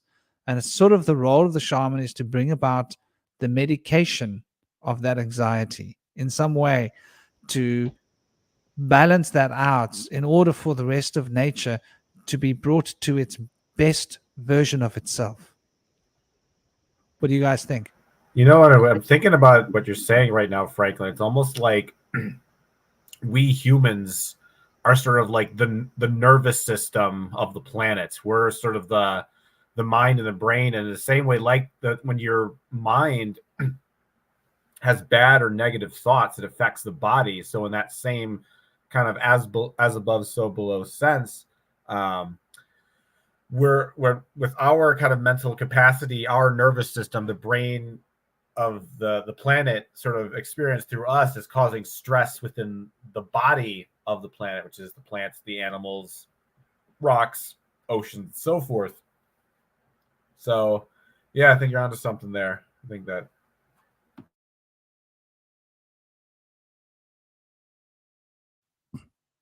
something else that Mexico was asking earlier. What does it feel like just before going into trance without plant medicine or music? I don't know what it's like to go into trance without music, because there's always music. Like if I listen to silence, it's ringing and it's vibrating. And there's always the music of the wind. The wind's so musical. Oh my gosh, the music. I've been teaching my son when we climb the mountain about listening to the music of the wind, flowing like the wind. This is like, as a fighter, if you want to dance like a butterfly, you got to know the wind. You got to feel the wind. You got to be in tune with the wind. You got to be able to move and strike like the wind. So even the martial arts is connected to the wind, yeah, in a sense. That butterfly dances on the wind. And so there's always music, and the beating of the heart is always present. But when the mind becomes really calm, one starts to feel this pulse. And then one hears the pulse. Boom, boom, boom, boom, boom, boom, boom, boom, boom, boom, boom. And the pulse gets slower and slower, but our minds become more embedded in the boom rushing of the blood and boom rushing of the blood, and so you hear a lot more going on, and that's music. And while that's going on inside the body, there's the music of the wind. So I don't think there's ever a time when there's no music. Even if I'm listening to silence, there's still the vibrational tones in the silence. And as you listen deeper, that vibrational pitch opens up and it's got a whole lot of notes in that pitch. And then you listen deeper and those notes open up and there's more notes within that spectrum of notes. And there's a whole lot of sound happening in what seemed to be a silent place. Crazy song of nature. So I think like there's always going to be music. And when there is music, then the plant medicine is in our bodies because we've got the plants in our bodies already. We don't need to add the medicine. The microbes living between our cells and the microbes in our guts, and they're able to secrete enzymes. And the enzymes secreted in our body is able to activate the natural DMT in our body. So we've got all the medicine we need already in our body. When we eat tomatoes, we're eating DMT, for example. It's just not activated. Tomatoes are rich in DMT, by the way, just as an example. So a lot of the food we eat has got DMT in it. And but it's got to be alchemically, the body's got to have other alchemical reactions happening in order for it to become active. And so the microbial kingdom within our bodies, this chain of life, I think activates it when we're listening to the music and we're tuning into the rhythms of our body, the rhythms of our heart, the rhythms of the blood, the rhythms of the wind, the rhythms of the chants, the rhythms of whatever it is that we're focusing on. That rhythm becomes so complete that we get lost in the rhythm. The same as like if you're in a fight or if you're in a competition or contest, if you can lose yourself in the rhythm of the fight, you're going to win. That's how you win the fight. You lose yourself in the rhythm of the fight so that you become like an animal and you're not thinking anymore. Your natural instincts are governing your behavior. So in that the rhythm, it's very much like the first time I used to experience trance was when I was training in martial arts and when I used to compete. I used to get into the ring and I used to meditate before and listen to the rhythm of my heart and just feel my chi and just flow with it. And then get into the ring and still feeling that flow and start just dancing with that rhythm, feeling the flow. And I'd get so into that I'd forget that I'm in the ring, forget where I am. And I'd be pulled out of my trance when I connect the dude, you know? Like, what did I just do? I knocked him out. Damn. How did that happen? So, which you're not supposed to do, but like normally it wouldn't. It would just be like the toe would touch the nervous point that would cause that reaction. Very weird. But because you're a lot more accurate when your instincts are driving you than if you're trying to do what you think you want to do, like when you're dancing. So I think it's like when you're dancing, it's the only way to describe it is there comes a point where you forget what you're doing. Like when you're driving a car, there's a certain degree of trance. Yeah. When you're driving a car, initially you're moving the gear stick and you're moving this pedal and you've got to put the clutch in. You've got to synchronize the clutch movement with the movement of the gears and make sure that the accelerator, the revs have dropped so you don't hurt your clutch plates. And then you've got to like synchronize everything to get to flow so that you don't slow down between your gears. You keep the momentum running, especially if you're up a hill and you've got a car full of people. You don't want to have that. So you got to synchronize everything. And what happens is when you've been driving for a while, it just gets to the point where you're just driving. And you actually forget that you're driving a car. And now you're in your mind and you're plotting where you're going. And you're observing the signs, road signs. There's a red light. Watch out for that car. Is going to change lanes. You know, thinking about that old lady in the car. I don't trust her. I don't know if she can see. You know, let me keep my distance from her bumper. Like you're doing all this mental processing all the time while you're driving, and you totally forget that you're driving a car. And it's like that going into a trance. It's like you forget where you are, you forget where your body is, you forget what's going on here, and you start to feel like you're just, there's like a sleepiness, but you're awake. And earlier today, I took a power nap, and I felt like I was just drifting above my body for like 10 minutes. And I was just sitting there, just aware. And then I'd come back in. and then I'd go back out. And so power napping is sort of like going into trance in a sense, when you're falling asleep but you're still awake and you're still conscious through the time. So that's like lucid, what people call lucid dreaming. I'll just be lucid while I'm asleep, like feel like I'm awake, but I know I'm sleeping, but I forget that I've got a body. I don't know if that's a very good description. Mexico, it's the best I can give you. Well, what do you guys think? What are your experiences of different trances, going into trance and finding this euphoric?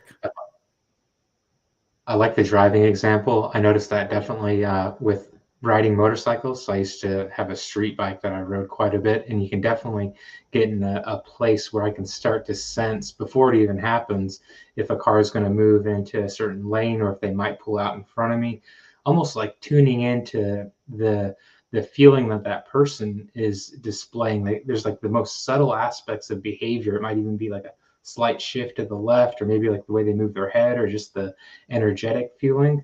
Then I can preemptively know what direction that car is going to go. That's a really cool, like, meditative state. I got introduced to this. It's an Amazonian plant. It's not psychedelic, but it's called Ojo Sacha, and it's brewed into a tea. And so along with the dieta, which is very strict, then I learned to go into a trance with this. They call it a Amazonian master plant. And so with the diet is kind of like fasting out all of the normal frequencies that I notice in my dreams and meditations and just emotional states, cleansing it, and then introducing this Ojo Sacha tea. Then I noticed the frequency and how it shifted my dreams or my thoughts. And so then I could almost do the same thing, start to really lean in to resonate. Well, what is the frequency that this plant is communing with me in my body? And then develop like a unique trance state by tuning in like a tuning fork, honing in on what that new frequency that's been introduced into my body. And I found that a very cool way of communing with the Ojo Sacha plant.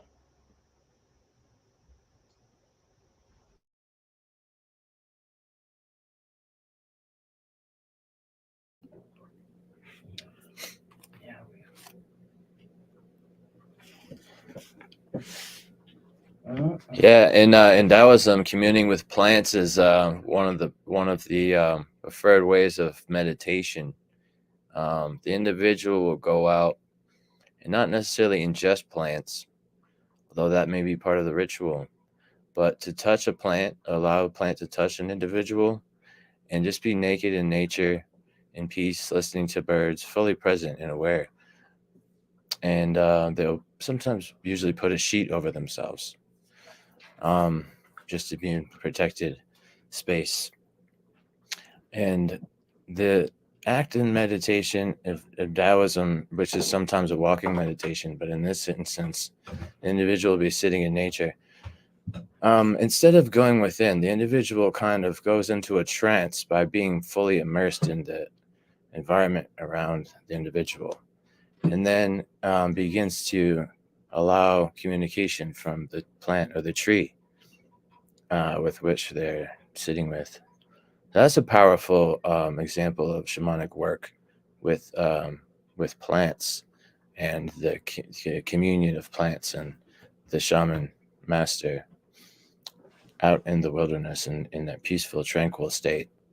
But we've mentioned earlier that the use of entheogenic compounds can be like kind of a fast forward for some people, or a shortcut to some of the states that other individuals are able to achieve just through meditative states. Many individuals have a hard time overcoming the beta brain of the monkey brain, or the beta waves kind of dominating the mental sphere, where an individual has that circular intrusive thoughts that just kind of repeat. But through practices of finding a peaceful state of mind and going into a trance, and through breathing exercise in particular, the breath work is very powerful. And a lot of the dimethyltryptamine, or DMT, is produced in the lungs. which can help stimulate and catalyze a shamanic vision of being able to go into a higher state. So these compounds and these practices are very important to be able to, for an individual to not only be able to ascend and go into communion with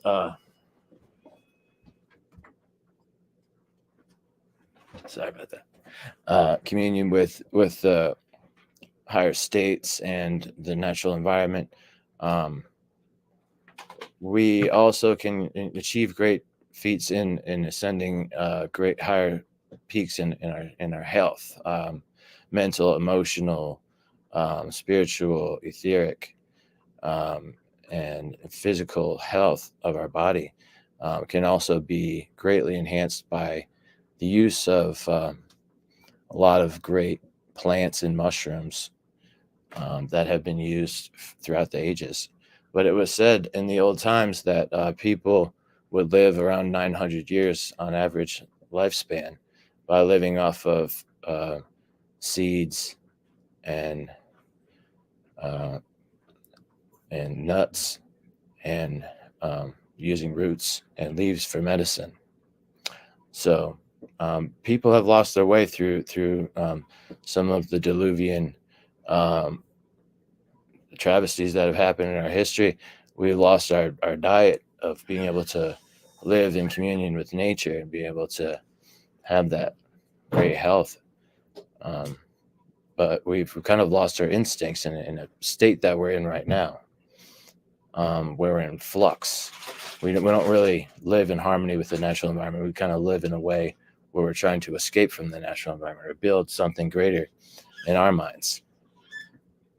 But doesn't seem to be in harmony with the natural environment in the state that it's in now, but does have potential to be able to create a habitat that will be in full balance with the natural environment and give us a higher capacity to be in a peaceful and controlled environment for ourselves in the state that we're in. But I wanted to mention the path of the soul after death and into rebirth in the shamanic tales of tribal peoples throughout the globe, although some people don't like that word to describe the world. But there was a mention throughout many cultures that the soul would ascend to Sirius and then go through the Milky Way, which was known as the sky serpent by the Chumash people and other names by other cultures, but it would go through from Sirius or Canis Major up through Orion's belt and then over towards Deneb and Cygnus. And that's associated with a swan, which we see the swan or sometimes the vulture appearing in a lot of megalithic ruins throughout Rapa Nui or Easter Island, all the way over to Göbekli Tepe in Turkey and Anatolia. So this is kind of a sign of the place of rebirth where we go before we come back to be reincarnated here. But the swan is also associated with some of the giants that were associated with the mound builders that were thought to have been the Denisovans that came over from Asia across the Bering Strait. And they were said to have worn red face paint on their faces and were the shamans of the ancient Native American peoples. And they taught them about the stars and about nature and how to commune with nature in peace and tranquility and in harmony. And over time, there was a falling out of the giants away from the culture of the lesser humans, so to speak. And there's a mention earlier about how there was a time where we warred with them. The Paiute tribe put some of the red-haired giants in a cave and tried to smoke them out, and they died from smoke inhalation there in one of the tales. But we've kind of lost the stories from the Smithsonian Museum and what was mentioned earlier, how everything before 1492 is stricken from existence, and they do choose these few tales to demonize the giants. But there's many legends that the giants, especially in North America, were very wise and very powerful shamanic leaders. But the word shaman itself, as I wanted to respond to the question about what things could be done in dark ways in shamanism. The word shaman itself, it represents the purpose of being a servant to the tribe. Not somebody who leads and commands people to tell them what to do, but is there to provide service to the tribe. And so in that sense, there's really not a dark way in which one would do that unless one was maybe kind of bitter or passive aggressive or had some kind of feud or bias to some of the people they were working with. That could be a dark way in which that service could be corrupted. But I could see where one would associate like brotherhoods and priesthoods with the shamanic individual. But I would feel that that would be a different kind of thing where there's more of a hierarchy of leadership there. Whereas in the tribe, the chief is a leader, whereas the shaman is the servant. That's my interpretation of one way to see it. So just wanted to put my sense in on that. But yeah, there's a lot of great stories of the shamanic peoples. The Chumash tribe that I mentioned earlier had a legend about the Rainbow Bridge, through which they were able to travel across from the islands over into the mainlands, over to Mount Shasta.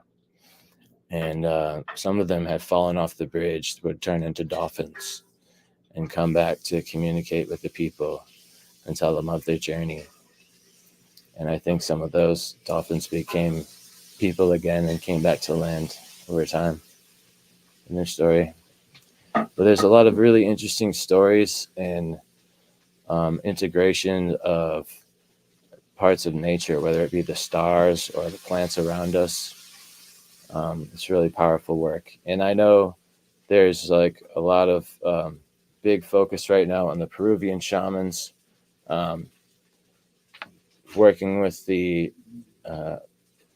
ayahuasca in tandem with tobacco to bring people into a trance and sing the songs of the Ashaninkas, who was the ancestors of the forest, as they mentioned in the book of the Cosmic Serpent that I'm reading at the moment.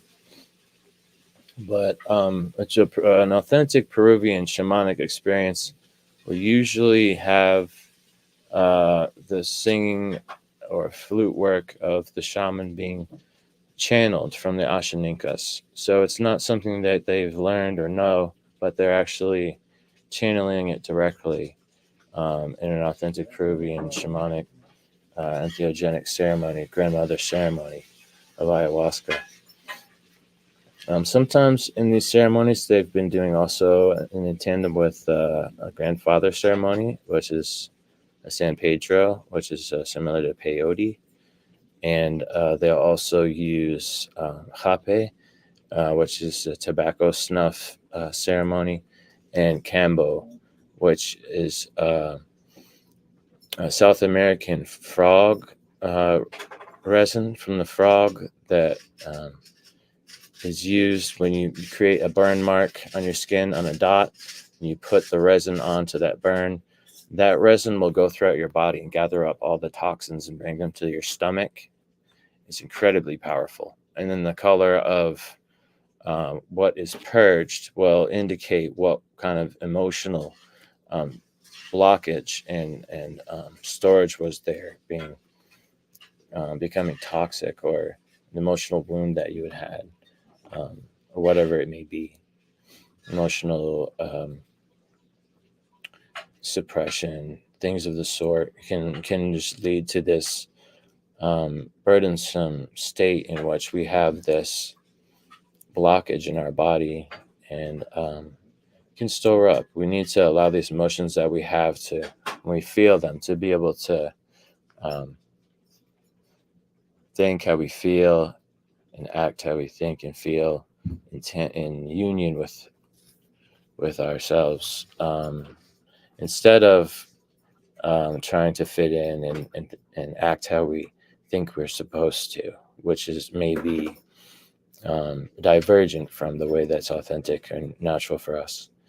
It's good to be able to work through integrating with challenging environments to be able to have authenticity in a way that's in harmony with the people around you. That can be hard. That can be very hard for people, and part of that is having a way to release what the demonized emotions or the so-called negative emotions, release those in constructive ways so that you don't have to drag other people down with them, so to speak. Can be a helpful way. But other times people can find people that also resonate with their darker emotions and can that can be good and that can be bad. If those people are helping each other find forms of catharsis to release them constructively, that can be wonderful. But universally, that can also be good just to have understanding from another individual. That can be good in itself. But I don't want to take away from what you guys were going on about herbalism and stuff. And I wanted to mention I take a lot of herbs and mushrooms for my health and for my mood. And a lot of those also help other things. So I take like a few things for, I take a mushroom supplement with lion's mane, which I use for my mental clarity and memory. I take cordyceps, which helps with my stamina and my energy profoundly. And I take a mix of different other mushrooms that help with a host of different things, which is really wonderful. I know we talked about chaga being really helpful for the immune system, and there's reishi, which is very helpful for anxiety. So these things can all be really helpful for people, and they say the mushrooms are some of the leaders of the natural world. They connect everything and allow us to communicate with each other, like they connect the roots of the trees to one another and allow them to be in communion together. And there's something really magical about the mushrooms. And it's seen in nature. We see bears and foxes taking psychedelic mushrooms and being intoxicated out there and having fun, some would think, or being able to go into higher states and having an experience. Others might interpret it as, but that stuff's very powerful. There's also a thing I wanted to mention. A lot of these phytoestrogens in our food packaging and our food right now have been damaging to male testosterone levels. So there's different herbs you can take to really help boost your testosterone levels in healthy ways. That's not going to be creating negative biofeedback. So you could have hawthorn and eleuthero, and there's one called horny goatweed. And these three are available at natural food stores. It can be really helpful to balance your testosterone levels that are being brought down from bisphenol A or BPA in plastic bottles. And a lot of the phytoestrogens in our food, like soy, particularly in soy protein, that lowers testosterone levels, which can kind of counter effect some of the endeavors people are doing at the gym. If they're trying to work out and get stronger, but they're lowering testosterone levels with the type of proteins they're using, that can kind of be damaging, and people may or may not want to consider taking an alternative. But I like to put that out there. It can be helpful for people. It's been helpful for me. But like a lot of these plants that I take for my mood, like rhodiola. Rhodiola is an adaptogen. There's another one, St. John, which is not suggested for blood type O. It can have a reverse effect sometimes. But rhodiola is a good alternative to St. John's wort. But yeah, rhodiola has really helped me, and it also helps with muscles in some way or another. So I also take a amino acid called SAMe, and that's also helpful with muscles and joints. So it's interesting how there's that association between our muscles and our joints and our mood and our emotions. Is it the things that move us, things that connect us, connect our movements. So Hormones. Hormones are established from amino acid chains. mhm. So they're actually carrying energy through the body. Yeah, that's actually what a lot of these testosterone boosters will do. They'll lower your cortisol, which will allow your testosterone to stay as it is, because cortisol will actually change testosterone to estrogen. So if you also want to take another thing that's good for building muscle, GABA, the neurotransmitter, is very helpful for muscle recovery, and also helps for mood as well. So it's interesting, those three things do both. But hormones are a huge thing. So I think there's kind of a separation a lot of times between male and female understanding of one another's way of thinking or being. And I think when women go into menopause, they get higher testosterone levels. A lot of times they'll start understanding what it was like for men all along, when they didn't really understand, when they couldn't see them, put themselves in their perspective and put them in their shoes, to walk a step or two until that happened. And then I've heard a lot of testimonies that, oh my goodness, like, this is insane. Like, to have this testosterone, it makes me feel like I want to kill something or fuck something, or, it's pardon my French, but it's profound when people can have that revelation. I think it'll be even more profound for men in the collective, when we can be more understanding of the ways of thinking that women have. That's different from our own. And I think that it's kind of prevalent that we come into that sacred union together, and we get more teaching from women in a lot of this stuff. It's really powerful that women have those maternal instincts that are inherent. Usually there's always exceptions. A lot of people think, oh, not all women are worthy of teaching and leading, but I feel like they have in general a greater capacity to have more compassion from their maternal instincts than men might have. I feel that to be true. And I feel like they have greater intuition, which can steer their understanding towards more practical and effective ways. And I feel like those things are very important. It's also said that women have a greater social and emotional intelligence than men, and that their brain is more interwoven and has more wrinkles. So it's interlinked with different parts together. So, but men have more compartmentalized brains that are more separated. So that's just one of the things, and the way that we're pushed away from being able to reach higher states of consciousness and being able to have self-understanding is from shaming our emotions. Like, our emotions will be shamed. Like, men, sadness is shamed.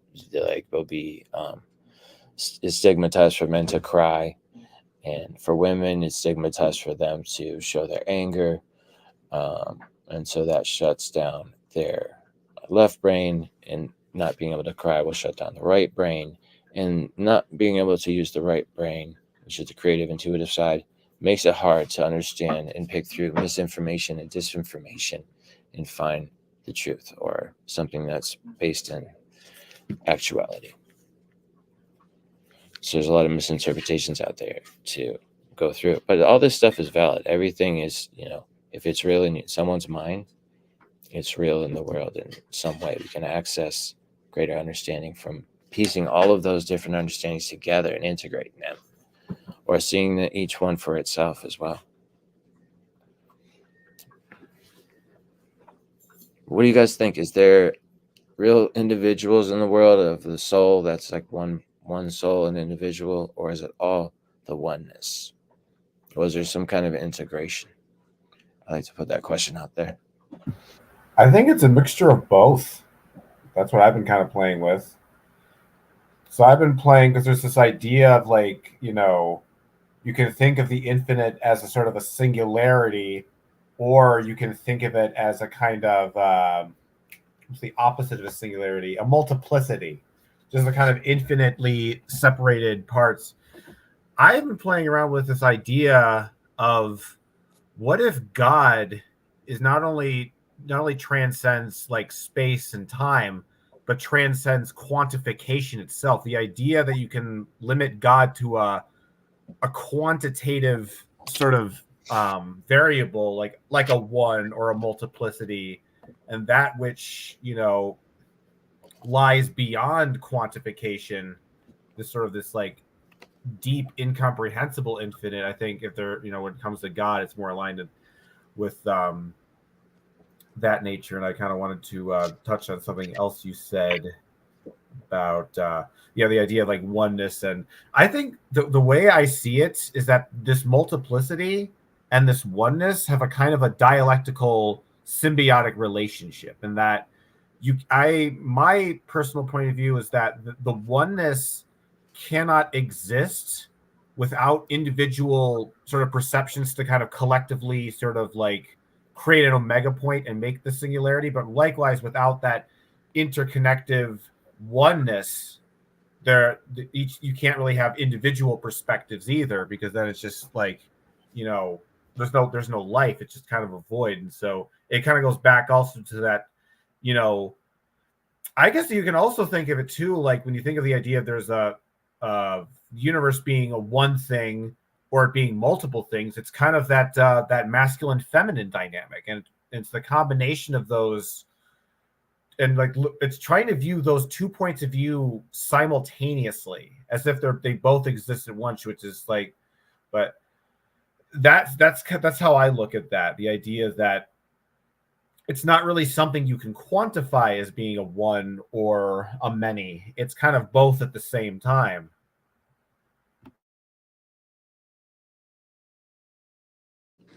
I like that. Please continue. No, I finished my point. You can extrapolate from there. Someone else was starting to talk. I think it was Dr. K. Yeah, he was talking to me. There is no separation. We talked about Gnosticism to a large degree last night, and I really feel like it needs to be talked about a whole lot more. There is no such thing as separation. I don't care whether you want to call it God or the force or the source, whatever you want to call it, that's all there is. Nothing else exists. The idea of the individual is the ignorance that we're actually fighting. I gotta go. I got another cause I have to support. I'm sorry, but I want to speak to what Indy said about meditation, and also hearken what Franklin said. When it comes to nature, what is true in your mind, as with anything, is true. So, is it natural to be on a subway going from your home to your job? For some people, perhaps, because maybe they've never questioned it, but it's one of the most unnatural things you could ever imagine. Now, trying to imagine, and I'm talking about the old subways, you know, I'm not talking about the underground in London. I'm talking about the old subways of Russia, the old subways of New York, right? Extremely loud for anybody who remembers them. Imagine meditating on those. Do you understand the kind of awareness it takes, right? This is what making the best of what you have really means. To speak on one more thing Indy touched on, for anybody who wants a visual reference, in the TV series Lost that ran from 2004 to 2010, they had different stations on this island. One of them was the Swan. That's all I'll say about that. That would be a wonderful series to look into if you have not seen it. And as far as the indigenous giants, you can see that story played out in the movie It, especially the remake with parts 1 and part 2. That history actually brings the Smithsonian into it if you pay close attention to the books being referenced, especially the ones on the table and in the lighthouse or tree house, the clubhouse that they had. But love, peace, and power to you, Franklin. I greatly appreciate the space and the energy and the wonderful topic. Thank you, Indy, for dropping those jewels. It's wonderful, especially those herbs. Thank you, Cosmic, for your wonderful perspective. Thank you, Soraya, for showing up. Thank you. I can't see your name at the top in the center. I'm so sorry. Please forgive me, but I love the tapestry you have behind you. Thank you for your insight. And I hope you all continue the conversation, and I hope to see you all very soon. Love, peace, and power. Love, peace, and power, Khalil. Take care. So much love. See you, Dr. So K. much Thank love to you. So much love to you, brother. Take it easy.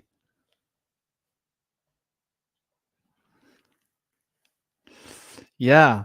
I think that's quite on point, what he says about we are all manifestations of the one, which is why telepathy exists, which is why genealogy exists, in a sense. If you look at even the DNA reflects it. There's not much distinction between human DNA and animal DNA. There's not as much of a difference as one would expect to find. There are small differences that makes a baboon and a human a human. A lot of the DNA is very similar, which is very interesting. So even on that frequency of sound, because I don't see the DNA as being files. People have been taught to think of the DNA as files. I see the DNA as resonant frequencies of spinning things that creates cymatics, and that the cymatics creates fields for the etheric to bond, so that the consciousness can be attached to the etheric through this field of cymatics carried by the DNA, so that the molecules can grow around those fields in those patterns. That's what I think the DNA is. And if you look at the DNA and you consider them as a two-dimensional object, then you see codes. But the codes are just interpretations of frequencies, oscillating frequencies, from my perspective. In the same way that when you draw a wave, you draw this flat thing that looks like a worm, but actually when you think about it, it's a toric going out and in, out and in, out and in, like a heart beating. So to consider that a toric field beats like a heart is something to consider. But we draw it as a little worm going across the page, which is ridiculous. Because now when people think of waves, they think of these flat things instead of a toric field. So if you really want to understand waves, understand the way your heart works. And it's quite an interesting concept, because there also happen to be 4 different kinds of muscles in the heart that contract at different speeds, producing this sensation. So it literally moves like a toric field when it beats. It doesn't just do that. It goes like this. Literally. So there's something quite interesting about the way that works. And you think about the 4, the weak and strong nucleic forces of magnetism and the weak and strong forces of electricity. So you've got 4 principles, the 4 faces of Brahma, and the 4 directions, also all bound in the heart. So this energy and these fields of waves of energy are emanating from the heart, toric pulses out electromagnetic frequencies, which is why an EM electromagnetic field can affect the heart, which all these power cables over our heads and under our feet and running through our homes are not particularly good for our hearts. Were we meant to die at age 67? Have they lied to us? I reckon so. I reckon they've played a game with us. They've poisoned us. They've hurt us. They've lied to us. Because if we didn't have all this electricity, I don't think we would really be living that much less than 100. That's what I noticed in India when I was in the mountains. To get to 100 is not that rare. To get to 80 or 90 is not rare either, age-wise. So they've definitely robbed us of like 20 years of our lives, at least, with all of this electrification of the earth grid. So and a lot of the electricity we have is redundant. We don't need it. We don't need so much power. You know, there could be better ways of doing it. Instead of having a electrical washing machine in every house, we could have a service where people pick up laundry, and it's like an effective service where they've got all the laundry machines in one place. You know what I mean? Like, we don't need so much electricity. It's a joke. We could have electrical fields that are way weaker. You know, what does your flat screen television take and your laptop take? What are we talking? 50, 100 watts? Yeah. 30 watts for a laptop.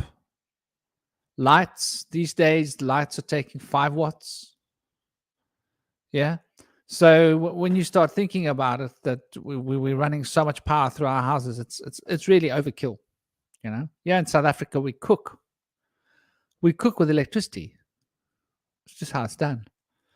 So I definitely think that there's a lot to be said and understood about the way we live, which is why we have all the illnesses we have, which is why India needs to top up with all them, you know, medications to undo the power grid, undo the crap they put in the water, undo the crap with the plastic bottles, undo the plastic wrapping on the fish, undo the spray that they put onto the vegetables, undo the hormones that they put into, like, you know, cows if you drink milk, or goats even if you drink milk, and it just goes on and on and on and on and on, you know. So you've got to medicate yourself just to stay alive these days. I think that's the goal, and they want us to medicate with obviously what they want us to. But yeah, so this brings us back to this conversation about shamanism. This fundamental use of plant medicines does, I think, stem from shamanism in the beginning. And I think it's where pharmaceuticals came from, by extension and evolution and development and extrapolation from using certain medicines to achieve a certain shift in the consciousness field. Pharmaceuticals has taken that to the extreme, and then you've been used as a glove to keep us controlled and sick, and to control the world's finances. Obviously, pharmaceuticals is the second biggest financial industry in the world. So there's a lot of money changing hands. And now that it's a ruling weapon industry as well. So pharmaceuticals industry is on the books the second biggest industry in the world. But when we look at it off the books, there's a lot of military off the books pharmaceutical research that we don't hear about because it's national security protected and all countries are doing it. I mean, what happened with a little arm jab nonsense 3 years ago is an extension of just how well they've developed those weapons. So I think the whole medicating thing is big part of the problem that we're going to be facing in the future. Somebody was mentioning that they see things getting to a head in the future. Yeah, that they see that we're getting to the point where something's going to happen. And I think that's quite poignant. I think what is going to happen, what is happening, is sadly to do with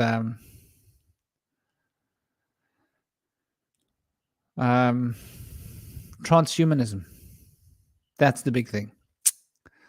I've been watching that, feeling that pulse for a long time, and I've been watching that show unfold for 45 years and waiting for the clues to confirm what I saw when I was young. And sadly, everything I've seen over the last 25, 30 years have confirmed so much as we've been moving towards that. I mean, the shifting to the internet was, I think, a big step in that direction. It's one of the reasons I didn't like the internet when it first came out, because I could see that it was moving in that direction. And then, of course, 2045.com came into being. If you haven't watched it, if you haven't seen 2045.com, go and look at it. It's the transhumanist agenda as presented by the Forbes companies. And they invested a lot of money. They got big teams of scientists that have been working now for about a quarter of a century, or maybe a bit less, on making that eventuality that they have their reality. It sounds far-fetched. Moving the human consciousness from a human body into a machine, and then developing that machine to become cyborg, and then developing the cyborg to become a new and improved DNA model body. That's the plan. And I think it has a lot to do with control. It has a lot to do with taking us away from our roots of nature. And so shamanism is all about nature. Shamanism's been demonized. That's why we've been taught that shamanism comes from the Tungolese people. It's like the most ridiculous concept in the world, because it's a very modern culture. Like, I believe shamanism must be tens of thousands of years old. Honestly, not hundreds of years. So we definitely are at a pinnacle of shift and change in the world. And I do believe that shamanism is on its way back in, because the world is changing and moving so fast. We are starting to recognize our necessity for nature, to be connected and to be close to nature. So a lot of people, I believe, are being called back to nature.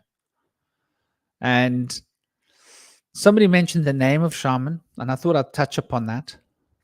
So the sh, ah, sh, ah, that's been mistranslated into modern Hebrew to say Shem. It shouldn't be Shem, it should be Sham. Remember, Paleo Hebrew, the Aleph is supposed to be pronounced as the release of the breath. So it shouldn't be Shem. If it was Shem, there shouldn't be an Aleph in there. If it was Shem, it should just be Shin Mime. But because there's a Shin, Aleph, Mime, it should be Sham. Now, in Afrikaans, Sam means with, implies being together, a group of people. Sham is the three principles, the three fundamental principles in the universe, right? Principle of fire, principle of air, principle of water. And these fit into the structure of Earth. And so the principle of inspiration that is carried through the informative field into the reflective field that reflects the inspiration, binding the information to become the expression, is essentially what we're looking at when we look at this name. And so Sham are, in Taoism, there's three elements. You work with the three elements. There's the hissing, the release of the breath, and the vibrating. Water resonates and it vibrates. That's why sound resonates off water the way it does. Fire hisses because it's releasing that things are breaking to pieces. They like tearing of paper. And air air is released. Because air is always being released, it's always being free. Water is breathing out air, water is releasing air. Plants are releasing air. Is the stamen open? Based on vapor pressure deficit, which is got to do with how much water is in the air and the temperature, which is once again these three elements working. So you need these three elements to work in order for stomata to open and close, so that the CO2 can be taken in. Because when the stomata closes, there's a vapor pressure deficit. And that vapor pressure deficit causes the vacuum inside to draw in the CO2.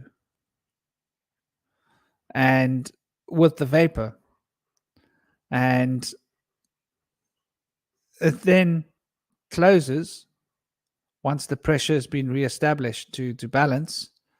And then inside, the oxygen and the hydrogen are removed.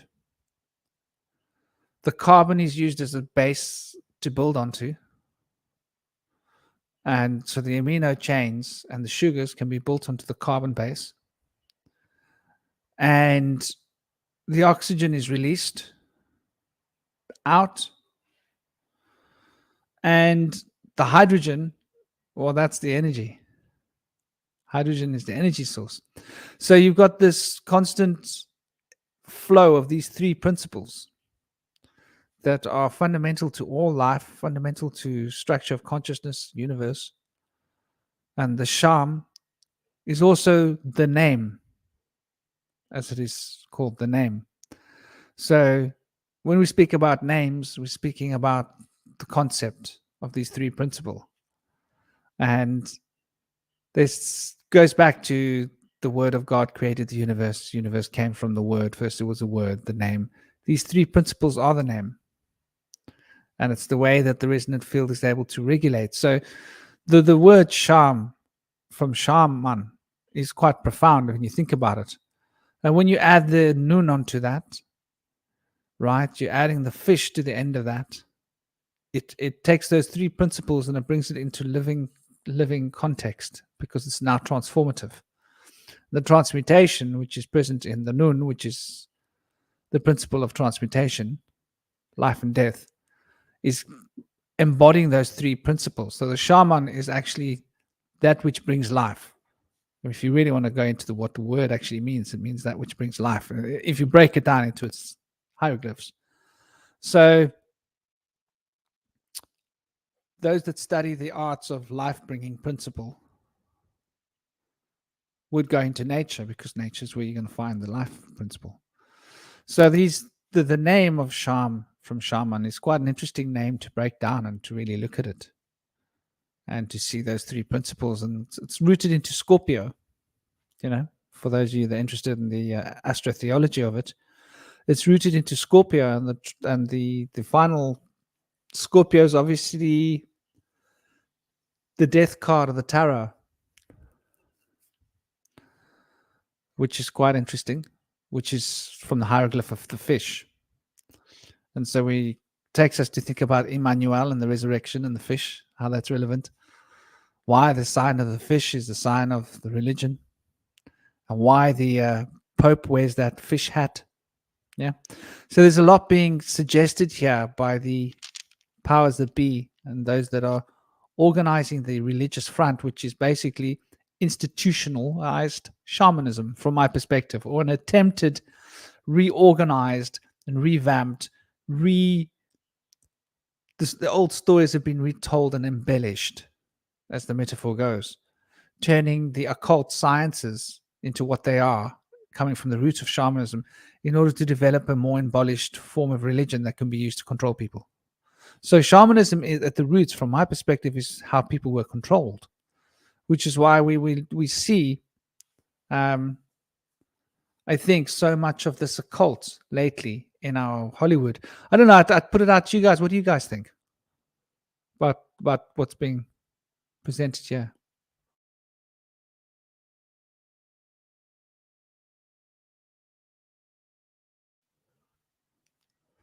Well, anyway, those are my thoughts. Indy, you Yeah, gonna I say think. something? Yeah, I think Hollywood and the pharmaceutical industry, and there's a lot of powers that be that are, I feel like, showing signs in their words that they're part of a master sorcery. The word Hollywood comes from the Hollywood wands of the Druids. The word pharmacy comes from pharmakia, which means sorcery in Greek. And the pharmakon was the plant or the poison, which was sometimes healing and poisonous, to be able to dupe their patients. I feel like pharmacy is snake oil medicine, poisons, in a lot of ways. There's some of it is great stuff, but what they're not telling you is that the side effects are not necessary. You don't have to take things that are unnatural that are going to cause strange side effects, which usually show up in your later years. They don't show studies that are more than like 5 to 10 years in peer-reviewed studies for a reason, because they're trying to hide the fact that these side effects take on really grave dangers in the elderly years of your life, a lot of times. So, but they in sick care medicine, it's emergency medicine in the first place. It's vital for people that are in emergency states. So it's important in a lot of ways. But what I'm saying is that the natural ways, the old ways of medicine, are way more thoroughly healing in a lot of ways, and they may have side effects that are also helpful. Some of them may be not a good fit for individuals and can have harmful effects that were not intended. Some that are good for some are bad for others. So it's a difficult thing to understand. You have to learn and understand what's the right thing, what's going to be helpful for me. But in the end, I feel like when you find the right herbal medicine for yourself, plant medicine, mushroom medicine, I feel like there's real great promise in that type of medicine that you're not going to find in pharmacy medicine. But yeah, I feel like Hollywood's portraying a lot of these ideations to us to brainwash us into this base thinking of like the checkered floor and the Masonic portrayal of the two pillars. They try to keep people on that checkered floor in the black and white. So there's definitely a lot going on there behind the scenes that we're not seeing going on. But they're all, I feel, Saturnian worshiping cult. They call themselves a secret society. It's very vague. But we've seen their little symbols that they have in the music industry and different things, with the hand halfway in the coat, all these different things. What do you guys think about all that stuff? I never liked the frame of mind that I'm thinking about, like germs and the pharmaceuticals and the different ailments and stuff. It just being something completely outside my control, and I need to surrender to this company or pharmaceutical medicine in order to get better. I didn't like the anxiety and the fear, and it just made me feel like I shouldn't have to live this way, and I would rather take the risk and try something different, or just go out into nature and see what happens, or just risk going through the death process than have to forever live in a state of anxiety and fear. I didn't like how it made my mind feel either, like that much stress, you can't sleep. I think trusting nature and I guess even shamans or ancient medicine practitioners or herbalism or just things that come from the earth made me feel like the entire earth and the world and the divine is there to look out for me, and whatever I need is there if I can go and look for it. And it just put me at much more at ease. My mind was better, I could sleep better, and then I was open to, I guess, new possibilities and experiences. And I also found that like the people in like a homeopathic and more holistic environments, they're just nicer and more welcoming people. Like they're very true to the human experience. Like the first time I went to that remote desert community and talk to the shamans and stuff there. Like it was like such a relief. It was the first time I could really talk to somebody about what I really thought, what I was going through, and them just treat me like another human being and not judge me and not put a bunch of fear into me. But they had a lot of their own experiences they could relate to, and it was just calming and connecting. And I felt like, I mean, just that experience alone was transformational in my physical health and well-being in a way that I never got from any sort of medicine. And I grew up when I had like really bad asthma too when I was a kid, and I didn't even like that feeling. Like there's a few times I went to the hospital or where I was choking real bad, and I mean I didn't have like an actual near death experience, but I just didn't. It was like, this doesn't feel like natural. I should be able to heal myself even as a child. And so I just practiced like holding my breath underwater and swimming and running. And when faced with the fear of I'm going to stop breathing, I'd rather just trust that God's looking out for me. My body's going to be okay. I can work through this if I come to the right peace and state of mind. Even as a child, I felt that way. And then it like disappeared and it cleared up. And I didn't have to worry about carrying around this inhaler or having the doctor come and have to revive me. So it was really a state of mind thing, I think, for me. And I think that the business just really profits on keeping people as fearful as possible. And I don't think people should exist in that manner. Yeah, thanks for that. I feel the same way. I've gone through that transition as well from coming into the new core beliefs where I have that power within after being like programmed out of like trusting in my own healing capacity that's innate, then unprogramming myself to be able to really feel it now. So like, yeah, it's hard, when you feel like you really need a doctor to be able to know if you're okay.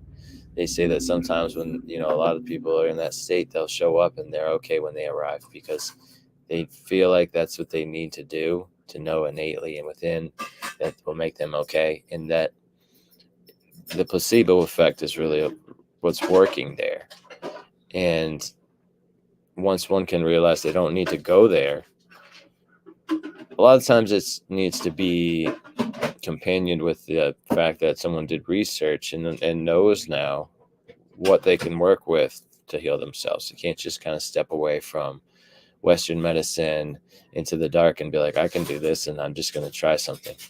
You really have to try to reach out and find something that's going to get you on your path to start seeing some differences for the better. And once you start doing that, I feel like it's really encouraging because you'll come away from doing stuff that was really discouraging to something that's really like, wow, this is really working. But one thing that's kind of a side note to that is it's not going to happen immediately like the other stuff was happening. It may take a couple weeks for the effects to take hold, though it does require a little patience, which a lot of people don't really have after having stuff that's immediate for a long time. So that can be hard to be able to have that patience to see it really work for you. But I think it's really going to help a lot of people if they can also do that. It's helped me so much too. Yeah, I think you got to have a high pain tolerance and be willing to be self-responsible and go through the work. And if it requires changing your state of mind and facing the consequences of dying and people putting pressure on you saying you're crazy, you need to go to the doctor, that creates a different type of anxiety that needs to be worked through. And that's a challenging process to go through. That's a rite of passage in and of itself, I think. Mm-hmm. Indeed. I think a lot of the illnesses that we suffer are nutritional deficiencies that aren't being tracked because of the way we eat and because of the anxiety that this daily life has become a part and a parcel of. The ability for the stomach to break food down and pass the buck, as it were, to the large and small intestines is diminished greatly. So the food that we do eat, we don't digest as well as we could. We don't absorb or assimilate the information, the nutrients as well as we could. And then the food has got much less nutrients in it and has been re-engineered to be foreign to the body.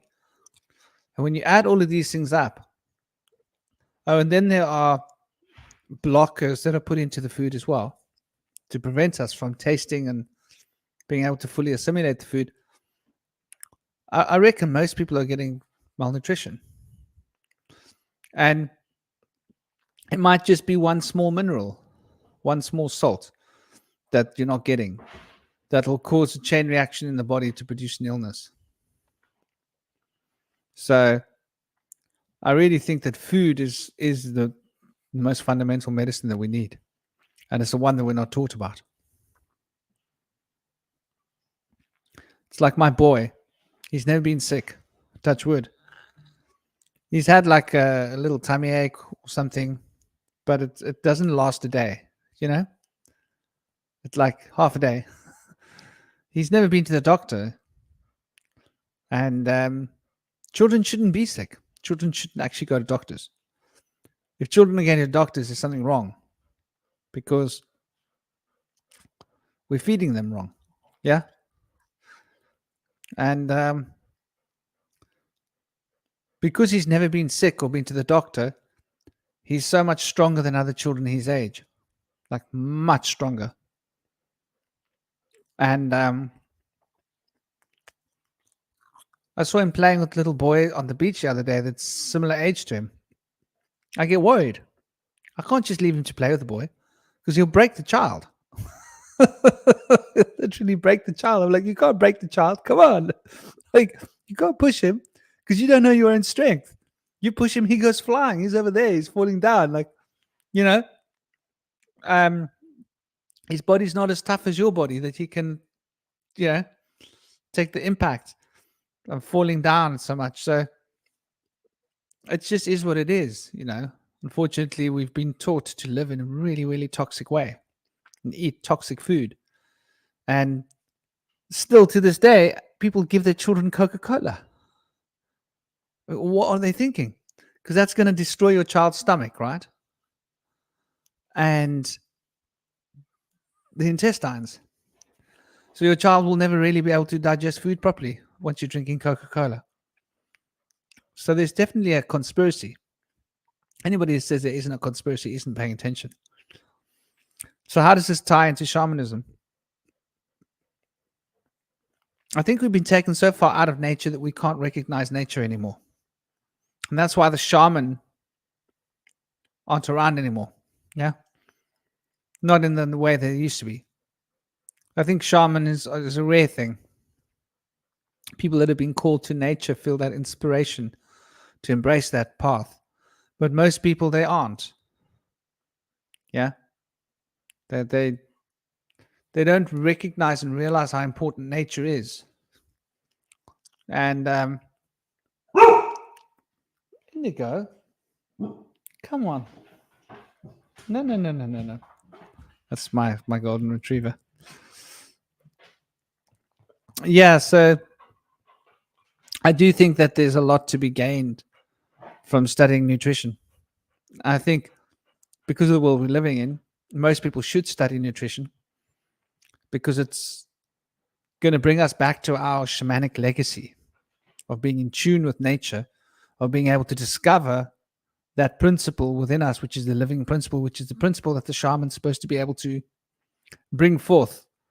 And I think we're in a time and an age where people can become shamanically inspired, maybe more than before, because there's such an intense need. There's such an intense need to connect with nature. Like, it's literally life or death for most people. Like, I know a lady who she was declared she was going to be dead in like 6 months from cancer, and she refused to take treatment. And she went on some inner kind of quest, and she came back to the doctor 6 months later, and the cancer was gone. And you know, this is the reality of, like you were saying, the most of the illnesses that we suffer from are essentially starting in our minds. But nutrition is also minerals, and mineral salts are resonant frequencies that help to conduct the etheric consciousness through the blood.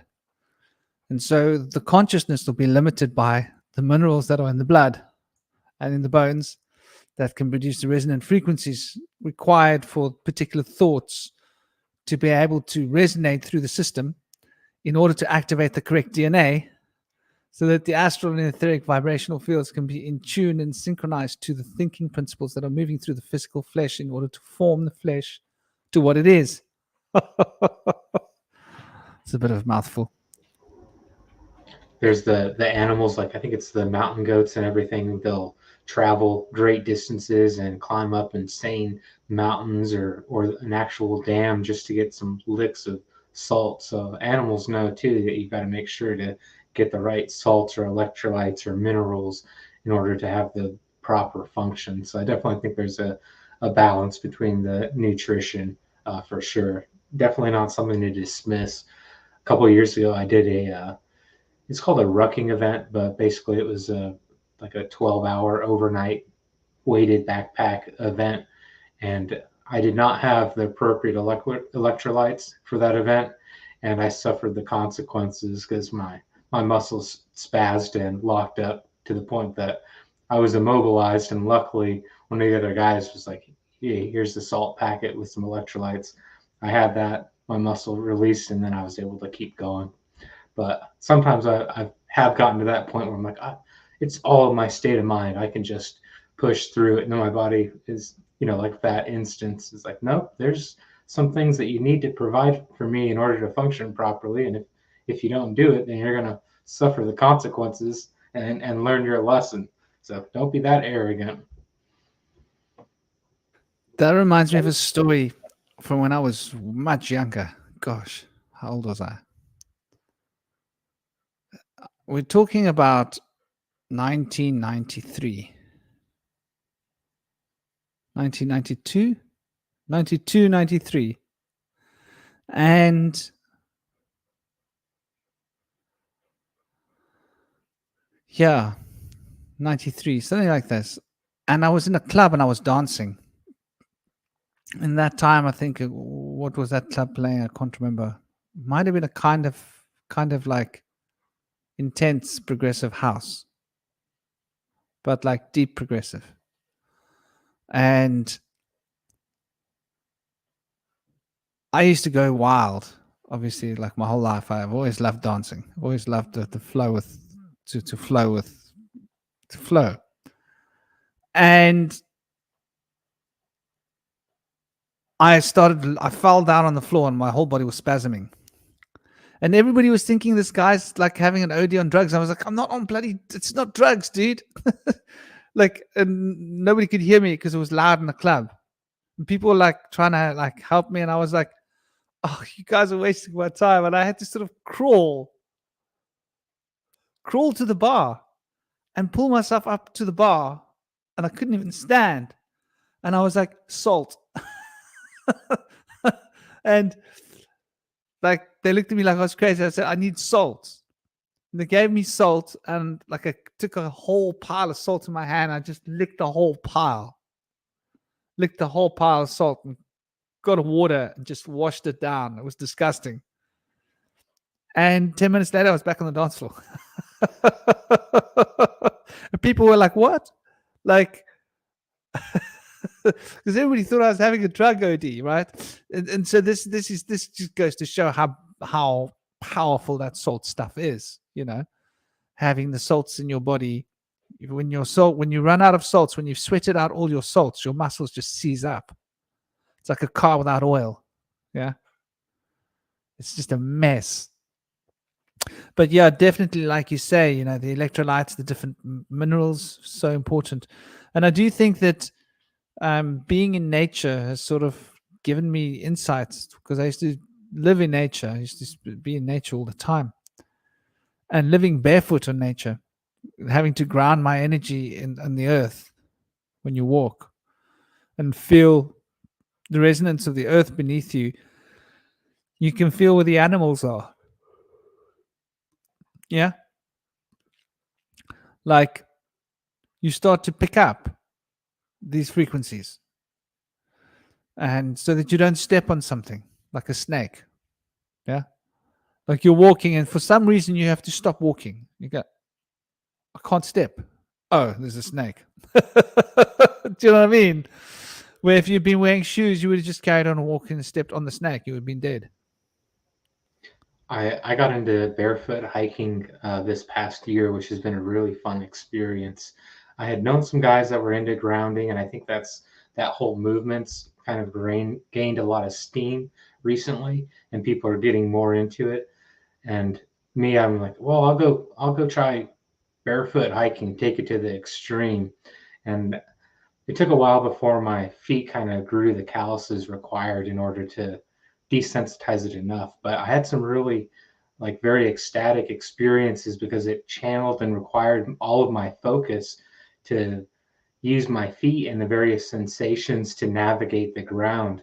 And so based on like if I was coming up to a spot that was more rocky, I could start to sense it early on, and then it drew my awareness to be oriented closer to the, okay, this is a more dangerous environment. Be careful where you're stepping. And then if it was a little more sandy or grassy, the sensation diminishes, and then I can be more in tune with like the surroundings and meditative. So I found it interesting, the back and forth kind of flow and the way the terrain was kind of naturally designed to help channel my awareness where it needed to go. And I found it very meditative. I met a couple people, walking, doing that, and they give me all the crazy looks. And like, doesn't that hurt your feet?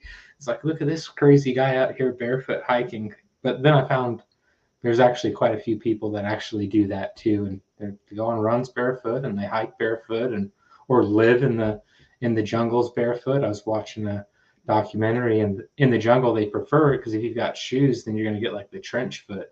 You'll always retain the water, and so you're kind of forced to make sure to navigate the rainforest barefoot because it's really the safest way to do it. I'd love to hear more about your stories living barefoot in the jungle. That sounds like quite an experience. I've only, gone days camping and playing around in the woods, but living, that's got to be a whole nother experience. Well, the thing is, I don't know if I would have survived if I wasn't barefoot. Like you say, that awareness being channeled into your terrain.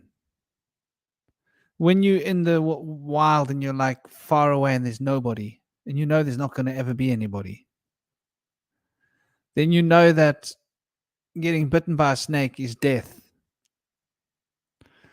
Even if the snake bite doesn't kill you, you would die because you won't be able to find water.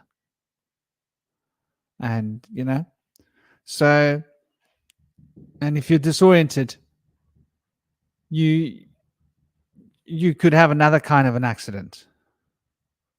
Could be a million things. There were wild boars there that must have weighed, I don't know what these things weighed, 150, 200 kilos. Yeah. 300-400 pounds with tusks. And when they see you, they charge you.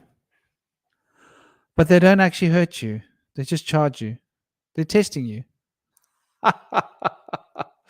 So you've got to be constantly aware of the fact that a wild boar could come charging at you out of the bushes, and you've got to stay totally calm and centered. Because if you react, it'll kill you. But if you're totally calm and centered, and you just look it in the eye, as if like, what do you think you're doing? Then it stops and gets self-conscious. Like, no, I wasn't going to do that. I was just, people forget how how intelligent creatures are. Like even a charging bull, if you look it in the eye as if to go like, seriously, what are you doing? The bull will get self-conscious. Like we literally are the apex of the food chain. So our consciousness, animals actually respond to us as if we're like managers, if that makes sense. If we remember that we're managers, then animals will remember that we're the managers, like we're the boss kind of thing.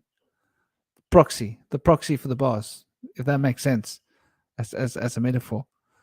And so yeah, I mean, I was around a lot of wild animals. Every day, elephants. I fell in love with the elephants. The elephants were probably the most special part for me personally, because there were a lot of elephants.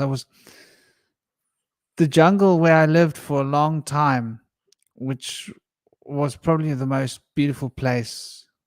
I mean, I lived in the Himalayas as well, but it's not quite the same as being in the jungles. Where in Sri Lanka, when I lived by the jungles, the locals couldn't come into the jungles because the elephants used to stamp on them.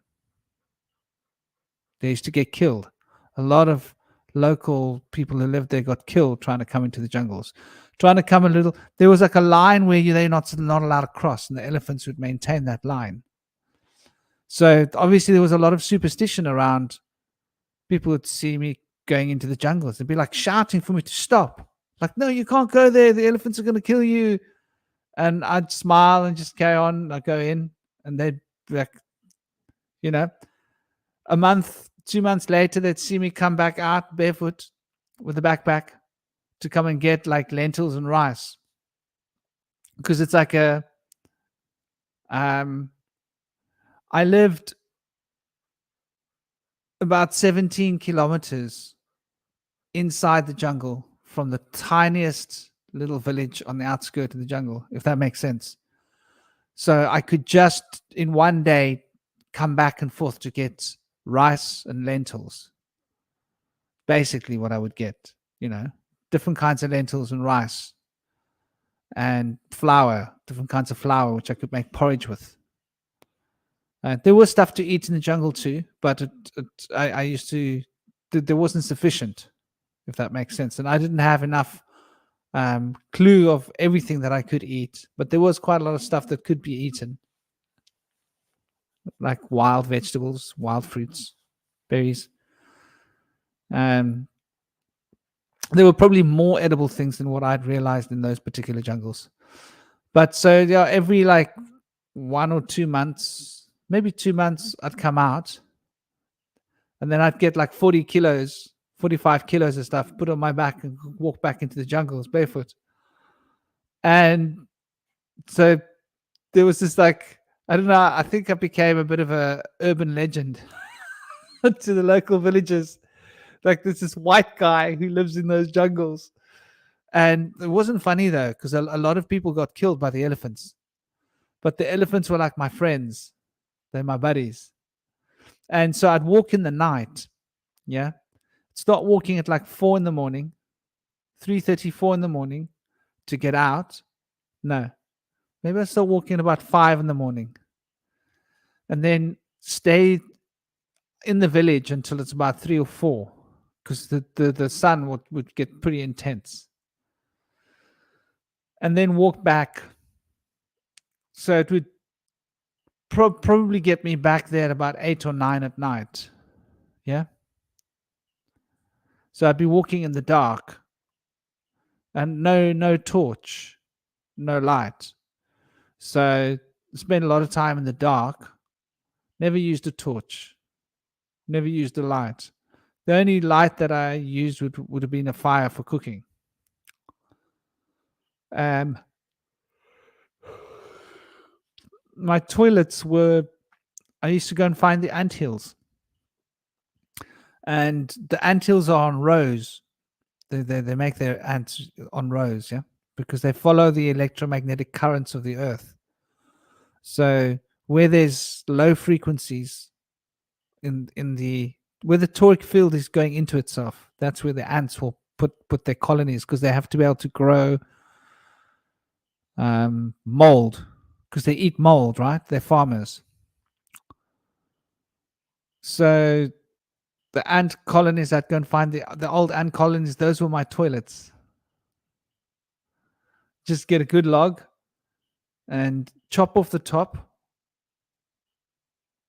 and just make a hole going through the ant colony, and use the toilet and flash with water. And then it would go down through all the little holes in the ant colony inside there. until you've used that one anthill till you're done with it, and then you smash it. You get a big log and you smash it so that you collapse all the sand into it. Yeah. And then you move on to your next one, because there were like loads. There were like whole lines of these ant colonies. So I was like, okay, there's a whole row of toilets. So yeah, nature does build toilets, and those toilets work well. I'll tell you that. They're really good toilets, because you can obviously there's no ants in them, right? Because you don't want to be sitting on an ant heap. You know? That's not going to be fun. But you can sculpt it. So after you've chopped it off, you get a stone and you shape it like a customized toilet seat. They're damn comfortable. Yeah. You have no idea of how comfortable it is to sit outdoors on your anthill toilet and enjoy like nature. So yeah, I mean, there were a lot of things about being in the wild that were almost funny. These dogs are just going wild with each other, and the elephants would actually come and spend time. There was one lady, she was an older one, that had obviously come to me to check me out. And so I had very powerful experience with her. She was a matriarch. Yeah. And she'd come and like put her trunk around me and like stroke me with her sad eyes. You've never seen eyes as sad as an elephant's eyes. They got all the sorrow of the world in their eyes. And she come put her trunk around me, come and hang out with me.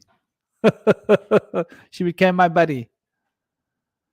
And so only once was I threatened by elephant, but that was a drunk elephant.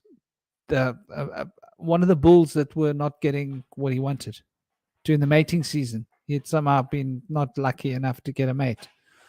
So he was eating the wrong fruit, the rotten fruit, to get drunk. Because they get inebriated. They know what they're doing. And then they'd smash up everything around them. They'll get aggressive. If you come, they shout at you like, you better not come here. I'm angry. Ah, smash, smash, smash. That was the closest I got to ever being like threatened by an elephant. But he wasn't actually going to come for me. He was just telling me like, don't you dare walk past me now. I'm in a bad mood. And the bears are the cutest thing in the wild. Do you know that bears fall through the jungles? In Sri Lankan jungles, it's very thick. So you got salt pans and you got thick jungles. Like I want you to visualize the difference. And they literally fall through the jungles at night. I used to laugh my butt off when the bears were coming because like cluck, cluck, dish, cluck, cluck, dish, cluck, cluck, dish. And you start feeling sorry for this one. You're like, seriously, dude? Like, are you falling on your ass through? They literally fall on their ass through the jungles. That's how they move. And those are the black bears. And there's the smaller brown bears there as well. And then there were creatures with big horns. I don't even know what to call them. Yeah. Beautiful. Like a kind of a stag. Sri Lankan version of a stag. If that makes sense. Beautiful creatures. And leopards. The Sri Lankan leopard's very big. And black cats, big ones. Like a kind of a, what is it? Not a puma, something else. But a black one. And other wild cats.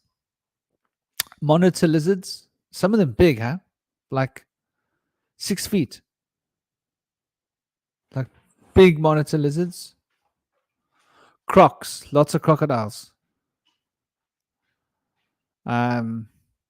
Big crocodiles. The big crocodiles that go through the lagoon. If you're in the sea, you can actually see the crocs swimming out in the lagoon. Like hunting in the shallow part of the sea if you're behind them. Yeah? if you're behind where the bigger waves are.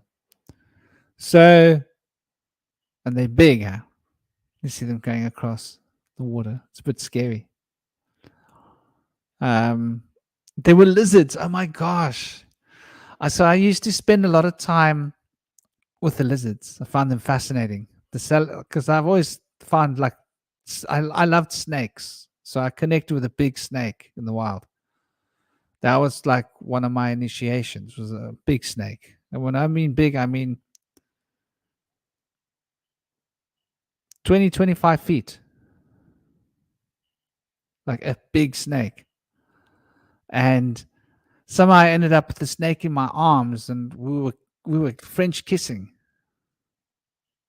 I know it just happened. It was very weird, but something happened when its tongue touched my tongue because it wanted to sniff me, and so I kissed it, and then it put its tongue right in my mouth, and it was like tasting my tongue. How weird is that? But when it did, it was like a kind of a psychedelic reaction. Its tongue touching my tongue caused a psychedelic reaction in my brain. Not psychedelic, but entheogenic, if that makes sense, yeah? Like DMT caused the release of DMT. Wild shamanic initiation story. If you want to learn to be a shaman, you've got to go live in the journal and French kiss a snake, and people get all confused and freaked out. Like, what? Yeah, but it was like a kind of a trip that it's inspired in me. I've never been afraid of snakes. I've always loved snakes, and I was afraid of spiders, but not snakes my whole life. Yeah, I mean now I have the spiders here. I no one's allowed to move my spiders. I keep my house full of spiders, as many as I can. And I let the big ones come in too. Ronan was talking about a tarantula. We've got some pretty big spiders that come in here. I leave them in my house. Like they'll be sometimes if they're like persistently come down on my level, I'm like, come on, dude, I don't want to squash you. So I'll put him outside. Certain kinds of spiders that give me the heebie-jeebies. When they're white colored, I don't like white colored spiders. I'm racist. I'm racist against spiders. I will not tolerate white spiders because they've got necrophilic venom that cause like weird kinds of infections. I just don't want that. I don't mind getting bitten by a painful venom, if that makes sense. Yeah. I just don't want to be bitten and then not know I've been bitten. Because the necrophilic venom, they don't kill. They don't. It doesn't hurt. It just causes like an internal infection, like a kind of a small isolated gangrene kind of effect. And then you end up with a huge gaping hole. So those are the only spiders that I don't. And that's only when they come out through my cellar from under the house. Those, but they're white. And if a spider's white, avoid it. To put it outside. But otherwise, I keep like big spiders or all spiders in my house. But I'm scared of them. I'm actually scared of them. After you spent all that time in the jungle in Sri Lanka, did you go to like a very urban type environment, or did you return to like a big city? How was the transition spending that much time in the jungle and like refueling the energy of society? The funny thing is I didn't even notice it initially. It was when I got back to England that it hit me. The reason I left Sri Lanka, I wasn't going to leave the jungles. I was going to live there forever. And I kept having this impression of a tsunami for about 6 months. And one morning I woke up and was like, tsunami's coming. So as quickly as I could, I got myself together and got out of the country. I was really lucky because I didn't have a visa. I overstayed my visa by like a year and a half. I was in the jungle. Where are you going to get a visa renewal? I'd only come in on a 30-day visa. So that was interesting. But I overstayed my visa I overstayed a visa in Israel by like 8 months. Yeah. I think I had a 6-month visa in Israel. And I lived in Israel for like, these guys wanted to take me apart in the airport. They wanted to like cut my pack open. I was like, seriously, dudes? Do I look like a terrorist? Oh yeah, that was a nightmare. Israeli intelligence. But yeah, so I was lucky. Nature and fate worked. I'll never forget the guy's face. He's looked at my passport. He says, but you don't have a visa. I said, yes, that's correct. He says, but you don't have a visa. I said, yes, that's correct. He says, but you can't do that. I said, yes, I did. Look. I did a lot of border changing. Like I walked into India. I walked into Nepal from India without a passport as well, many years later. And so I've often not wanted to play ball, if that makes sense. I don't like permission. I don't like having to ask permission for anything. It just doesn't make sense to me.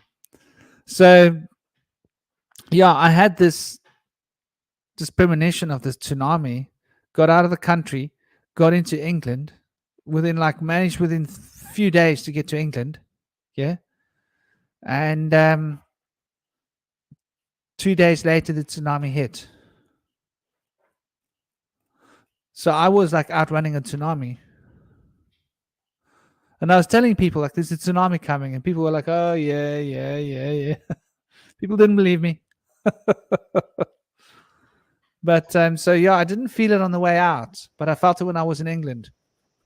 Yeah. After the tsunami event, was there some other maybe a major life event that happened afterwards? Because I feel like I sometimes get these states where it almost feels like part of me is dying. Like there's this fork in the road, like some event's going to happen. I need to make sure that I go there. It doesn't necessarily have to be like a disaster occurring in the area, but I could just feel like a draw, like I'm being drawn towards some sort of future experience, and I need to willingly participate in it. And only looking back years later, I'm like, okay, it makes sense why I got pulled that way. But at the time, it was like, I start having nightmares, or these different feelings and experiences, and I try to ignore it. And the more I suppress it, then it's like, hey, I'm telling you, you need to go. And I'm like, but I like where I'm at. I like doing this. I've got this, relationship and friends. Everything's going good. It's like, nope, you got to go. It's the same like when I was telling people about, I remember telling people about COVID in 2011. Yeah. Or was it 2010? Just saying what's going to happen. And I remember 2 of my friends who were driving to Wales because they had come back to England for a short period of time. No, when was it? It was after this tsunami episode, and we were back in England, and I saw some people I knew who were doing, at that time, Synergy Project. Yeah. Which was a conscious collective of people. And so it was a good friend of mine, Dom, who I'd met many years before. Whenever I was in England, I would go and perform, music, play drums, do acoustic sets, whatever. And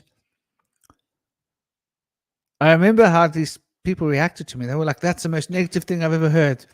Like that negativity is going to make it happen. Yeah. And even in 2018, when my son's mother wanted to move into this house, and I was like, no, I don't want to live there. I don't want to be there when the martial law hits. She was like, what martial law? I was like, oh, the whole world, martial law everywhere. that bloody disease from China. It's going to happen. And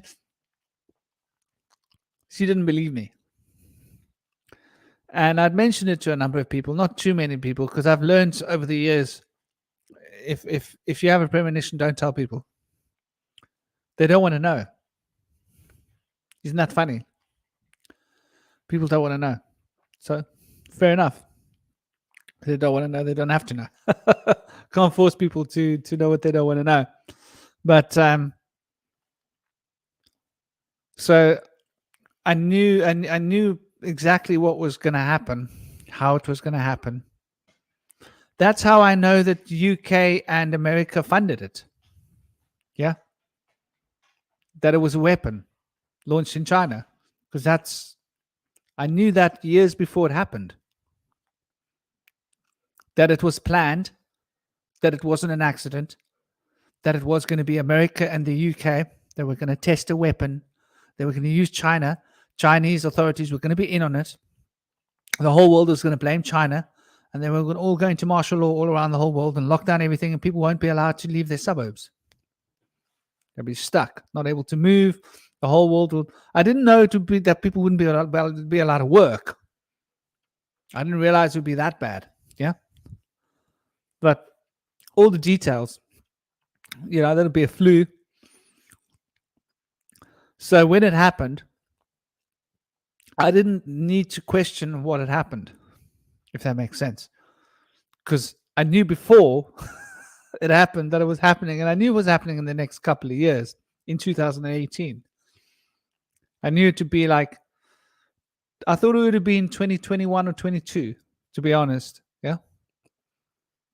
I didn't think it was going to be 2020. I didn't know the exact date, but I knew within the next couple of years it would happen. Could have been 2019, 2020, 21. But so from my perspective, it was definitely a weapon. And I have no doubt. Otherwise, I would have doubted that it was going to happen, if that makes sense. Like, if you know something's going to happen, you know what's going to happen, you know how it's going to happen, you know what detail it is, you know what the reaction is going to be, and you happen to know who did it, you wouldn't doubt the who did it part of the information if all the other information was right, would you? Does that make sense? No, it definitely does. You had mentioned like the principle or the law of rhythm, and so when every morning I go and I just look at the nature landscape and nature and the wind and everything, it has its own rhythm and everything just flows its own way, and I can almost like zone into it and just kind of see it, and then the dissonant kind of rhythm from like maybe a bird or a squirrel, it really stands out and makes it really easy to zone in the awareness into something that's a dissonant frequency. And so when I'm thinking about like the premonitions, it's like the whole world has its sort of rhythm and everything's kind of flowing, and then all of a sudden there's this development of a dissonant frequency somewhere, and it sparks, and you can kind of see like that ripple is very important. It's going to cause this chain reaction of events. But then everybody is over here and they're like, no, we like the rhythm, how things are going. We don't want to know about what's going on over here. Like you can feel it. It's like the awareness and everything has shifted. It's going to create an event that is going to ripple out and affect the whole awareness and consciousness. How can you not, be alert of it? And it's like, well, they're not going out into nature and tuning into the frequency. They don't know the difference between the squirrel and the bird moving versus the air, the feeling of the pressure of the sun or the humidity and all of these different things. They're out of rhythm to being able to even sense kind of those events. And so then I think they kind of maybe, look at people who have premonitions or can sense that as, they're witches or sorcerers or something freaky. It's like, there's not that much, that wild about it. It's just kind of, tuning into nature and different events and patterns and whatnot. And anybody could do it if they were paying attention and were willing to take the time and see things that sometimes are very uncomfortable to see. And the results are going to be tragic for a lot of people, but it doesn't take away from the fact that, a fire started in the forest and you got to move or you're going to get burned.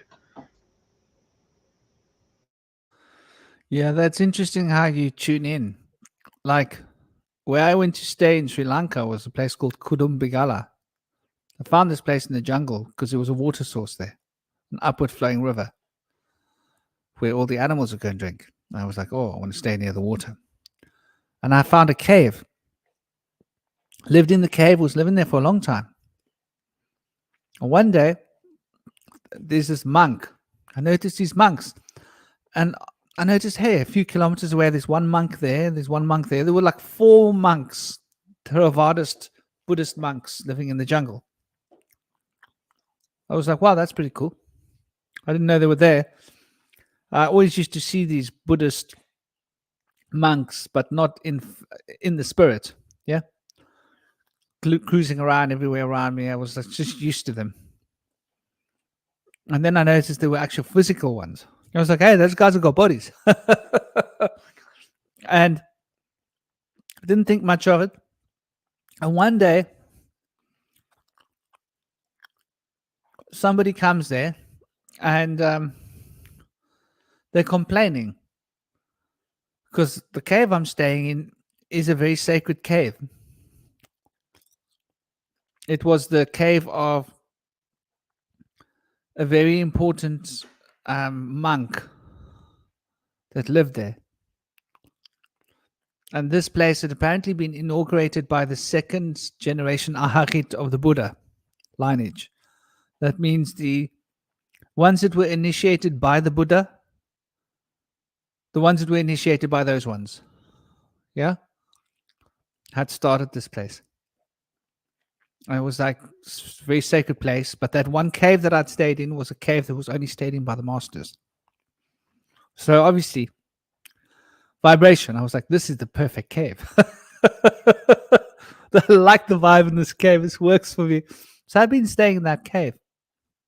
And that brought out the Nyakatera of... Because when he found out that there was a white guy living in that cave, he was fascinated. So he got a translator to come with him. Came right out all the way into the jungle in a 4x4. Yeah. Like he came on safari. And he found me. And he wanted to get to know me. Because the idea of this white guy finding that cave just was beyond him.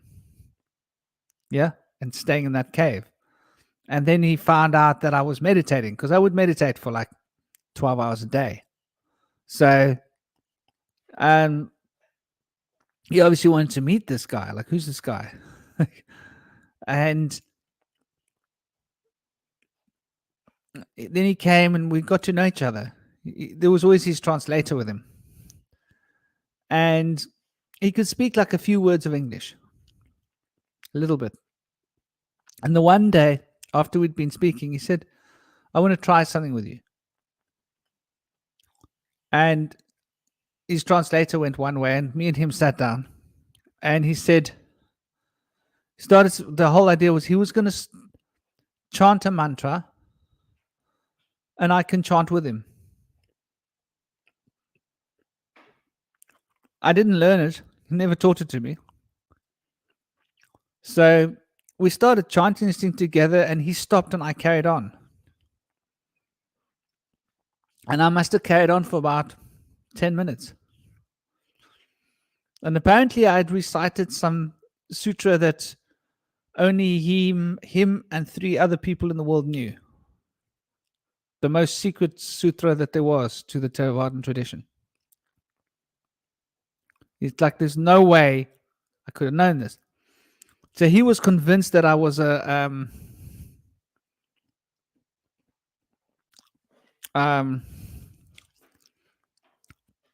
whatchamacallit? One of those guys. My brain's half asleep now. I can't think of the name.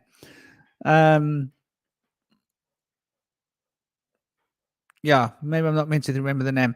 But I was just thinking I'd read his mind. Does that make sense? I was thinking that in trance I'd read his mind. And I could chant, I could say words that were in other people's minds since I was young. Yeah, that makes a lot of sense. There was one of my teachers. He was actually deaf, and since he was basically since he was born, and he could lip read. And when I was around him, I also do the same thing where I can feel like I can meditate and I can tune into the frequency of somebody else. And it's not, I don't know if I'm reading their thoughts, but I can take on a little bit of their energy field. And the funny thing is when I was with him, I could read lips as if I had been trained to do it. But then when I disconnected, it was like, I can't really do it. And then I had another like shamanic experience where I was with the desert shamans. And it was like one of my first times with them working with the plant medicine that they had. And I just kind of felt overcome that, oh, I need to go through this certain ritual. I know what to do. And I'm like, I don't know where this is coming from, but I intuitively know I need to go talk to this guy. This is what I need to express. These are the movements I need to do. And I need to demonstrate it to him. And then once I did it, it was like the same thing. It was like, hey, this is something that's very high up on the order. Usually I take my practitioners through a long time, through many years, to get through and understand these different rituals. And it was just like I intuitively knew what I was supposed to do and had this profound experience as a result of it. And sometimes I think that, that experience itself almost like rippled backwards through time and helped like lead me to navigate it. And it kind of just enters a realm of mystery that's beyond my understanding. But I've had a few things that are like that are, I'd say, very shamanic, like ecstatic, just spiritual states that just kind of leave me mystified and bewildered. And it's like, damn, that was pretty awesome. Yeah, it's powerful when you have those sort of things happen. Like when you can speak another language that you didn't know you could speak, and then you forget it afterwards.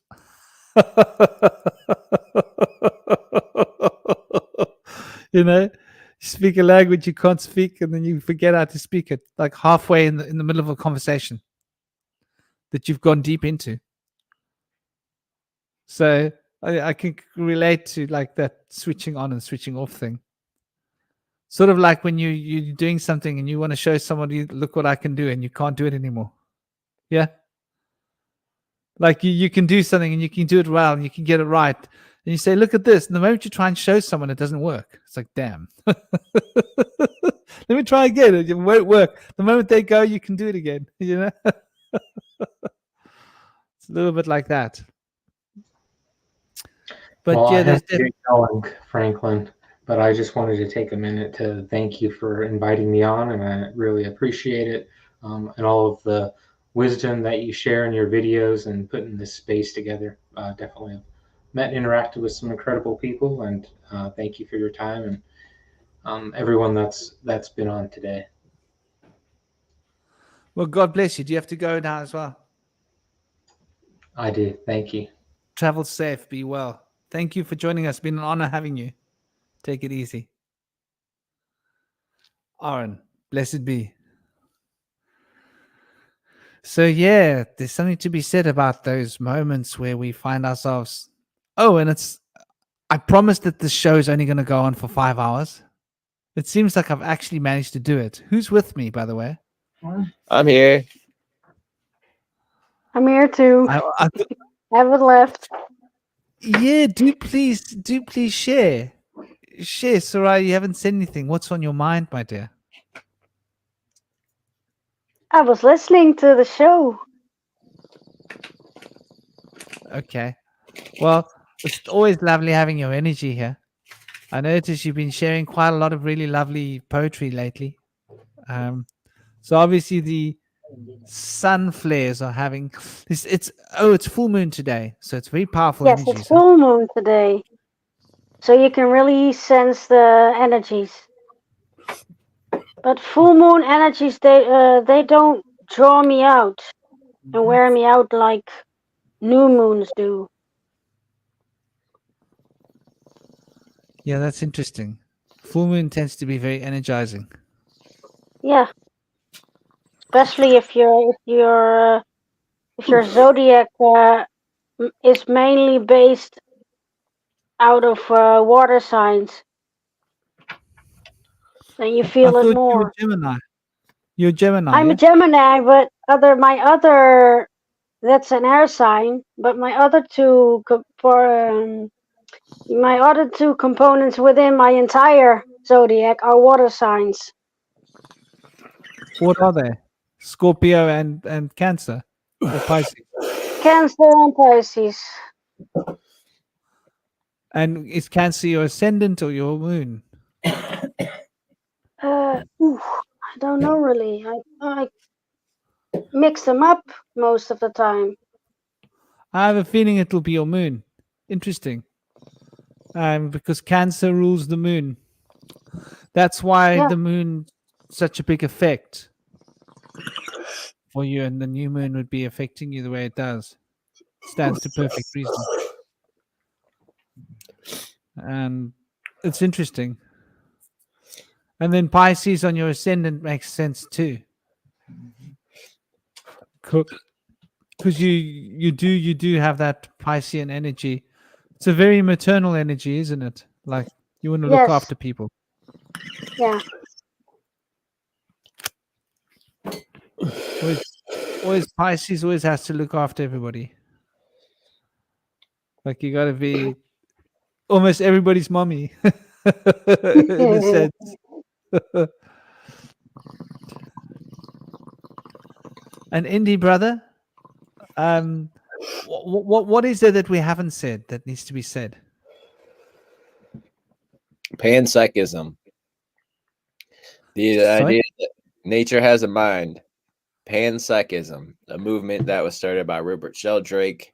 It's an ancient Greek word which means the mind over all, the mind of all. And it suggests that the new way that it's being framed, that the mind of God is the mind of nature, one and the same.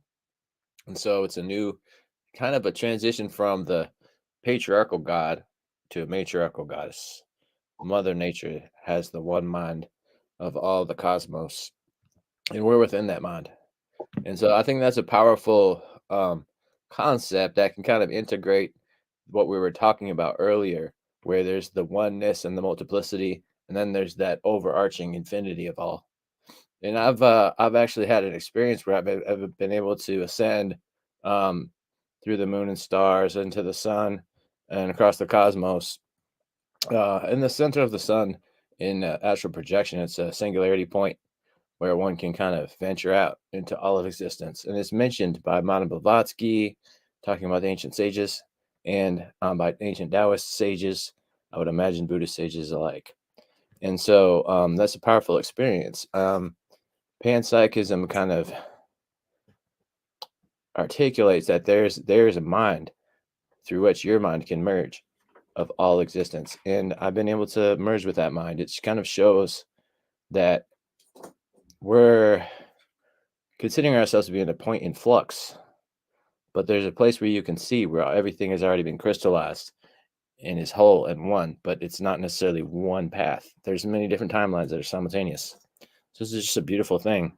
We can access like these higher states of existence that are really, really beautiful. But ultimately, it kind of suggests that our minds are connected to the minds of the animals and the plants. All have a mind.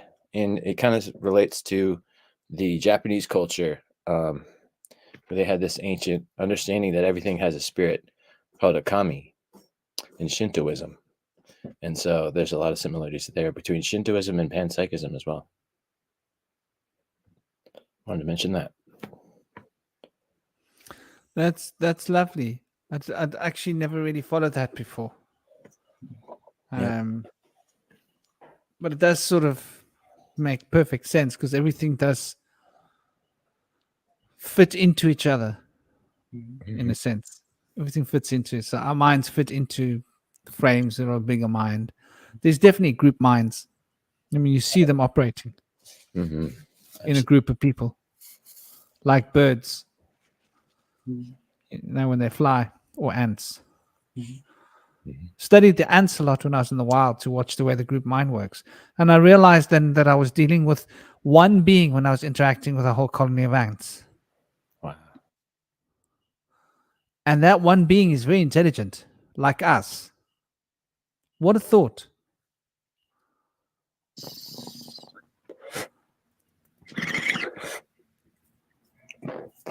You look like you're enjoying that. What is the flavor of the month? Oh, we have sour chem dog. And Oh, Chem it's Dog. Of good. course. Of course. But yeah, I was thinking about like the one mind and like what is fear when we're all one? What are we so scared of? And to me, I feel like the idea of separation induces fear. The idea that I'm a victim or I'm separate and I need to run or something.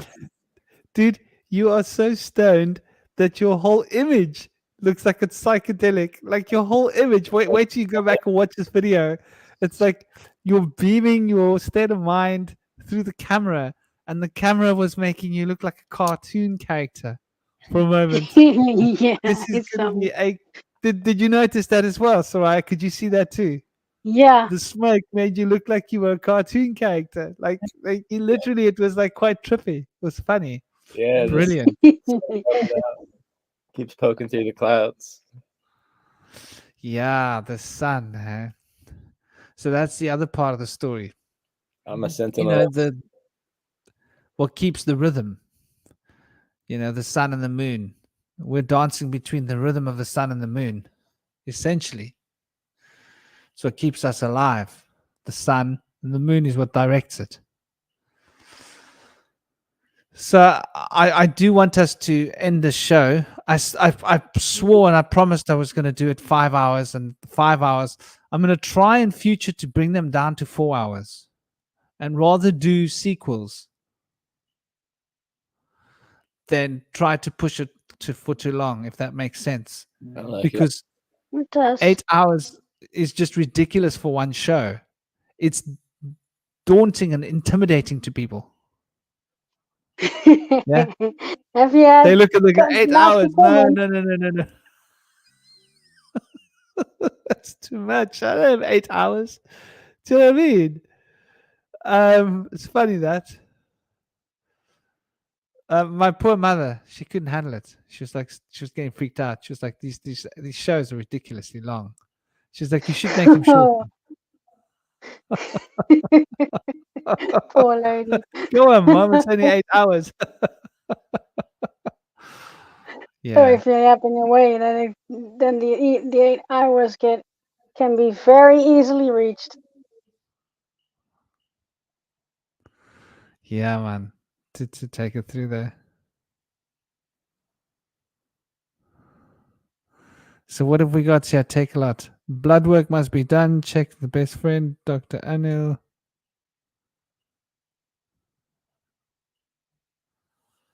Yeah, so important.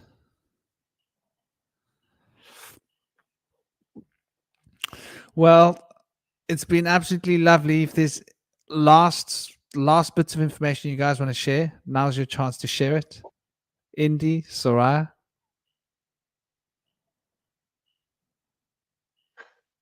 Um, Go ahead, Sarah.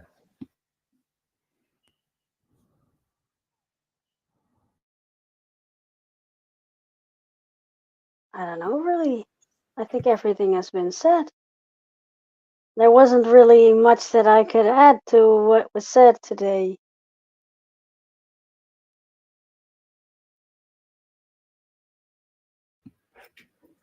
Cool. I just want to thank everybody on the panel and in the audience today, and Franklin for having the space for us, and many thanks to you. Om Shanti.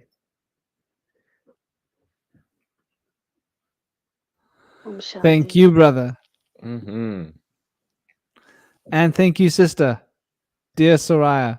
Your beautiful heart, your beautiful energies. Yeah, it's part of the egregoric consciousness field. Yes. Interesting how we were talking about the oneness, how everybody plugs into each other and how everybody's an expression of each other. I used to notice because I play music live. So if I go on a stage and I gig, then I'm writing the music on the stage. And The poems are flowing through me in that time. And I noticed that depending on who's listening would change the nature of the music and the poem. Does it make sense to the message? So the message was sort of tailor-made for the people that are listening. And if like 5 people leave and 5 new people come into the space, that would change the nature of the message, because it's a different group of people, because there's a group mind, and the group mind sort of uses us as mouthpieces. We just don't realize that the group mind is using us as mouthpieces, because we think it's me. We don't realize that we are just tools being used by something bigger. So thank you, Soraya. Thank you, You're Indy. welcome. And thanks to everybody else who was on the panel. And thank you to all the wonderful guests, guys and ladies out there that have been part of this wonderful chat space. There's been a lot of really lovely conversation in the chat zone as well. And I almost want to say thank you, YouTube. I don't want to say thank you to StreamYard, because it took me half an hour. Of course we're gonna thank them. We're gonna do that sarcastically. Thank you, StreamYards, for I want to messing thank up them in the advance. planning. I want to thank them in advance for rebating some of my money.